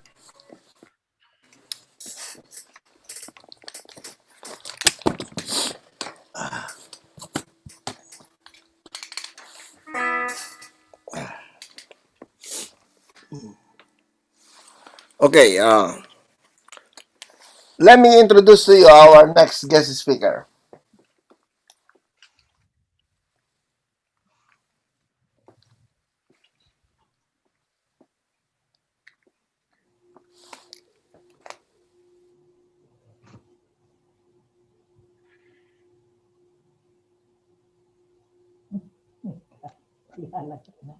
You okay, Roland? Okay. Yeah. Our next guest speaker is a former member of the PRC, the Professional Regulations Commission, the Board of Accountancy for 7 years, where he was also the vice chairperson for 3 years during his term.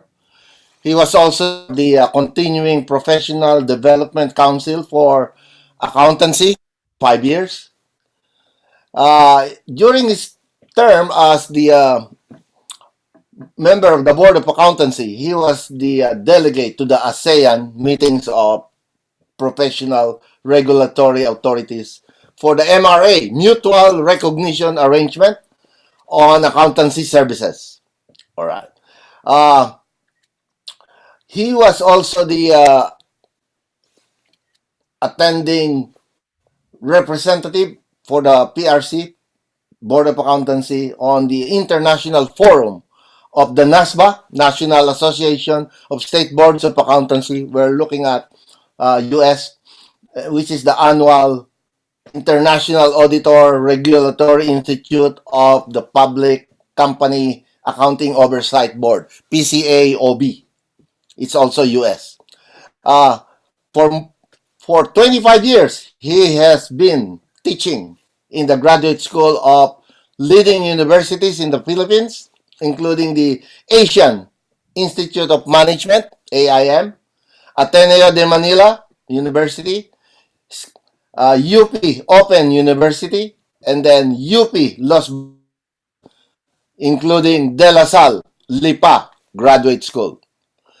Of course, MBA, Master's Degree in Development Management, and a Doctor of Philosophy, PhD, in Community Development and Agribusiness Management, both from the UP Los Baños, which awarded him the membership in 3 international honor societies for outstanding academic achievements.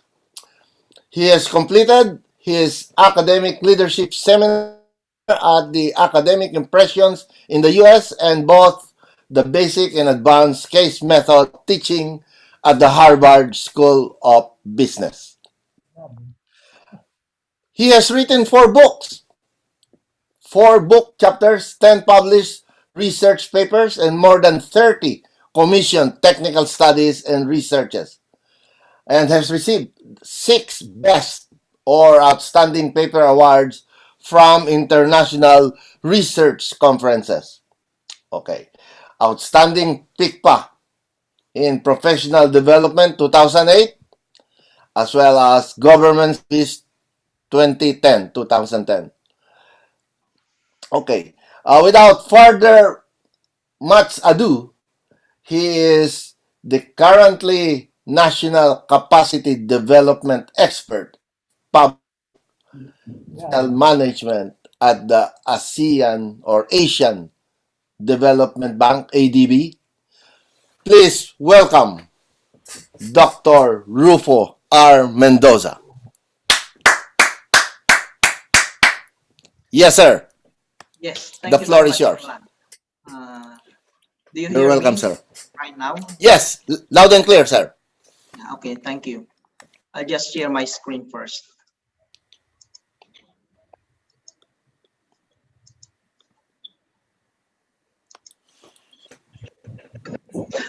Okay, so a pleasant afternoon to everyone. I understand it's Saturday night there in the US. Yes, sir. 1 p.m. It's 1 in the afternoon here in Manila. It's Sunday here. Thank you for inviting me to the 9th Global Convention of PICPA International. I got the invitation from Mr. Roland Titan, who has been my contact person even years back. I remember I met with your group and I even spoke in a forum that we had in San Francisco in Yes, sir. 2009. At the time, I was on the board of accountancy. Over the years, I had the wonderful memories meeting with you and more importantly, with our counterpart in the US, the NASBA or the National Association of State Boards of Accountancy, whom we met several times. For today, I opted to talk about how I look at the big picture of the accountancy profession in the Philippines. Since my 7-year stint in the Board of Accountancy ended in May of 2014, I have not been extensively involved in the profession. My work has been more of serving as a senior consultant in different international development organizations, including the World Bank, the United Nations Development Program, the US aid, the USAID, and the European Union. They all help the Philippine government in analyzing policies in public financial management and in strengthening its systems and practices along with different areas of PFM or public financial management. I have also been teaching, as Roland had told you, in the graduate schools, specifically on programs like MBA, Development Management, and Public Management. At the outset, I'd like to say that the Philippine accountancy profession is gaining grounds as individual Filipino CPAs become marketable both in the local and international workplaces. The profession has been actively involved in all the sectors that it serves: public practice, commerce and industry, government and education. CPAs have broadened their roles and have expanded their horizons from the traditional accounting and tax work to internal audit, external audit, as well as finance and consulting. I have chosen 5 topics for discussion this afternoon. All of them are in the form of policy recommendations for the Philippine accountancy profession. I have to be clear that these are my recommendations based on my personal observation and understanding of the landscape of the accountancy profession. These are meant to provide insights either to the government regulatory bodies or professional organizations that seek to promote the development of accountancy. I'm sharing this with you because these are opportunities for CPAs around the world to take an active role, either as an advocate, an agent of change, a provider of support, or as a resource contributor. You may also be interested in knowledge and technology sharing with various organizations in the Philippines and in helping the profession progress more in the future.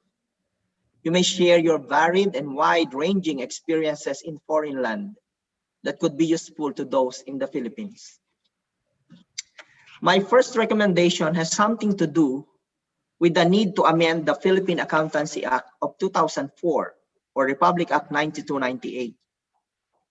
After 16 years, the law has been left behind by the progress of time.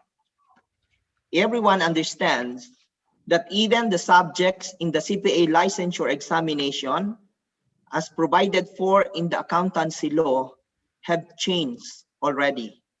From the 7 subjects indicated in the law, the subjects in the CPA licensure examination has been reduced or clustered to 6 only, effective 2016. More obvious in the change is the combination of the theory subjects with the practical subjects and the separation of taxation and business law, making each of them into two different subjects. That said, the law has to be in sync with this change in the licensure examination subjects. This could also imply that the number of members in the Professional Regulatory Board may be reduced from 7 to 6.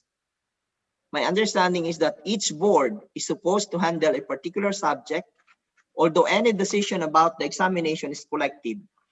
Hence, if there are 6 subjects in the examination, perhaps the law may reduce the number of board members to 6 also. This could save the government in terms of compensation of 1 member. You will also note that several provisions in the accountancy law are no longer attuned to the state of the profession and its practice. The law has to be clearer on the issues of accreditation and continuing professional development. As you have observed, both the accreditation and the CPD have been implemented in selected sectors only.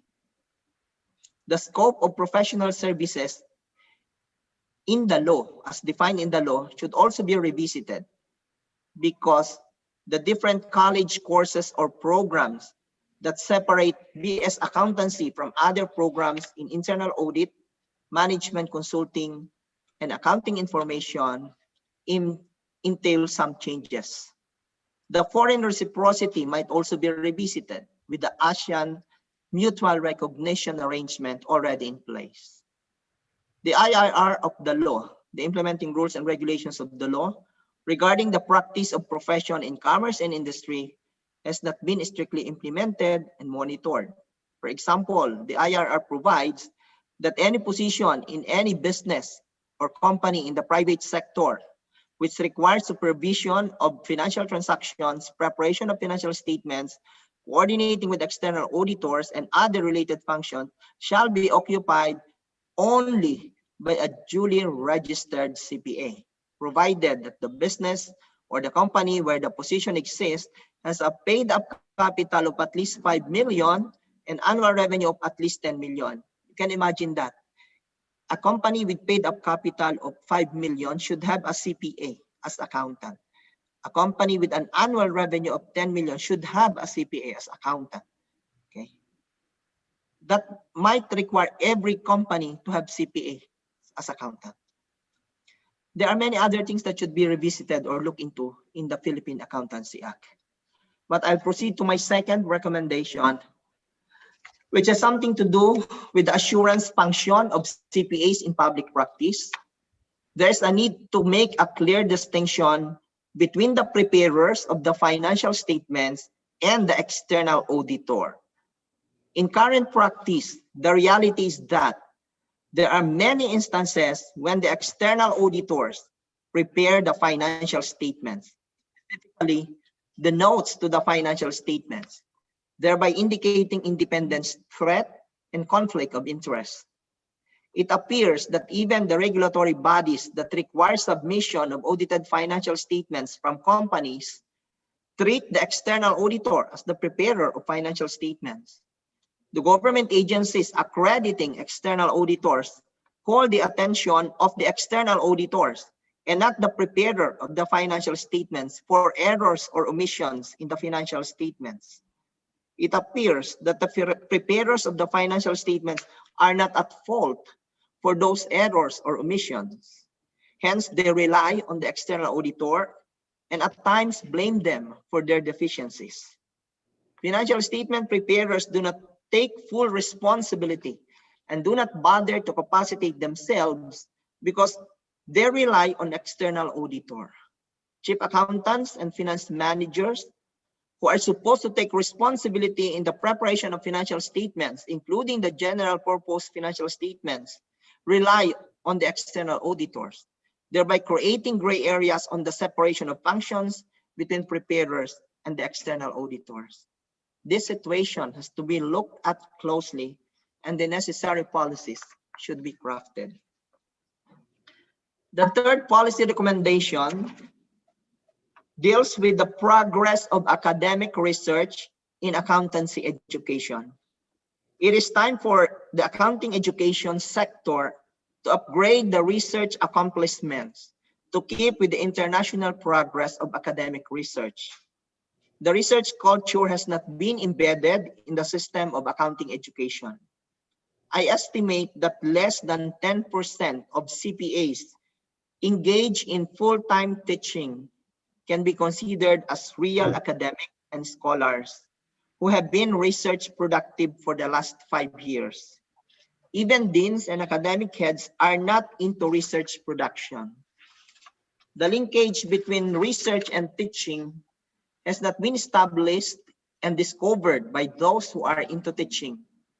Most teachers rely on textbooks and have not brought to the classroom their own research outputs and make them as part of instruction. This situation may be attributed to the fact that colleges and universities are assessed and categorized based on their performance in the CPA licensure examination alone, and not on their research productivity and richness or abundance of instructional materials. Our country has remained to be in a textbook-based education. Very few, if there are schools or colleges of accountancies, may be considered as research institutions. The current practice in the accreditation of BS accountancy programs is also one reason why the research culture has not progressed in Philippine accountancy education. The research requirements among faculty members of school applying for accreditation are minimal and below standards. As a result, many schools have accredited programs even if they have not been into research, and faculty members have not specifically identified their own research interests. Research activities of faculty members are scattered over topics that they randomly choose to study because they want to study such topics even if they are not within their research interest and agenda. As such, no research expertise is developed. The research outputs are bits and pieces and scattered over numerous topics or areas that are not thematically clustered. Teaching research in college is also a problem. Who will teach research to students if the faculty members themselves are not into research, and many have conducted very minimal number of research activities? If we want teachers in auditing to have extensive experience in actual audit of companies, the same is true with teachers who will teach research. They are supposed to be research productive, so they will be able to teach the students in the practical application and the real world of research. Our educational institutions have not participated in international research projects that are offered by many global institutions. Hence, we are left behind by global standards. Most schools use the domestic and parochial standards in the measurement of school performance. We celebrate on the basis of our rank in the local market and not in the international or global benchmarks. And I think this is where CPAs in foreign countries can help educational institutions in the Philippines. You may find companies there. You may link these companies who are interested in undertaking research so that the schools in the Philippines can become partners of these companies. They can provide knowledge to companies who are interested in conducting research, applied research. The fourth recommendation I have in mind is about the continuing professional development. Everybody has been alarmed by the number of units that every professional should earn to be able to keep himself in the loop. I believe the number of units is not the issue on CPD, but it is the measurement of professional development that matters. The present system uses the input-based method of measurement of learning, which subsequently translates into professional development. The input-based method counts the number of hours that a professional spends in attending seminars, workshops, conferences, and the like. As long as you have spent your time attending, even without learning, you earn the credit points. I believe it is time for the profession to make use of a mixed method of input-based and output-based. A professional learns not only by attending seminars, workshops, and conferences. Learning can happen when a person writes a book, publishes research papers, develops a system or software, prepares a manual of operation, engages in risk identification and assessment process, participates in strategic CPA training for training. Prepares a market study, prepares a project feasibility assessment, and many other professional activities that happen in the workplace. These do not require the professional to leave the workplace and yet learn many things and maintain consistently his professional development. There should be no limit to learning. In the same manner that learning happens not only in the seminar room or in a conference, more practical learnings happen in the workplace.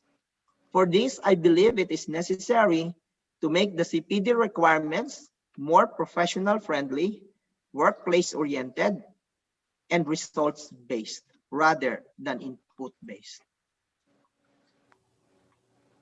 The last recommendation I'd like to discuss is about the thrust and direction of professional organization as a learning institution. Individual professionals are required to become members of professional organizations like us, whether we like it or not. Membership in professional organizations is beneficial if the organization is a learning institution that helps the professional in the pursuit of his or her career. One of the common services of professional organization is the provision of learning opportunities in the form of seminars and CPD programs. But this service is usually in the context of revenue generation for the professional organization. I'm not against the collection of fees for seminar and training programs. In fact, I always believe that knowledge is powerful and acquiring knowledge is costly. But training service providers should find means to professionalize themselves also, their service provision, their programs, their facilities, and their methodology or approach. Professional organizations should capacitate first and foremost their own pool of resource persons, subject matter experts, their facilitators and trainers, before they are allowed to deliver any form of learning activity. A facilitator or trainer should not only be a subject matter expert, he is supposed to be a training expert as well, one who understands the principles of adult learning, one who is able to explore the domains of learning and navigate the same in his learning sessions. A trainer should be capable of designing correct training programs whose learning goals, objectives, outcomes, approach, and methodology and assessment should be in sync and harmony and should be clearly seen in the design. It goes without saying that resource persons, facilitators, and trainers should have the technical competency required of a trainer and not just a subject matter expert. Without this training of trainers, many resource persons become PowerPoint slides reader. Many rely solely on the PowerPoint slides as their learning materials without going into the process of developing instructional materials in various forms. Many resource persons copy verbatim what are written in the references and place them in their slides. During the training proper, they read the slides, and worse, at times, they simply transfer the same in the local vernacular, making them a translator, interpreter instead of a trainer. Professional organizations should design their curriculum so that the professionals will be guided on their training path. Oftentimes, professional organizations offer seminars and training programs on a piecemeal basis without any direction on where the seminar or training programs are leading to. Universities often offer ladderized programs that professional organizations may adopt if they are serious about the competency development goals of individual members. Professional organizations, being training providers, should also generate knowledge within the organization, as evidenced by the publication of learning and instructional materials that they can produce. These knowledge materials become the learning and instructional materials that are used in the seminar and training programs that they offer. Training providers should have internal knowledge resources within the organizations. Otherwise, they simply act as agents who transfer knowledge generated outside by resource persons and transmit them to individual members, leaving nothing to the professional organization. So even if the professional organization has been conducting training for many years, once the resource person has left, they have not stored any knowledge resource within the organization. So like any social organism or like any organizations, the Philippine accountancy profession has been changing and evolving over time. As such, we the members and stakeholders should also take part in making the profession attuned with the needs of the current and future times. Thank you for giving me the opportunity to share my insights. I'll be open for deeper conversations about the things that I mentioned and in some other matters that could help us maintain the progress of the accountancy profession in our own country. Magandang hapon po. Maraming salamat.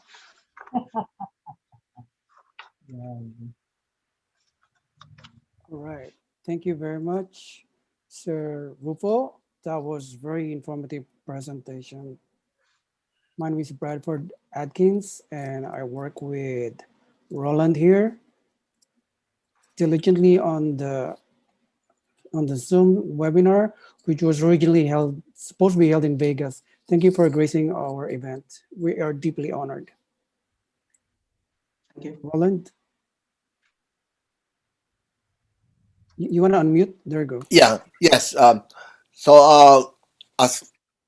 like what Bradford just mentioned, we thank you, Dr. Rufo Mendoza, for agreeing to be one of our global guest speakers again. I really, if we really choose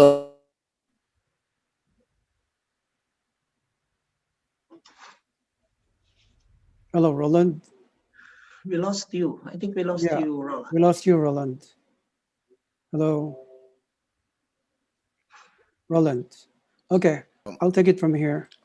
Nice. All right, used to be in Vegas, but because of this COVID pandemic crisis, we are forced to put it into a virtual Zoom convention because we don't want. One thing is sure, we didn't want to cancel it because we would like to keep our image that once we schedule something, it will always be there. Once we cancel something, they will doubt us already. Oh, is it pushing through or not? See, but since 2004 until now, 16 years ago, we have not canceled any scheduled global convention, and that is the image that we want to keep. So your topic is really very interesting, and you're right. Most of our continuing professional development is somewhat like outmoded, and there is really it's really about time to put it into the current or future perspective.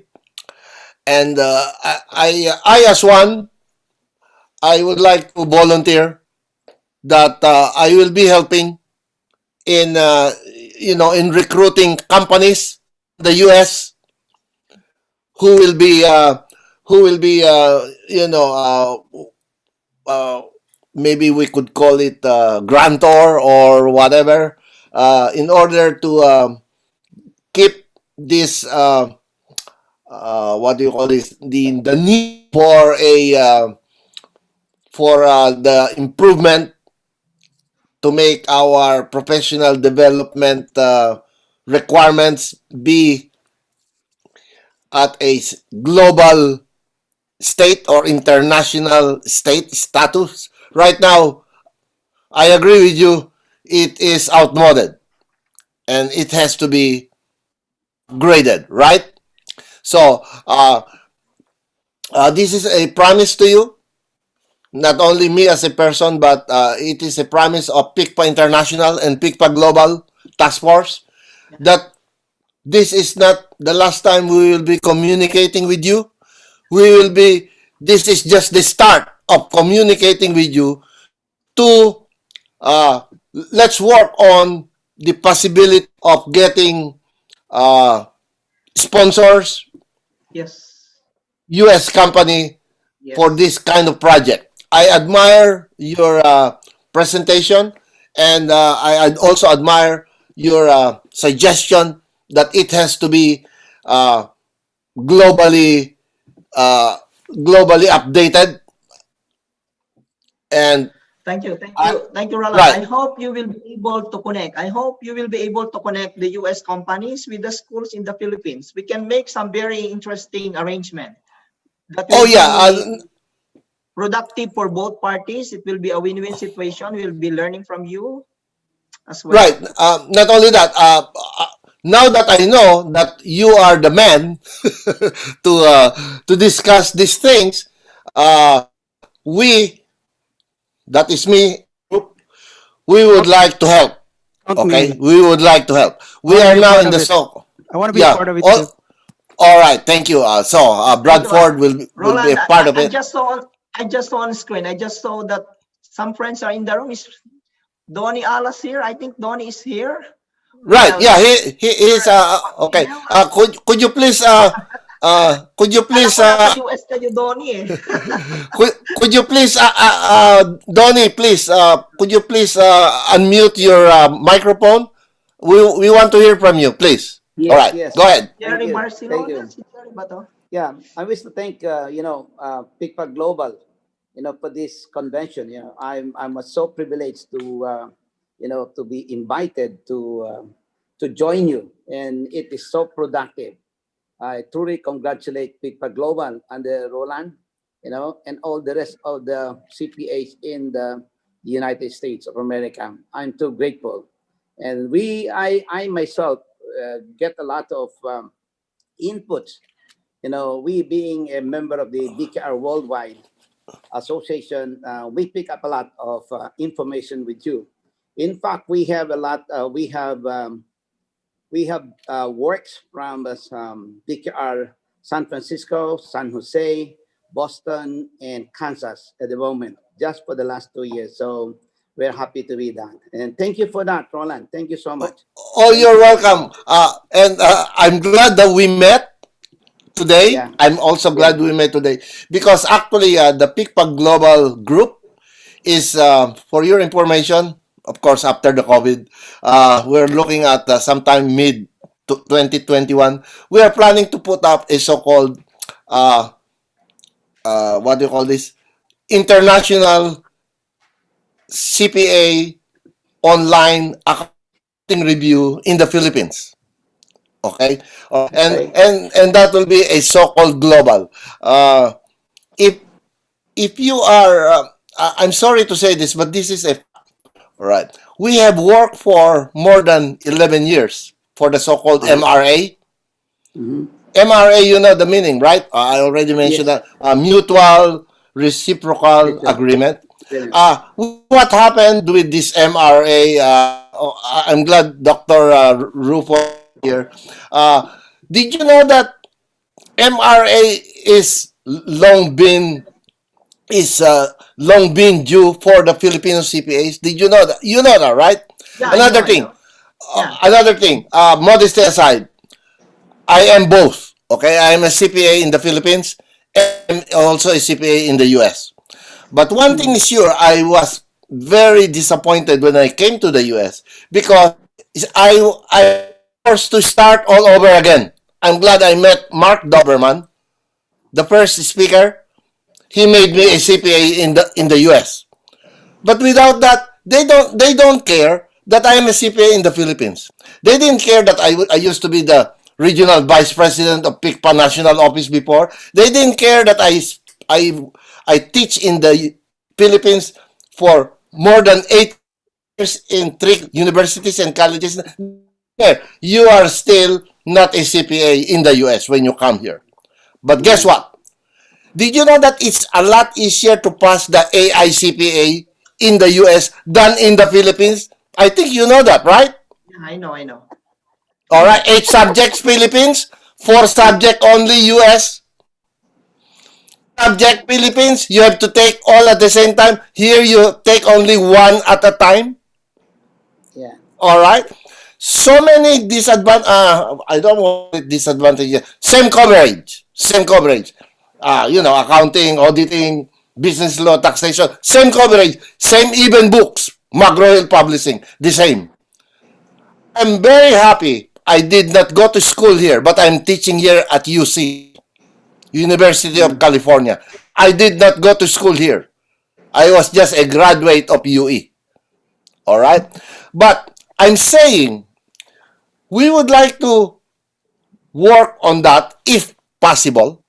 It's not for us, it's for the next generation of Filipino accountants, especially those who are still in the school.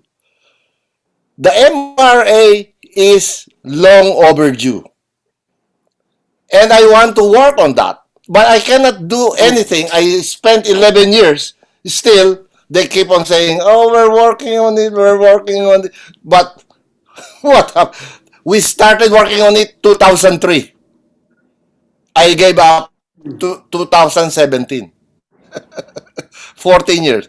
All right. So just tell me if it is really not possible so we could think of plan B.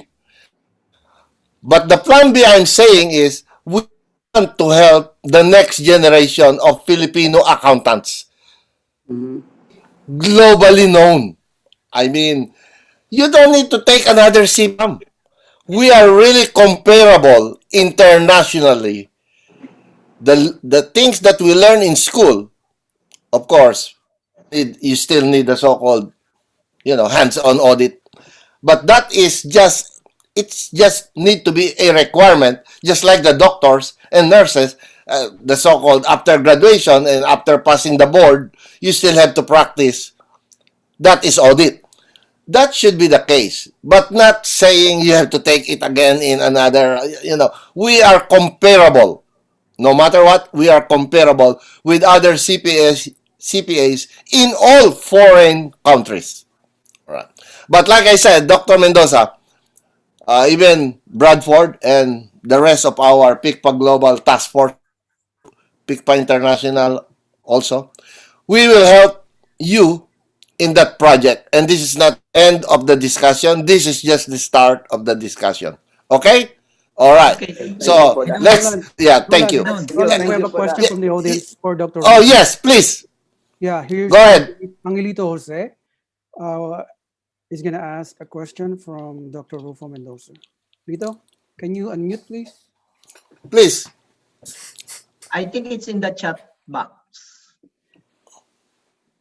All right, yeah. Okay, yeah. I'll read the question. My personal observation is that the accreditation of Filipino CPAs is very, very strict.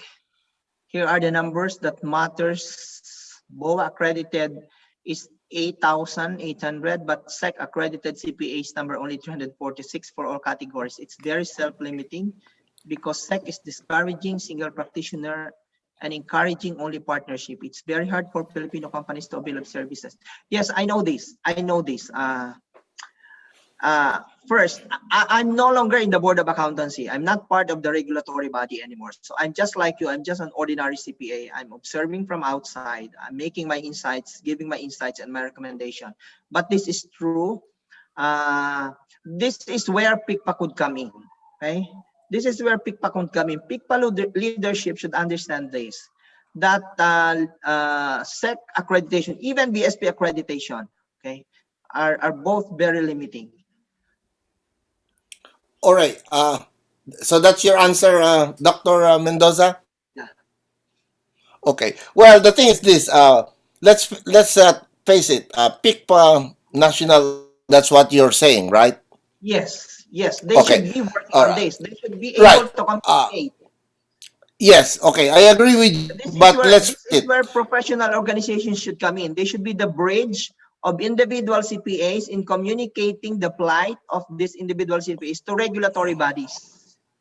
Because right. Yeah, I agree with you.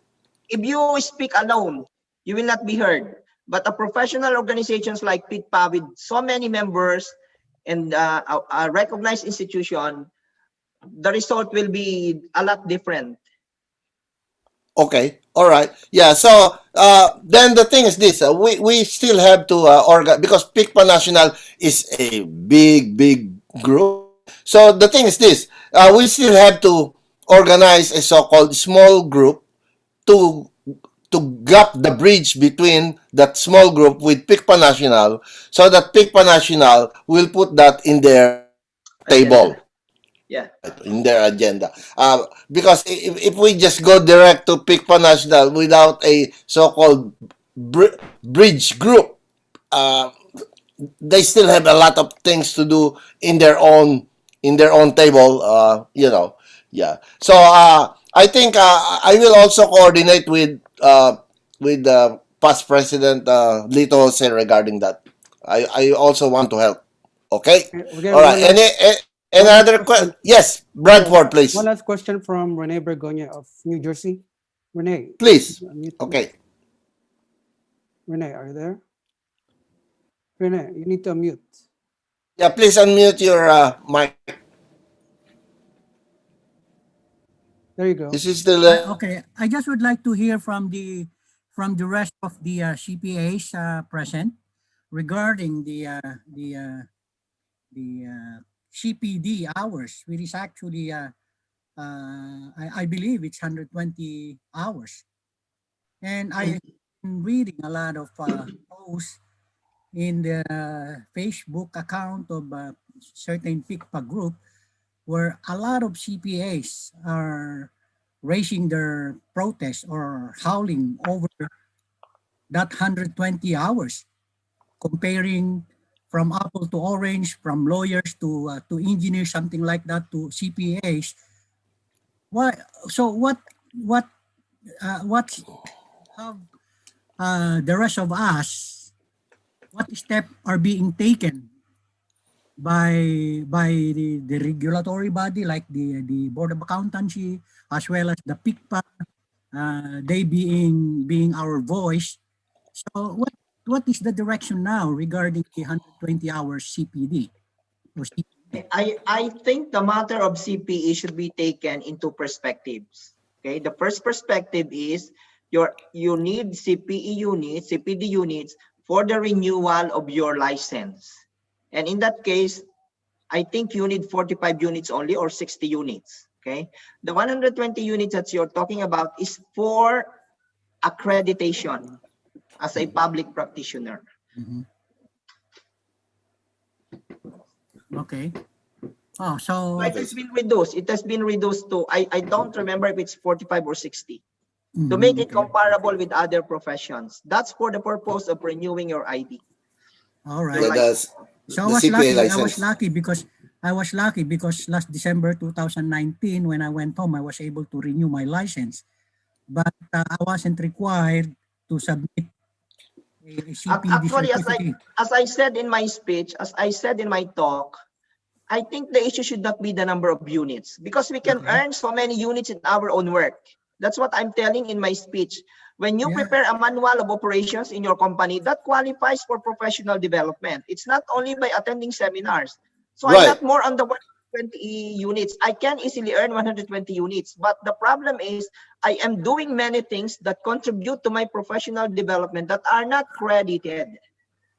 Yeah, so we should be focused on that. We should be focused on that. When we prepare a manual of operations, when we prepare an audit manual, for example, that constitutes professional development. I don't need to attend any seminar because I'm an expert in preparing the manual.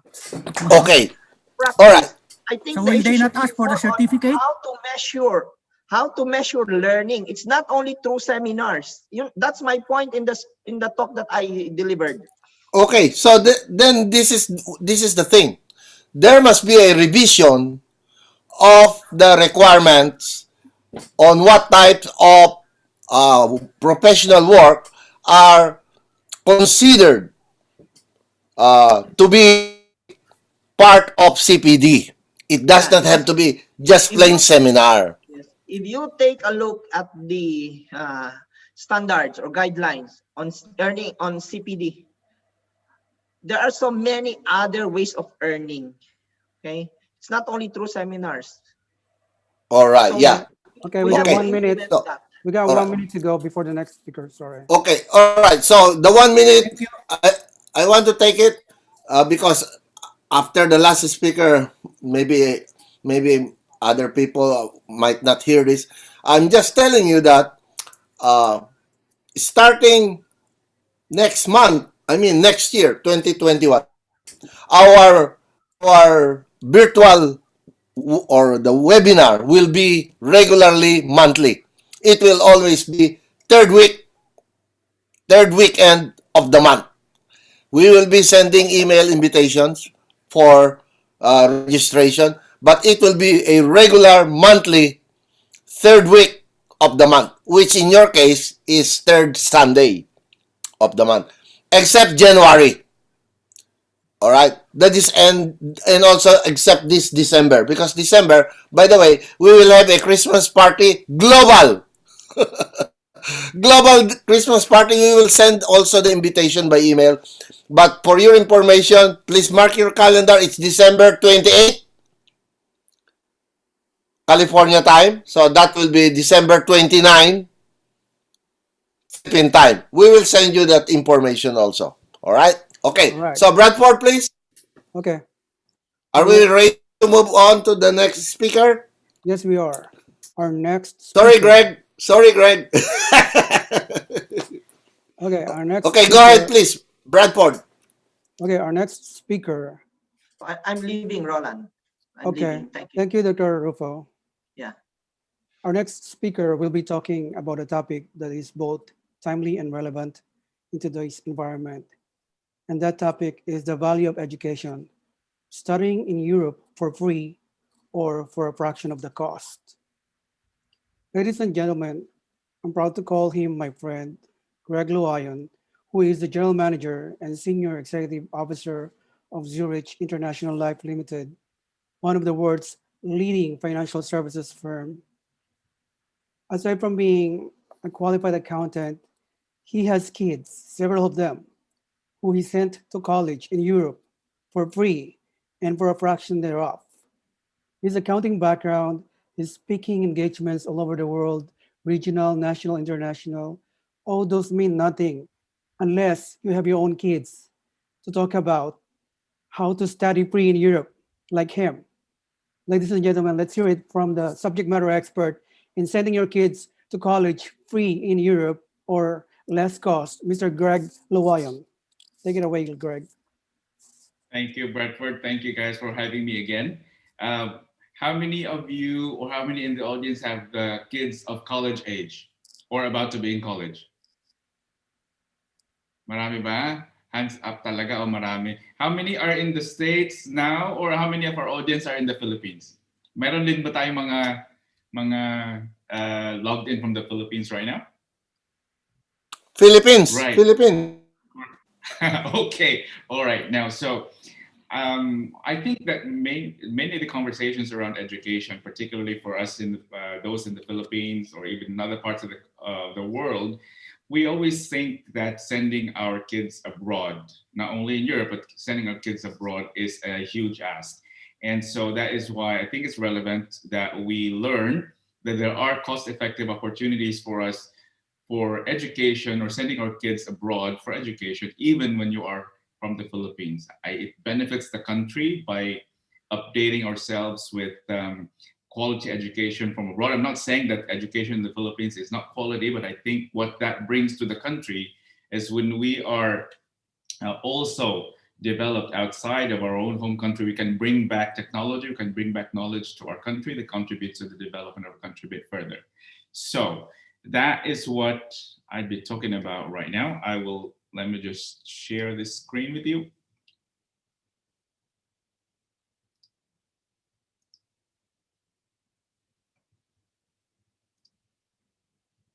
Right, are you guys able to see the screen?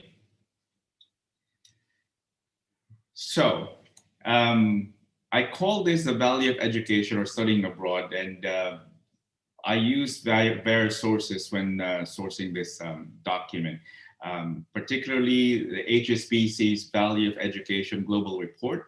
It studies, if I'm not mistaken, 15 countries with regards to education and education planning.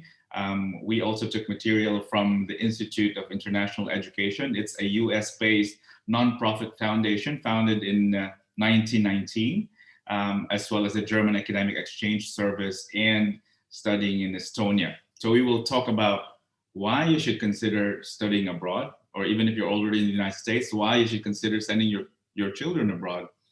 We look at where, what are the choices, and how to go about it.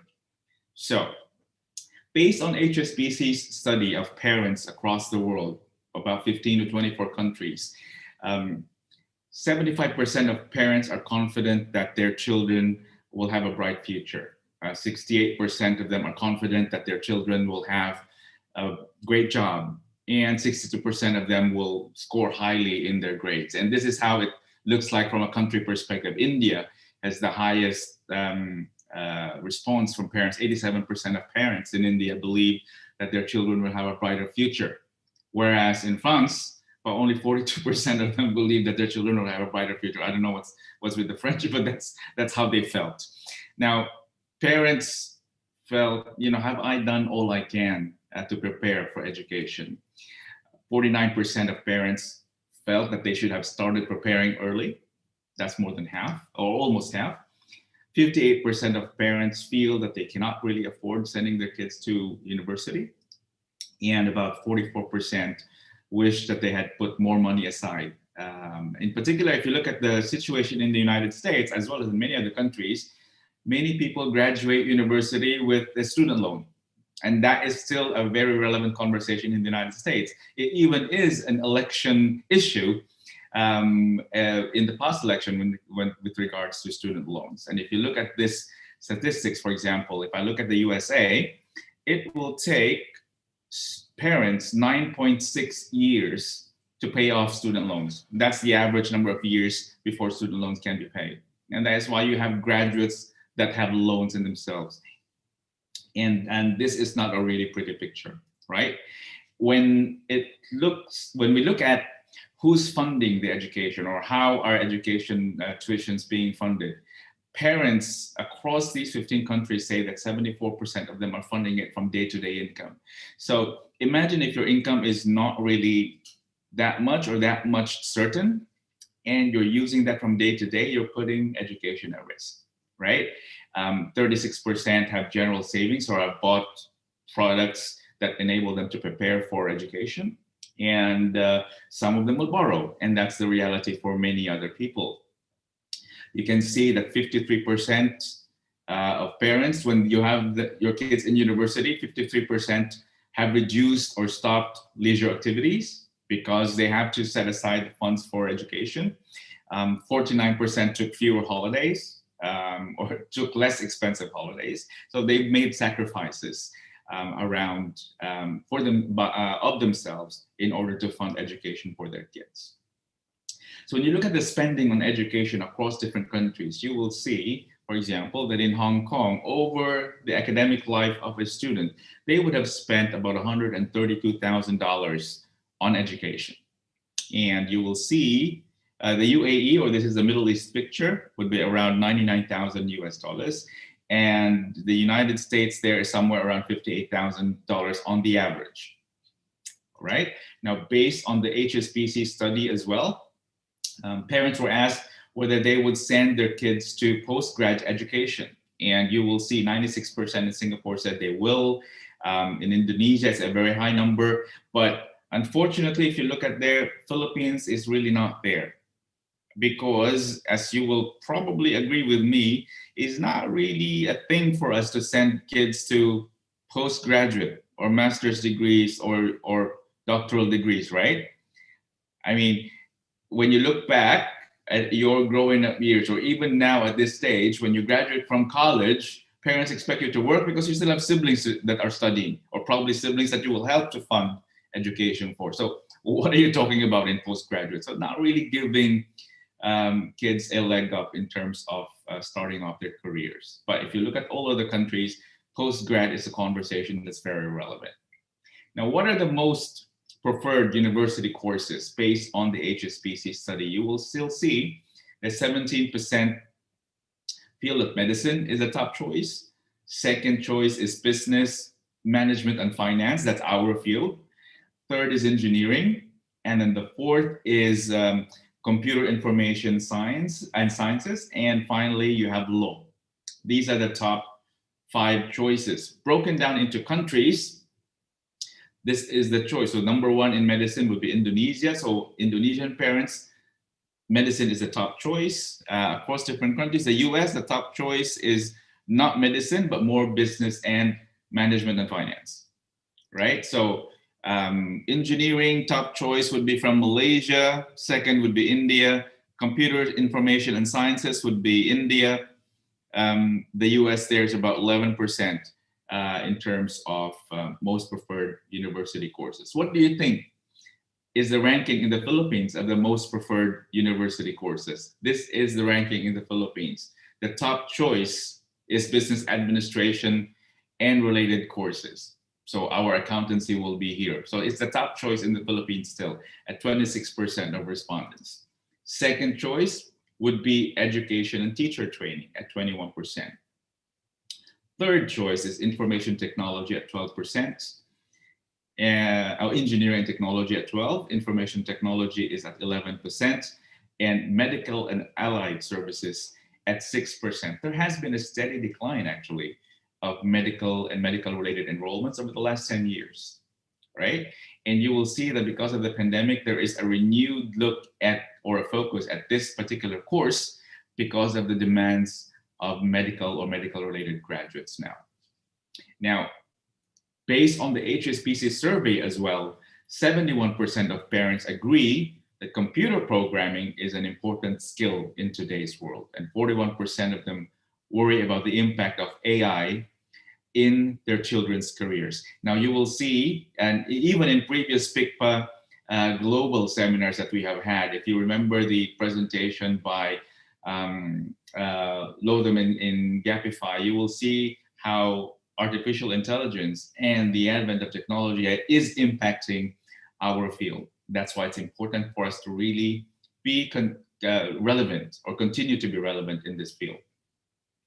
So the World Economic Forum lists the following as the careers for the future. So these are the careers, or the up and coming careers in the next 10 years. So you will have solar and wind energy technicians, nurse practitioners or registered nurses, they're back, software developer, physical therapist, medical and health services manager, information technology, cybersecurity is a very, very up and coming field. And you will see further that in the job landscape, 97 million new jobs in the next decade will be around data analysts, AI, big data specialists. You will have business development professionals, digital transformation.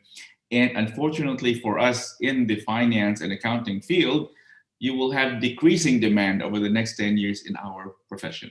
So you will see there, number 3, accounting, bookkeeping, and payroll clerks, decreasing demand there because these are starting to be automated. Accountants and auditors, number 4 there. So these are decreasing job demands. And this is according to the World Economic Forum. I've shown this slide in the past, in previous conversations that we have had in terms of what are stable roles, what are new roles, and what are redundant roles. And again, in the redundant roles, you will see that accounting, bookkeeping, payroll are in that list. So why should we be looking abroad in terms of studies? So in the HSBC survey, parents were asked, would you consider sending your kids abroad? And this is the response. So the UAE or Middle East parents, 65% of them say they will send their children abroad to study. The US, 36% of them say they will send their children abroad. We don't see the Philippines there because we don't generally send our children abroad, right? Now, why does studying abroad matters? And this is from the IIE, from the Institute of International Education. Studying abroad matters because it develops intrapersonal, cognitive, and interpersonal skills for our students. So by that, it means it develops their tolerance for ambiguity, develops their work ethic, self-awareness when they're in an environment that's not really their own, develops their problem solving, confidence, learning a foreign language, for example, as well as interpersonal skills such as leadership, communication, and teamwork. So these are powerful enablers that employers look for with regards to students who have studied abroad, right? So foreign language skills is rated at 49% of what employers look for. International work experience at 49%, exposure to new experiences and cultures, increasing confidence, and of course, independence. Now, for many of us, especially parents, our concern really is there a higher cost for me to send my children abroad? That's 40% of the respondents. Is there a higher cost to send my children abroad? And that is also true depending on which countries you send them to, right? Are they safe? So the question there is, are they safer to study in the Philippines versus if I send them abroad? Or they are safer studying in the States, for example, versus if I send them abroad? Will my child get homesick or will I miss my child a lot more? Now, based on the numbers, in 2001, there were 2.1 million students studying outside of their home countries. The top destination, the United States. As of last year, from 2.1 million, there are now 5.3 million students studying abroad, right? So if you look at where parents would consider education abroad, it has increased year on year. However, as you see, the cost of sending kids abroad is expensive. But our topic today is how we can find a non-expensive solution to sending kids abroad. This is the overall typical university expense when you send your children abroad. So the US, quite a bit of an expensive stretch there, right? So it's about 116,000 in total US dollars. Canada is around 70,000 US dollars. I mean, UK is about 63,000, Australia about $51,000. So still a bit of a stretch. These are the top 5 countries or destinations where students usually go when studying abroad. So number 1 is, as I said, the United States. Number 2 is Australia. And then you have the UK as number 3. And then you will have number 4 as Canada, and then you have Germany, number 5. Now, there are countries where it is really their strategy to invite international students because they need professionals in their own countries. In general, they want to keep the students that study there. You will see Canada with a strategy to invite 450,000 foreign students by 2022, Japan, about 300,000 by 2020, Germany, 350,000 by 2020. In fact, for example, Germany, they've actually already met this number. And in China, they want to have as much as 500,000 students by 2020. So it is a part of their strategy. These are the top 10 universities in the world by 2020, as of 2020. So number 1 to number 3 are in the United States. So that's MIT, Stanford, Harvard, topping number 3. And then number 4 would be the University of Oxford. Number 5 is Caltech. And then you have Swiss Federal Institute of Technology. Number 6, University of Cambridge, UCL, and Imperial College London. And then you have the University of Chicago as number 10, right? So these are the top 10 in the world. So top 5 favorite destinations, we'll talk about these 5. So number 1 is the US, Australia, and then you have the UK, Canada, and then Germany. So the United States, these are the top 10 countries sending kids to the United States. And you will see number 1 is China, 2nd is India, and then South Korea. I'd like you to pay attention to Vietnam as number 6. Vietnam is quite an up-and-coming country, even growing really, really fast. coming up closer to the Philippines, and you will notice that they are sending their kids abroad to study. So that's transfer of technology when you have kids that are graduated from abroad, bringing that back to their home countries to enable them to develop it a bit more, right? And you will see that Vietnam features really well in the top 5 countries as well. You won't see the Philippines in the ranking, unfortunately. For many Americans, when they go abroad to study, so there were 39,000 students from the US who are studying in the UK. Second destination for Americans is Italy. 3 is Spain. And then France, Germany, all down the line, number 10 being Japan, right? So Americans, there were 341,000 Americans studying abroad as of this study from IIE. So these are the top 10 universities in the US. So you have the top 3 up to Harvard, and then Caltech, University of Chicago, Princeton, Cornell, University of Pennsylvania, Yale, and then Columbia. The number that you see on the left side, this is the world ranking. So for example, Columbia University, that's number 18 in the world. So it's number 10 in the States, number 18 in the world. So this is the funding requirement if you're sending your kids to the US, right? And there's a huge gap. That's why you have a student loan crisis in the United States, because many people cannot really afford sending their kids to study, even for Americans themselves. Now, if you did send your kids to study in the States, this is the student living expense, depending on where you are. So for those of you in the East Coast, or for those in the Philippines sending your kids to the East Coast, if it's in Boston, that's around $1,500 to $3,000 US per month. That covers accommodation, food, transportation. For you in the West Coast, about $1,500 to $2,500 per month. Or those in San Francisco, obviously more expensive. Roland can probably bear this out. Monthly expense of $2,200 to $4,000, Roland, in San Francisco. That is still cheap for me. It's like, ouch.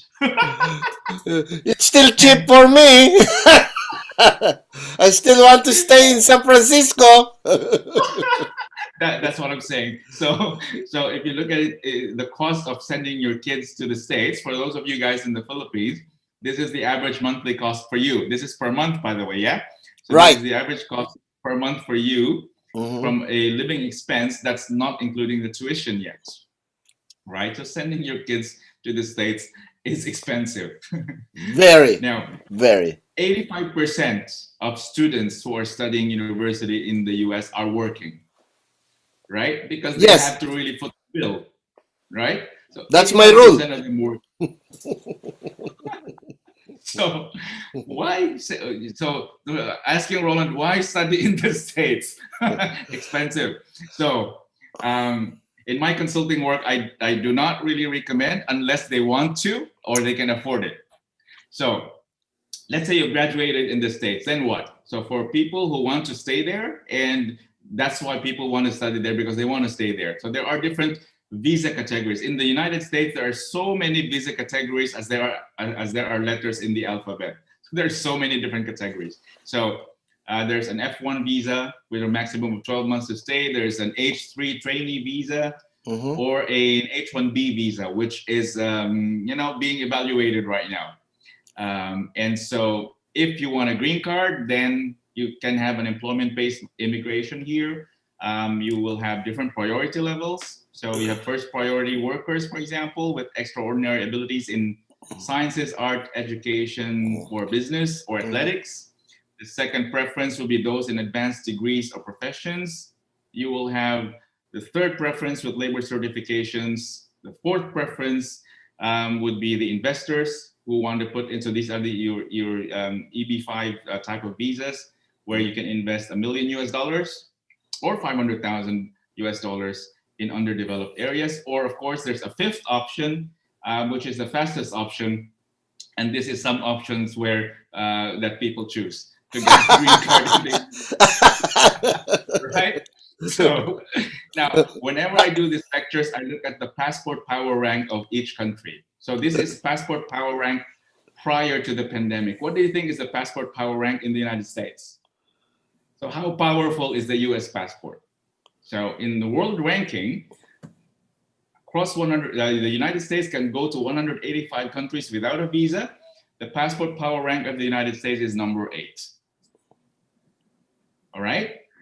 So the second country, a popular country destination, is Australia. If you look at it, the number 1, number 2, still China and India. You will see Vietnam there is number 4. We don't see the Philippines. Although, as you probably will hear, many Filipinos use the excuse of studying in Australia to immigrate, right? Which is very expensive.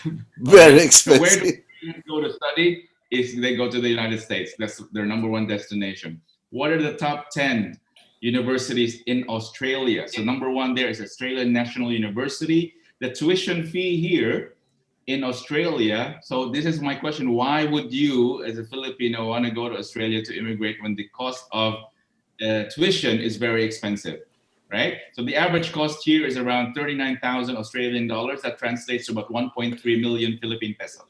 Oh boy. Okay, so this is the funding requirement to study in Australia.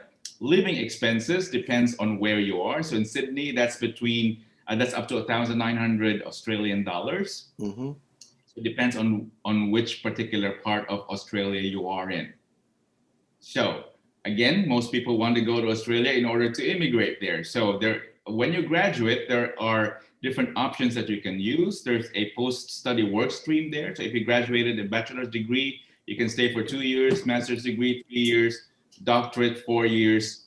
And there's also a graduate work stream depending on whether you graduated with an in-demand type of degree, like an engineering or medical field.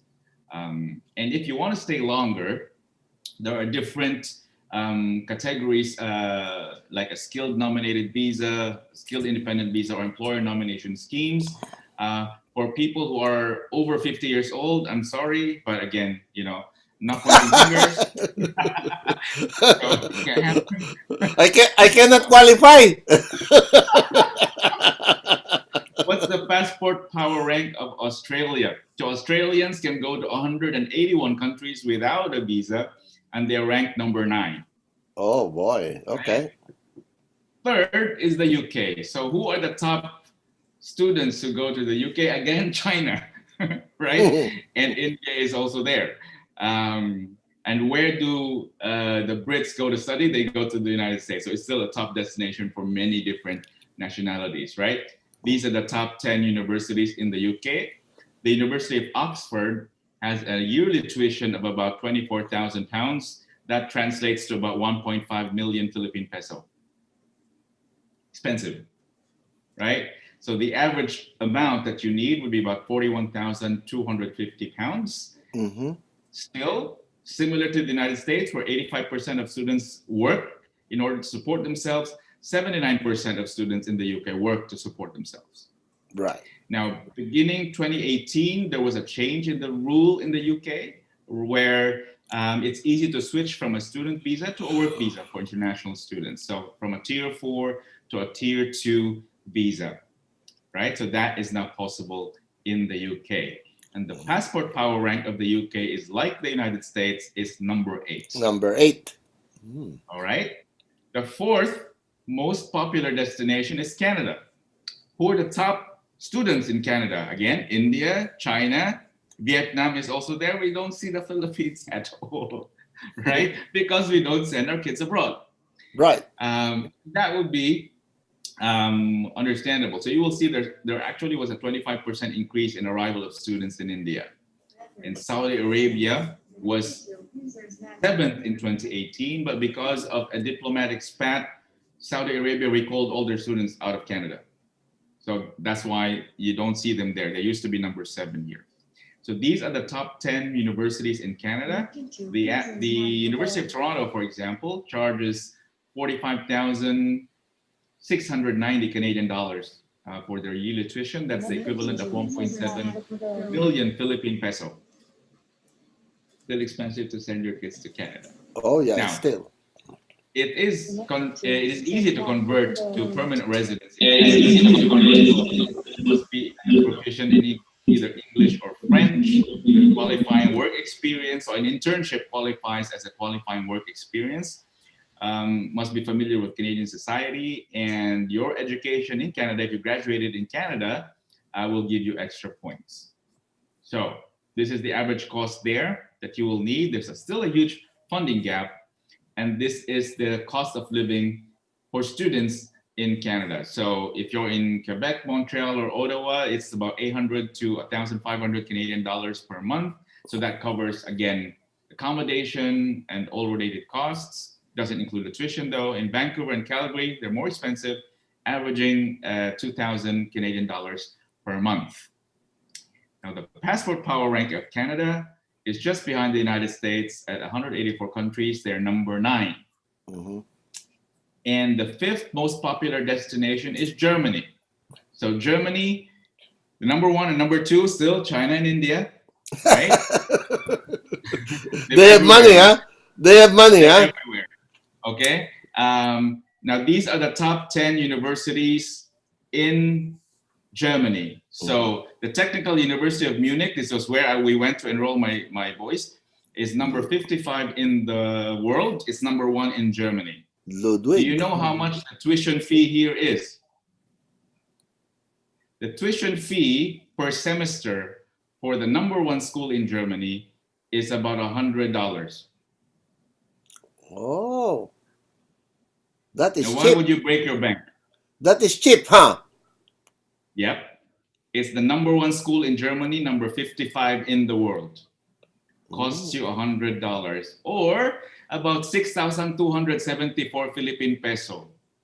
Can you please tell me how much are the top universities in the Philippines tuition fee? Averaging 180,000 Philippine peso. Oh, wow. This is the number 1 school in Germany. So let's go to Germany. $100 or around 6,000 Philippine peso. Why would you not send your kids to Germany? So for me, it was a huge, I would say, revelation when I learned about that, because when I was looking for, when my oldest boy wanted to go to university, he actually got accepted, Roland, in the University of California. Very expensive. In Hayward. So, which was only 15 minutes from our house because we were to the Union City, right? So it was just 15 minutes from us. Oh yeah, but very expensive. Yeah. So we went to Germany. So, so these are the top 10 schools in Germany, and it doesn't really cost you a lot. It will not break your bank. Whether you're in the United States, which will cost you a lot, whether you're in the Philippines, which will still cost you a lot, it's actually cheaper to send your kids to Germany to study than they would be in the Philippines. So why would you not give children that opportunity to be better where they can be, right? So let's say you've graduated in Germany. Now the Germans want to keep you. After graduation, you are given 18 months residency permit to look for a job. Wow. Right? So in my son's school, for example, when I went there, I interviewed, there was one student there, they have a student club, and I interviewed him.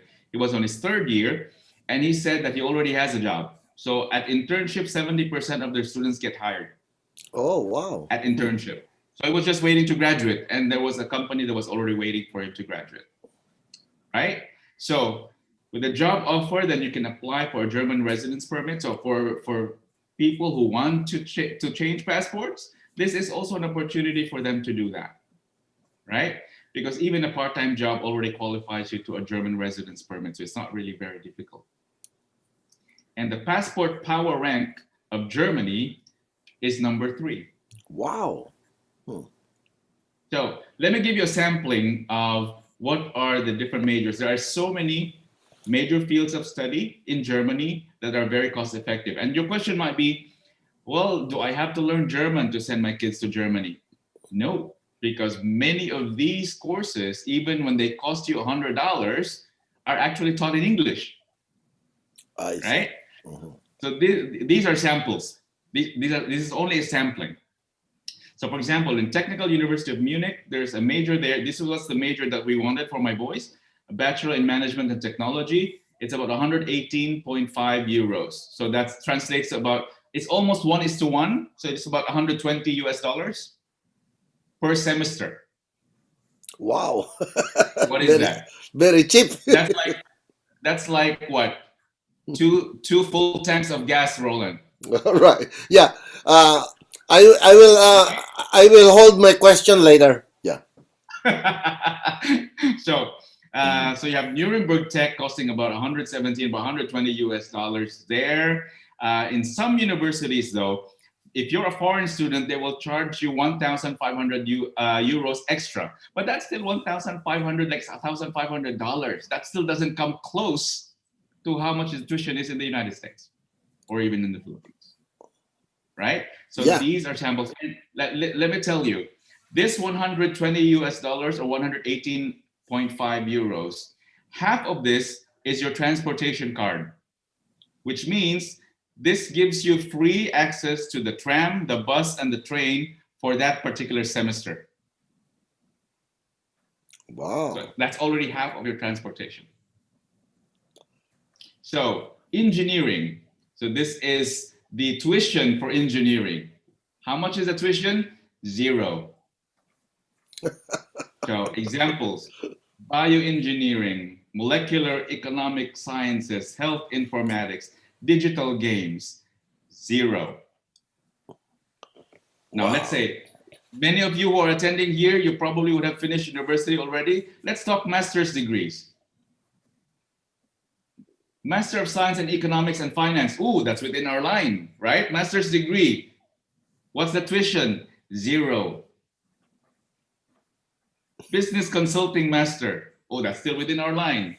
1,000 US dollars, or 1,000 euros. Per semester. Why wouldn't you do that? Right?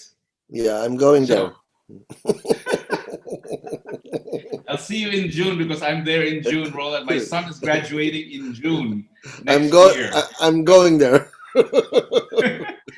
My son is studying in Munich. Oh, really? So this is the cost in Germany. Munich is obviously the most expensive city, so it costs about 1,000 to 1,690 euros per month, depending really mostly on your accommodation costs, because it depends on where you really want to put your kids. Many students there share an apartment. Some do have dorms, so that will cost a lot less. I chose to have an apartment for my son so that when I go visit, I have an apartment to stay in.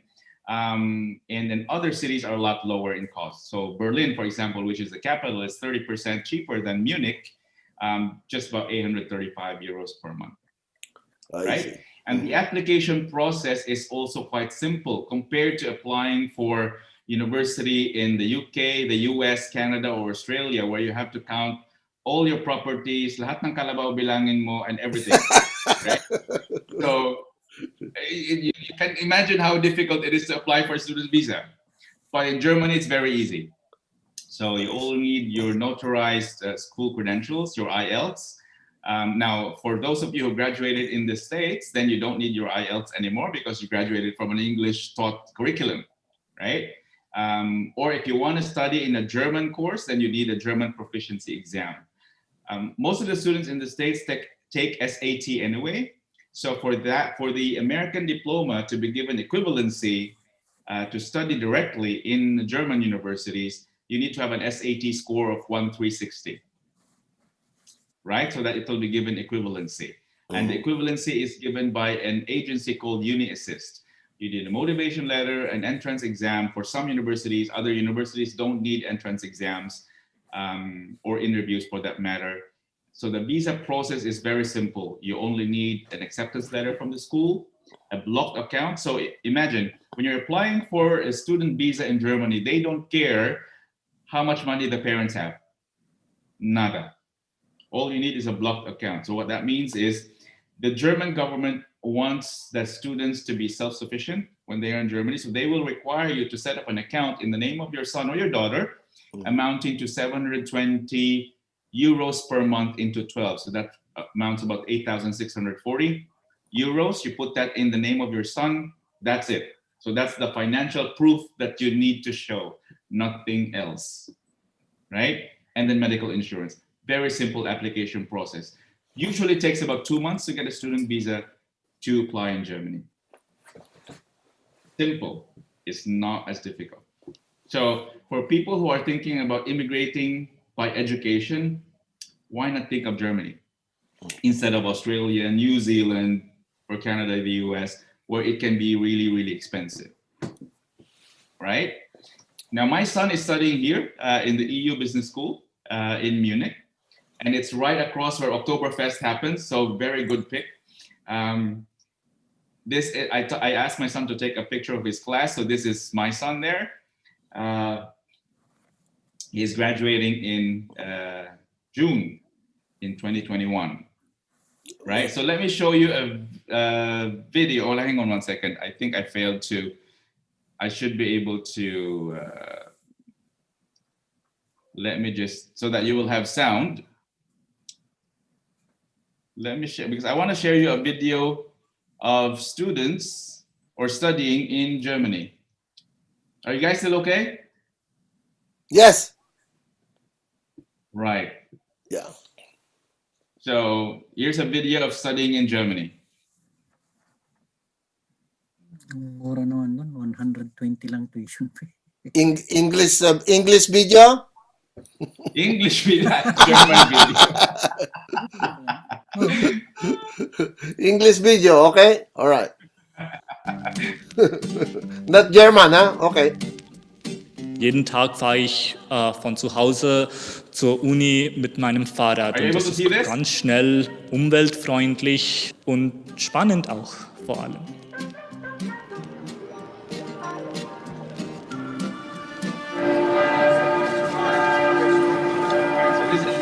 Ich heiße Harish, ich bin aus Indien und lebe hier in München und studiere mathematische Physik. Ich studiere, weil ich das Gefühl habe, dass man mit Forschung vieles bewirklichen kann und auch dazu beitragen kann, vielleicht die Welt etwas zu verbessern. Mein Name ist Rania Saleh.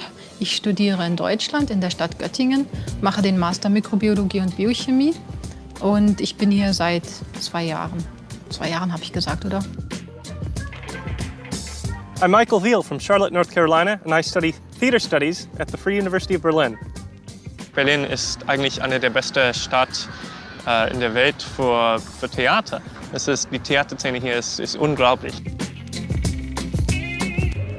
Die Qualität der Bildung, die man hier bekommt, ist wahnsinnig gut.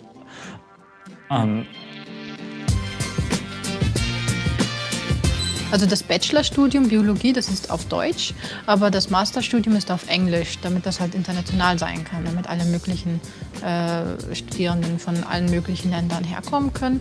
Und da das Niveau hier in Deutschland sehr hoch ist, bei der Forschung, war es mein Wunschziel, in Deutschland zu studieren. Ich finde Berlin besonders wirklich international ist. Ich habe so früher gesagt, die Deutschen sind wie ein Brotchen. Also draußen sind sie ein bisschen hart, aber wenn man reinkommt ins Zentrum, sie sind wirklich weich und lecker und tolle Menschen. Also Es gibt schon Stereotypes, dass die Deutschen also nicht so ganz offen sind und so weiter. Aber das ist Schmarrn, meiner Meinung nach. Hier kann man sich frei bewegen, man hat sein Fahrrad, man kann irgendwo hin, wann auch immer man will. Und deshalb ist alles so unkompliziert.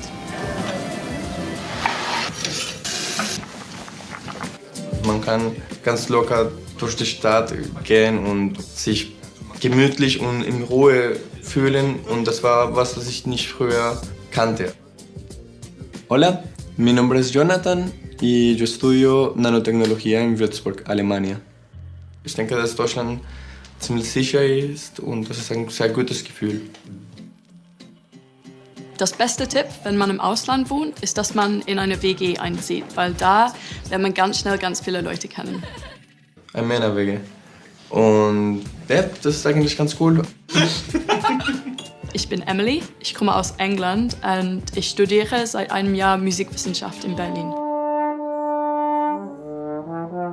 Ich habe mich hier in Berlin beworben, weil die Universitäten in Deutschland eine ganz hohe Qualität haben. Ich weiß nicht, das ist wie Cambridge für Law oder Juristen.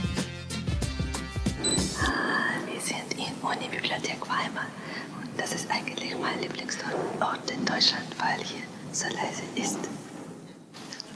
Меня зовут Алла, я из Москвы, я учусь здесь в Баухаус-университете медиа-архитектуру.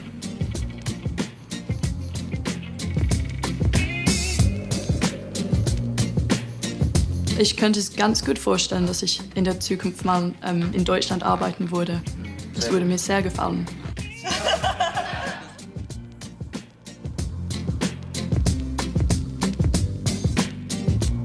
Ja, ich wollte diese Gelegenheit in Deutschland zu wohnen wirklich ausnutzen, ja, zum Reisen. Ich war so in Nürnberg, Hamburg. München ist vielleicht eine der besten Städte in der Welt. München, Dresden, Chemnitz. Wo man so einfach Ausflüge machen kann.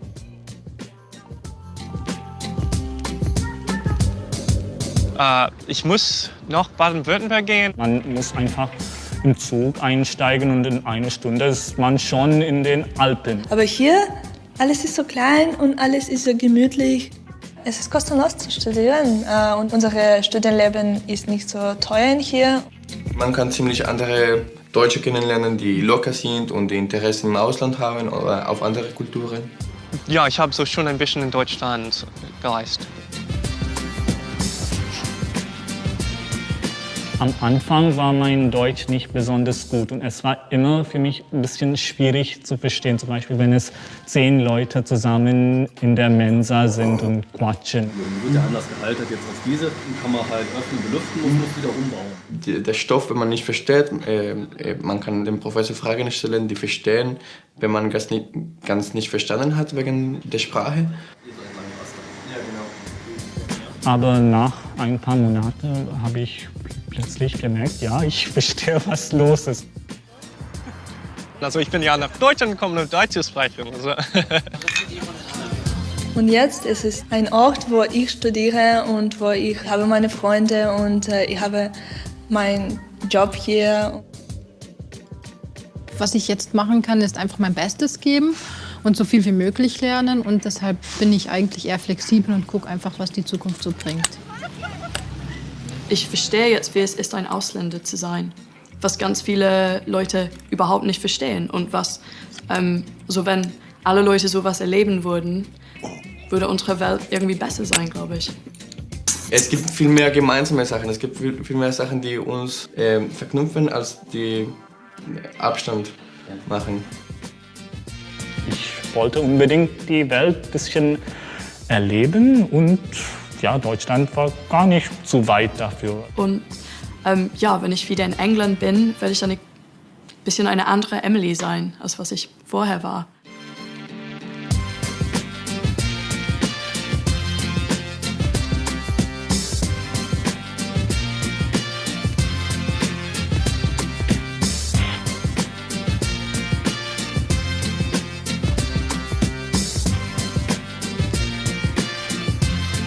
Right. So how was that for you? Oh, that was Germany? good. Yeah, that was good.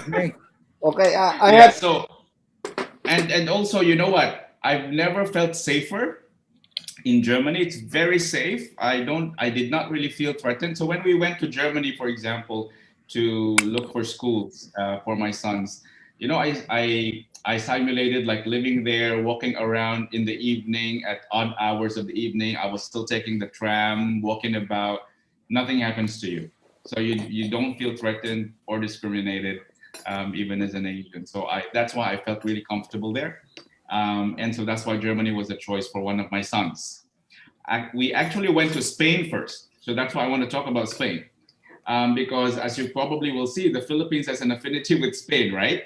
So if you look at Spain, I think that this is where India and China are not the top students that go there.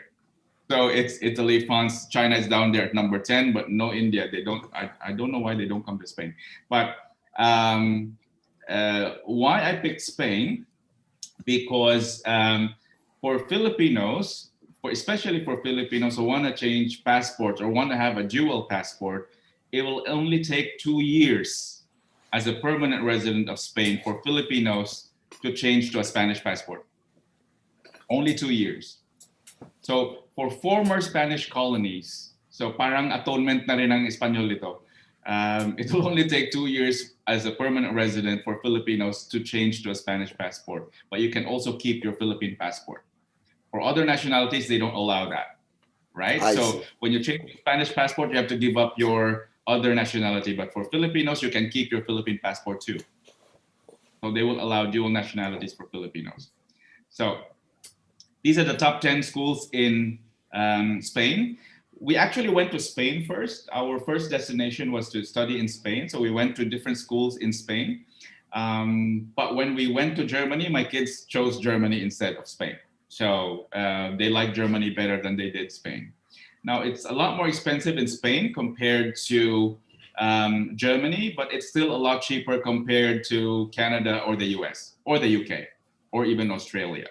So these are the average costs for foreign students tuition in Spain. So in Spain, for example, if you want to do accounting in Spain, it's about 6,800 euros per year. So that's close to about 7,000 US dollars per year in Spain for accountancy, for accounting, aerospace engineering, there all these costs. So these are public universities in Spain, but huge universities. Private universities are expensive, and many of these private universities are actually branches of American universities. For example, St. Louis University is a branch of an American university. One of my friend's students is studying there. Schiller is also an American university out of Florida, if I'm not mistaken. So they're charging like an arm and a leg there too. So very expensive for these universities in Spain. Master's degrees in Spain are also quite affordable. Compared to doing master's degrees in the States, right? Or even in the Philippines. So even pursuing master's degrees are a lot cheaper if you do it in Spain. So for people who want to change or have a second passport, Spain would be a good option for Filipinos, right? Okay. The cost of living in Spain is not really expensive. Madrid, for example, costs only about 745 to 1,200 euros. Barcelona is about 770. And look, it's not difficult to learn the language, right? Especially for you guys in California, you probably speak a smattering of Spanish already. And for people of a certain age, we had Spanish in school. Not pointing fingers. So what is required to apply for a student visa in Spain? Again, it's not a difficult process to do. So only is a passport, your medical insurance, evidence of subsistence, which is roughly around 1,000 euros per month. Police clearance wherever you are, medical certificate, apostille documents or notarized school documents, and your education must be equivalent to the Spanish system, which is not difficult for many of you in the States. Or for the Philippines, it will need to go through an equivalency system in Spain. But because we already have K-12 now, then it's not a difficult thing to do, unlike in the past where we lacked 2 years in university. The passport power rank of Spain, if Spain was your second passport, it's actually more powerful than the American passport. It's ranked number 5. Oh boy. Right. So this is one of the students that I've sent to Spain from Qatar. So Filipino studying in St. Louis University of Madrid. So she actually thrived really well in Spain, and she's now part of the theater group there, starring in one of their productions in Spain too. So Spain is another option that we can go to. The other country that many of you may not have heard about is this flag. Which flag is this? Would you guys know? Something new? Let me see. Probably a country that many of you have not heard of is Estonia. I was blown away by this country. So if your student is going to be pursuing a degree, particularly around IT or IT related, this is one of the most technologically advanced countries I've ever been to. So 2 of my boys are studying here. So What's their language? Right. Their language is Estonian. Everybody speaks English. So where is Estonia? Actually, in Northern Europe, right across Finland, to give it context. So, like for example, in the Philippines, I'm from Bohol, right? Imagine like what we do normally in Estonia. If we don't do anything in the weekend, We take the boat at 7 in the morning. In 2 hours, I'm already in Finland. I'm in Helsinki. So we mosey about in the weekend in Finland, take the boat again at 7 in the evening, and you're back home in Estonia in 2 hours. Cost of living, very, very cheap. So how much is the tuition? So for example, my son is studying software development and entrepreneurship. I like their approach, particularly for you guys in California and the Silicon Valley, for example. The school in itself is in their version of Silicon Valley. So right around it are software companies. Right around it are gaming companies. Are you guys familiar with Skype? Yes. Yes. Skype was developed in Estonia. Oh, really? Wow. The founders of Skype were in Estonia, and you will know that Microsoft bought Skype, right? So there's a huge Microsoft business in Estonia. Isn't Estonia used to be part of Russia? Because they've already acquired Skype. So many startup companies are there. So my son, for example, is doing software development. The approach of the school is you're supposed to develop a software or an app that you can pitch to a venture capitalist when you graduate. That's their approach. And there are so many VC, startup investors, angel investors, and the country itself is very supportive. I'm blown away by how technologically advanced Estonia is. Would you be surprised that there are many Americans that are studying cybersecurity in Estonia? I thought that was a part of Russia before, right? It was part of Russia before, absolutely right. And their first president was a graduate of Stanford University. So his approach. So when they were freed from Russia in 1991. Their president being from Stanford, his approach was to start the country with technology. In 1991. So even if it was difficult for them, they were very, very poor at the time. His approach was because we have a fresh start, let's start at the beginning. So that's why they're technologically advanced. You know their elections, how they do it? They do it at home. No one goes to election polling places. Your signature is your ID card. Your signature is each citizen has an ID card with a chip. You have a chip reader. So you don't sign contracts anymore in Estonia. When I took an apartment there, my ID was my signature, right? So when you open a bank account, your ID is your signature. When you vote, your ID is your signature. Cannot be hacked. Their records keeping in the government is by blockchain. Cannot be hacked. So very technologically advanced. I'm blown away. And so for IT related, I highly recommend Estonia. It's not very expensive. Look at the tuition, it's less than $5,000 per year.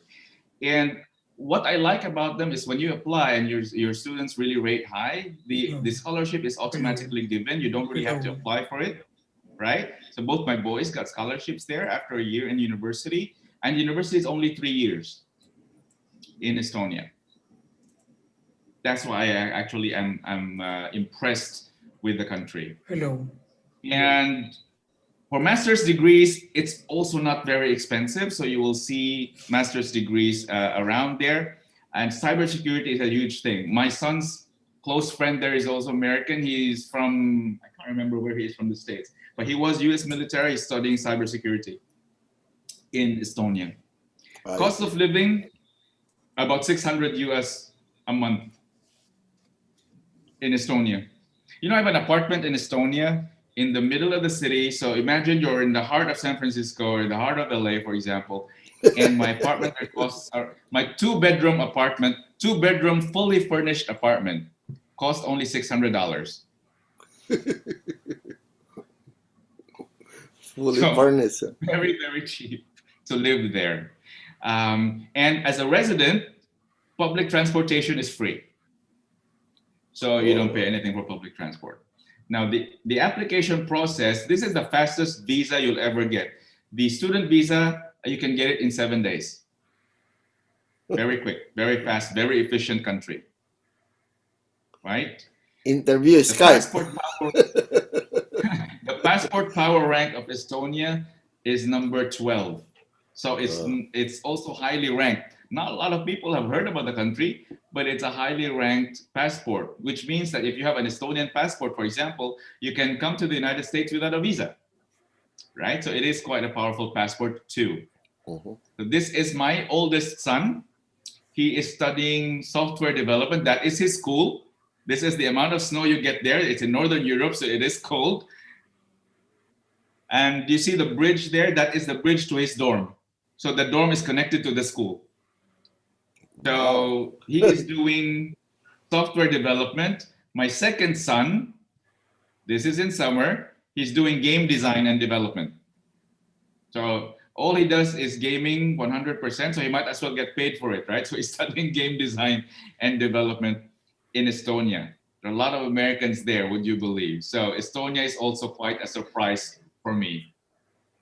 The next country I'd like to talk about is Switzerland. Now, people associate Switzerland with very expensive education, but quality education. You'd be surprised that Switzerland is way cheaper than the United States or the Philippines as well. So, for example, the University of Zurich, which is, as you remember, number 6 in the world, costs about 1,220 Swiss francs per semester. Usually the Swiss francs is rated, like it's like 1-to-1 to the dollar as well. So it's like less than $1,500 per semester in Switzerland. That's cheap. Cheaper to study in Switzerland. That is one of my favorite countries. And that is a very good school, Zurich. Yeah. It's number 6 in the world, Roland. Yeah, that's a very good school. What about the passport power? Yeah. You passport power to Bradford. I took my tennis lessons there. No way, right? So no, I'm kidding because of Federer. University of Zurich. This was where Albert Einstein had his master's degree. Oh, really? Oh, that's cool.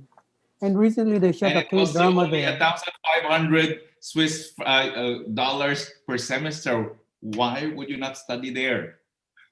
Yeah, it's very scenic, very beautiful. So absolutely beautiful country, one of my favorites. I go there every year because I work for a Swiss company, right? So my headquarters is there. That's how I discovered Switzerland. Cost of living is a bit expensive, but it's comparable to the cost of living for students in the United States, right? But the tuition is not comparable to the tuition in the United States. It's way, way lower. The passport power rank of Switzerland is higher than the United States. It's ranked number 7. Wow. So meaning you don't need a US visa if you're a Swiss citizen. Yep, you don't. Is it hard? Right? And finally, for many parents who are looking at medicine as a field of study, these are my recommendations for medical school in Europe, which is way cheaper. Imagine how much it costs to put students through medicine in the States or to put students through medicine in the Philippines. Oh, yeah. Right? 10 years. And then it's 10 years to 12 years. And it's 10 years. In Europe, it's only 6 years. Yeah. Right? So there's pre-med school in Austria, for example, in Singapore University. In Italy, in the University of Bologna, it's about 3,250 euros per year, or that's about 3,500 US dollars per year for medical school. Come on. Where will you get that? Right? And University of Bologna is the number 3 school in Italy. Or you have the university in Lithuania. What I'd like to focus in here is the last one, the Medical University of Warsaw. It costs 11,000 euros or about 12,000 US dollars per year. But what I like about this school is the student takes the European license as well as the US medical licensure exam. So therefore, the medical student here, the doctor here, can be licensed both in Europe and the United States. And in the US, yeah. And in the US. That's a Medical University of Warsaw in Poland. I like that school, right? So practical steps for parents. Consider the benefits of sending your kids abroad, because now that you will see it, it's actually more cost effective to send them to certain countries in Europe than it is in the United States, Canada, Australia, or the Philippines even, right? Be realistic about the costs as well. That's why it's important that you plan early and consider looking at Europe. For students, learn about the country, speak to recent graduates if there are any, or recent students that are there, and explore the country in Europe, because there's so much to discover. So that's where these are my university partners right now in Europe, where I'm sending students to. And feel free to get in touch with me if you have further questions, or you can find me on Facebook. I have 2 pages there. Lion Consultants International is one of my pages there, as well as the Roaming International Pinoy. Or you can find me on LinkedIn. Okay. Any question? Well, I have questions, but I want to give chance to others first. Yeah. So fire away for questions. All right. If there's none, I want to do my question, because maybe most of them are already sleeping or what. Okay. Can I do the question now, Greg or Bradford? Yes, please. Okay. Go ahead. All right. Number 1 question is this. Why is it? I'm referring to the Germany and the cheaper schools. Why is it so cheap to be going to school in these countries? In Germany. Germany, specifically Germany. Are they funded or what? Yep. Now, in Germany, there are 2 types of schools. As in the United States, you have public schools and private schools. Public schools, they're state funded. It is illegal. Underline the word, it's illegal for state universities to charge tuition. Right? So that's why you pay $120. That is actually not tuition. They call that student union fees. And what that means is half of that is transportation card. So that gives you access to the public transportation in Germany. And the other half is a student union fee. There are no tuition fees. Even, for example, now here in Germany, if you want to study medicine, medicine is only taught in German. So imagine studying medicine in Germany, you will still pay 120 euros per sem, but you have to be speaking German. So if you have a student that wants to study in Germany, when they are in 11th grade, send them to German language class so that they are proficient in German. They can study medicine in Germany. I see. Okay, well, the follow-up questions to that is, knowing you are just paying for union dues, that's why it's really cheap. I am worried or concerned about the instructors or the professors' salary. Yep. Are they paid well, or where will they get the pay? If they are not paid, if they are paid well, where are they getting the funding to pay the professors or the instructors? They're paid really well. Professors are paid really well in Germany, Roland. In fact, because again, efficiency in German efficiency at its best, including tax collection, it goes back to service to the citizenry, including the professors. The funny thing was, on my son's first day of school, his first subject I think was marketing or economics. I cannot remember. But I went with him on his first day of school. Parang feeling ko ba parang stage dad, like in the Philippines ba na yung kindergarten mo ihahatid mo sa school, di ba? No, so that's what I did with my son. Went with him to school, went to his classroom, met his professor, only to find out that his professor was from San Francisco. So she used to work for HP in Germany, and now she's teaching in the university in Germany.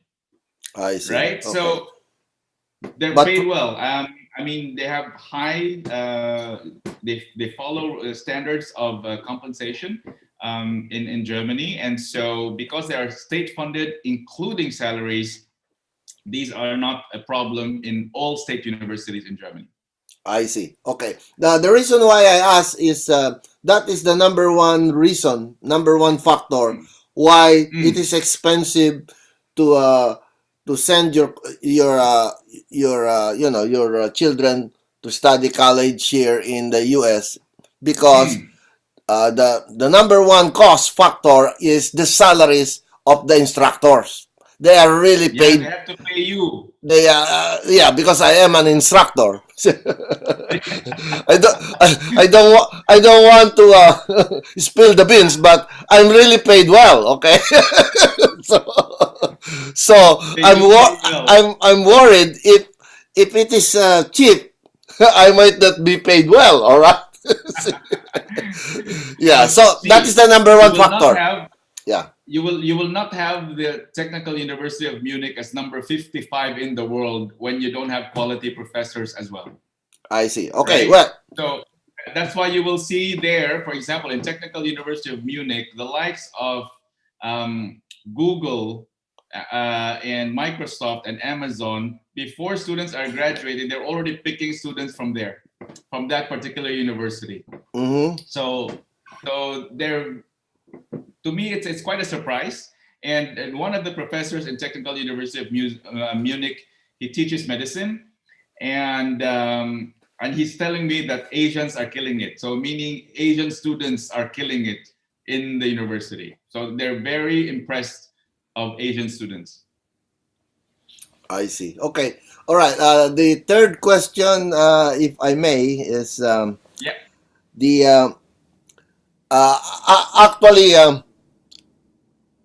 I have been teaching with the UC. My UC is the University of California Silicon Valley Extension here near Great America. If you know, it's near near the Google and the Apple. The one of the most expensive places here in Silicon Valley. I used to be going there. It's still part time because my permanent job actually is with the City and County of San Francisco Tax Collector's Office. I am the good guy in San Francisco. Okay, but from 2000, I started teaching in UC from 2004 up to 2016. But after 2016, I got tired of driving. From San Francisco, I have only 1 hour from 5 to 6. My class is from 6 to 10 p.m. So and I have only 1 hour. 1 hour from San Francisco to Silicon Valley. Oh boy, you will be passing the airport of San Francisco. Forget it. I need a helicopter. So I told UC. I feel you. I've driven that way. Oh yeah, I told UC I want to quit if you will not give me an online. So from 2016 up to the present, even without the COVID yet, I have been teaching online. Is there such thing as online also in these cheap schools that you are saying? No, there isn't. Now, again, due to the pandemic, they do have a facility right now, but from a fully online perspective, they don't have any.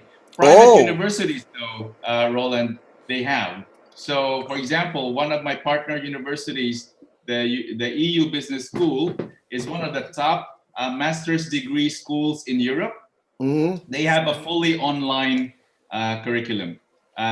So they have that offering too. So they offer both face-to-face as well as online education systems. I see. Okay. Well, yeah. So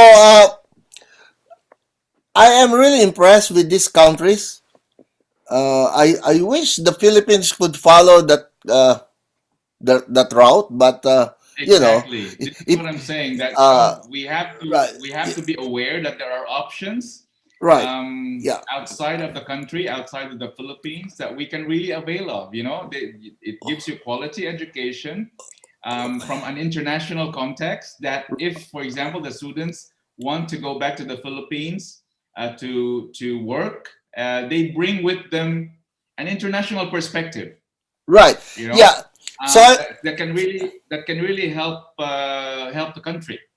Yeah. So I'm just thinking maybe your topic today should be brought to the attention of like the what do you call this, the public or even the school themselves in the Philippines, so that you know,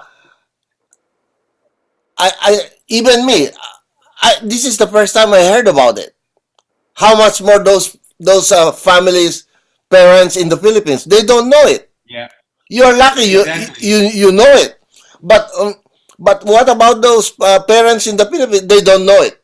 So I think it is also a good project for us, because now we know it, for us to disseminate this kind of saving information to Philippine parents in another way. Like, you know, PICPA Global will always be willing to help it. And maybe we could do a so-called partnership, just way of giving back. We want to help the parents in the Philippines. We want to share that this is a much cheaper, and you know, I really agree with all the presentation that you showed us today. This is a great savings for Philippine parents, but they have to know it. All right. Yes. We will talk about it in you know, by email. But I think that is also a great project to help the Philippines, particularly the parents. Yeah. Yeah. How's that? Yeah. Okay. Thank you for the comment, Roland. Oh yeah, because this is great. You know, a third world country will become a second world country. Look at Vietnam. Yeah. Vietnam is sending their students abroad. We don't. Yeah, based on your presentation, there's no Philippines there sending their children to the foreign country. They always think it's a lot costly to send it abroad, right? That's their primary thinking. Yeah. Even me, I have been here, what, 5 decades? I didn't know this. Only now. See? Yeah. And I didn't know that you live in Union City, Greg. Yeah, I did. Union City. Union City only. Oh, but you're no longer here? Sorry? Are you still here in Union City or no more? No. I'm very much in the Middle East right now. But I see. Okay. So you used to. Okay. All right. Okay. So I think I didn't want to be manipulating all the discussion. Anybody else who wants to talk? Did we overshoot our time, Bradford? Yeah, we did, and it expected. Yeah, but it is you know, it is very fruitful. You know, I don't mind extending it. It's really fruitful. Maybe everybody will agree. And we on behalf of PICPA Global and PICPA International, PICPA California Chapter, San Francisco headquarters, we thank you, Greg, for your continued support to our, you know, all your topics are really good. Yeah, I like your topics. Yeah. So thank you so much for that very informative topic. And I would like to remind each one, those who are still here, I'm looking at 45 people, participants. Please send me an email to remind me to send your certificates of attendance, because did you know that we received almost 100 registration, but look at our attendance participants. The highest is 48. It's just one half of those who registered. What happened to the others? And I cannot rely on that registration because they were not here. I want to really send the certificate for those who were here, but I will not know those who were here unless you send me an email saying, yes, I was there. That's my only way to know that you were here, because there will be a date now, okay, and the time now, so that I really want to send your a certificate of attendance. Plus, of course, the guest speakers will receive 2 certificates, right? One attendance, and then the other one is appreciation as a guest speaker. Anything else? Any other question? Donnie, Mr. Alas, thank you for attending. I don't want to say that you are the only one I'm thanking. I thank everyone for attending this. Remember, we are just starting next month. I mean next year, 2021. It will be a regular monthly webinar every third week and weekend of the month. But we'll be starting in February. All right. On December 28th, I mean December 30, that is California, San Francisco time. It will be maybe December 29. I mean, yeah, December 28. So that is December 29 for other countries, including Philippines. We will have a Christmas party, but it will still be, because of the COVID, it will still be like this via Zoom. And we will send also the follow-up invitation regarding that. Okay, I'll give you the floor, Bradford, please. Hi, before I close with another entertainment number from Gabby Vigo of San Jose, I would like to thank everyone in behalf of the task force group of PICPA Global for attending today's convention. Let's see you again, every one of you in Vegas next year, hopefully. All right, all right. Now, by the way, last thing, if I may, we don't know when COVID will end, but the PICPA Global Task Force have agreed that as soon as COVID ends, we will still go to Vegas to enjoy Vegas, because every year we are used to going to Vegas except this year. So we still miss Vegas, but we don't know when COVID will end.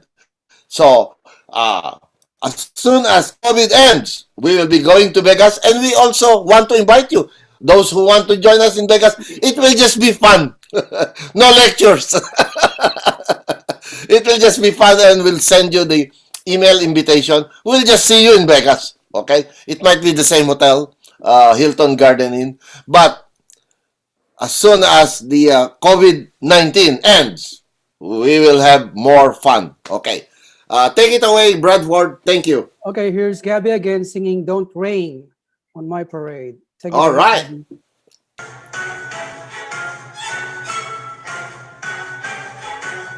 Don't tell me not to live, just sit and play. Life's candy, the sun's a ball of clay. Don't bring around the clouds or rain on my parade. Don't tell me not to fly, I simply got to. If someone takes a spill to me, not you.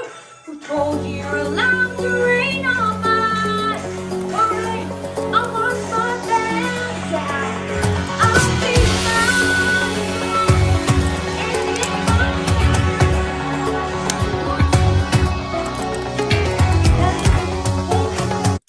Sorry about that. Technical difficulty, but that's Gabby, ladies and gentlemen. Gabby Vigo from San Jose. Thank you. Thank you. Okay, shall I close the Zoom now? Well, I think some people are still doing the chatting. Thank you. Let's thank each one also by chat, because not everyone was able to talk. It's still nice to thank them even by chat, so that and I'm doing it right now. This is one way to acknowledge that we really thank them, each one. So I just want to thank them with their names.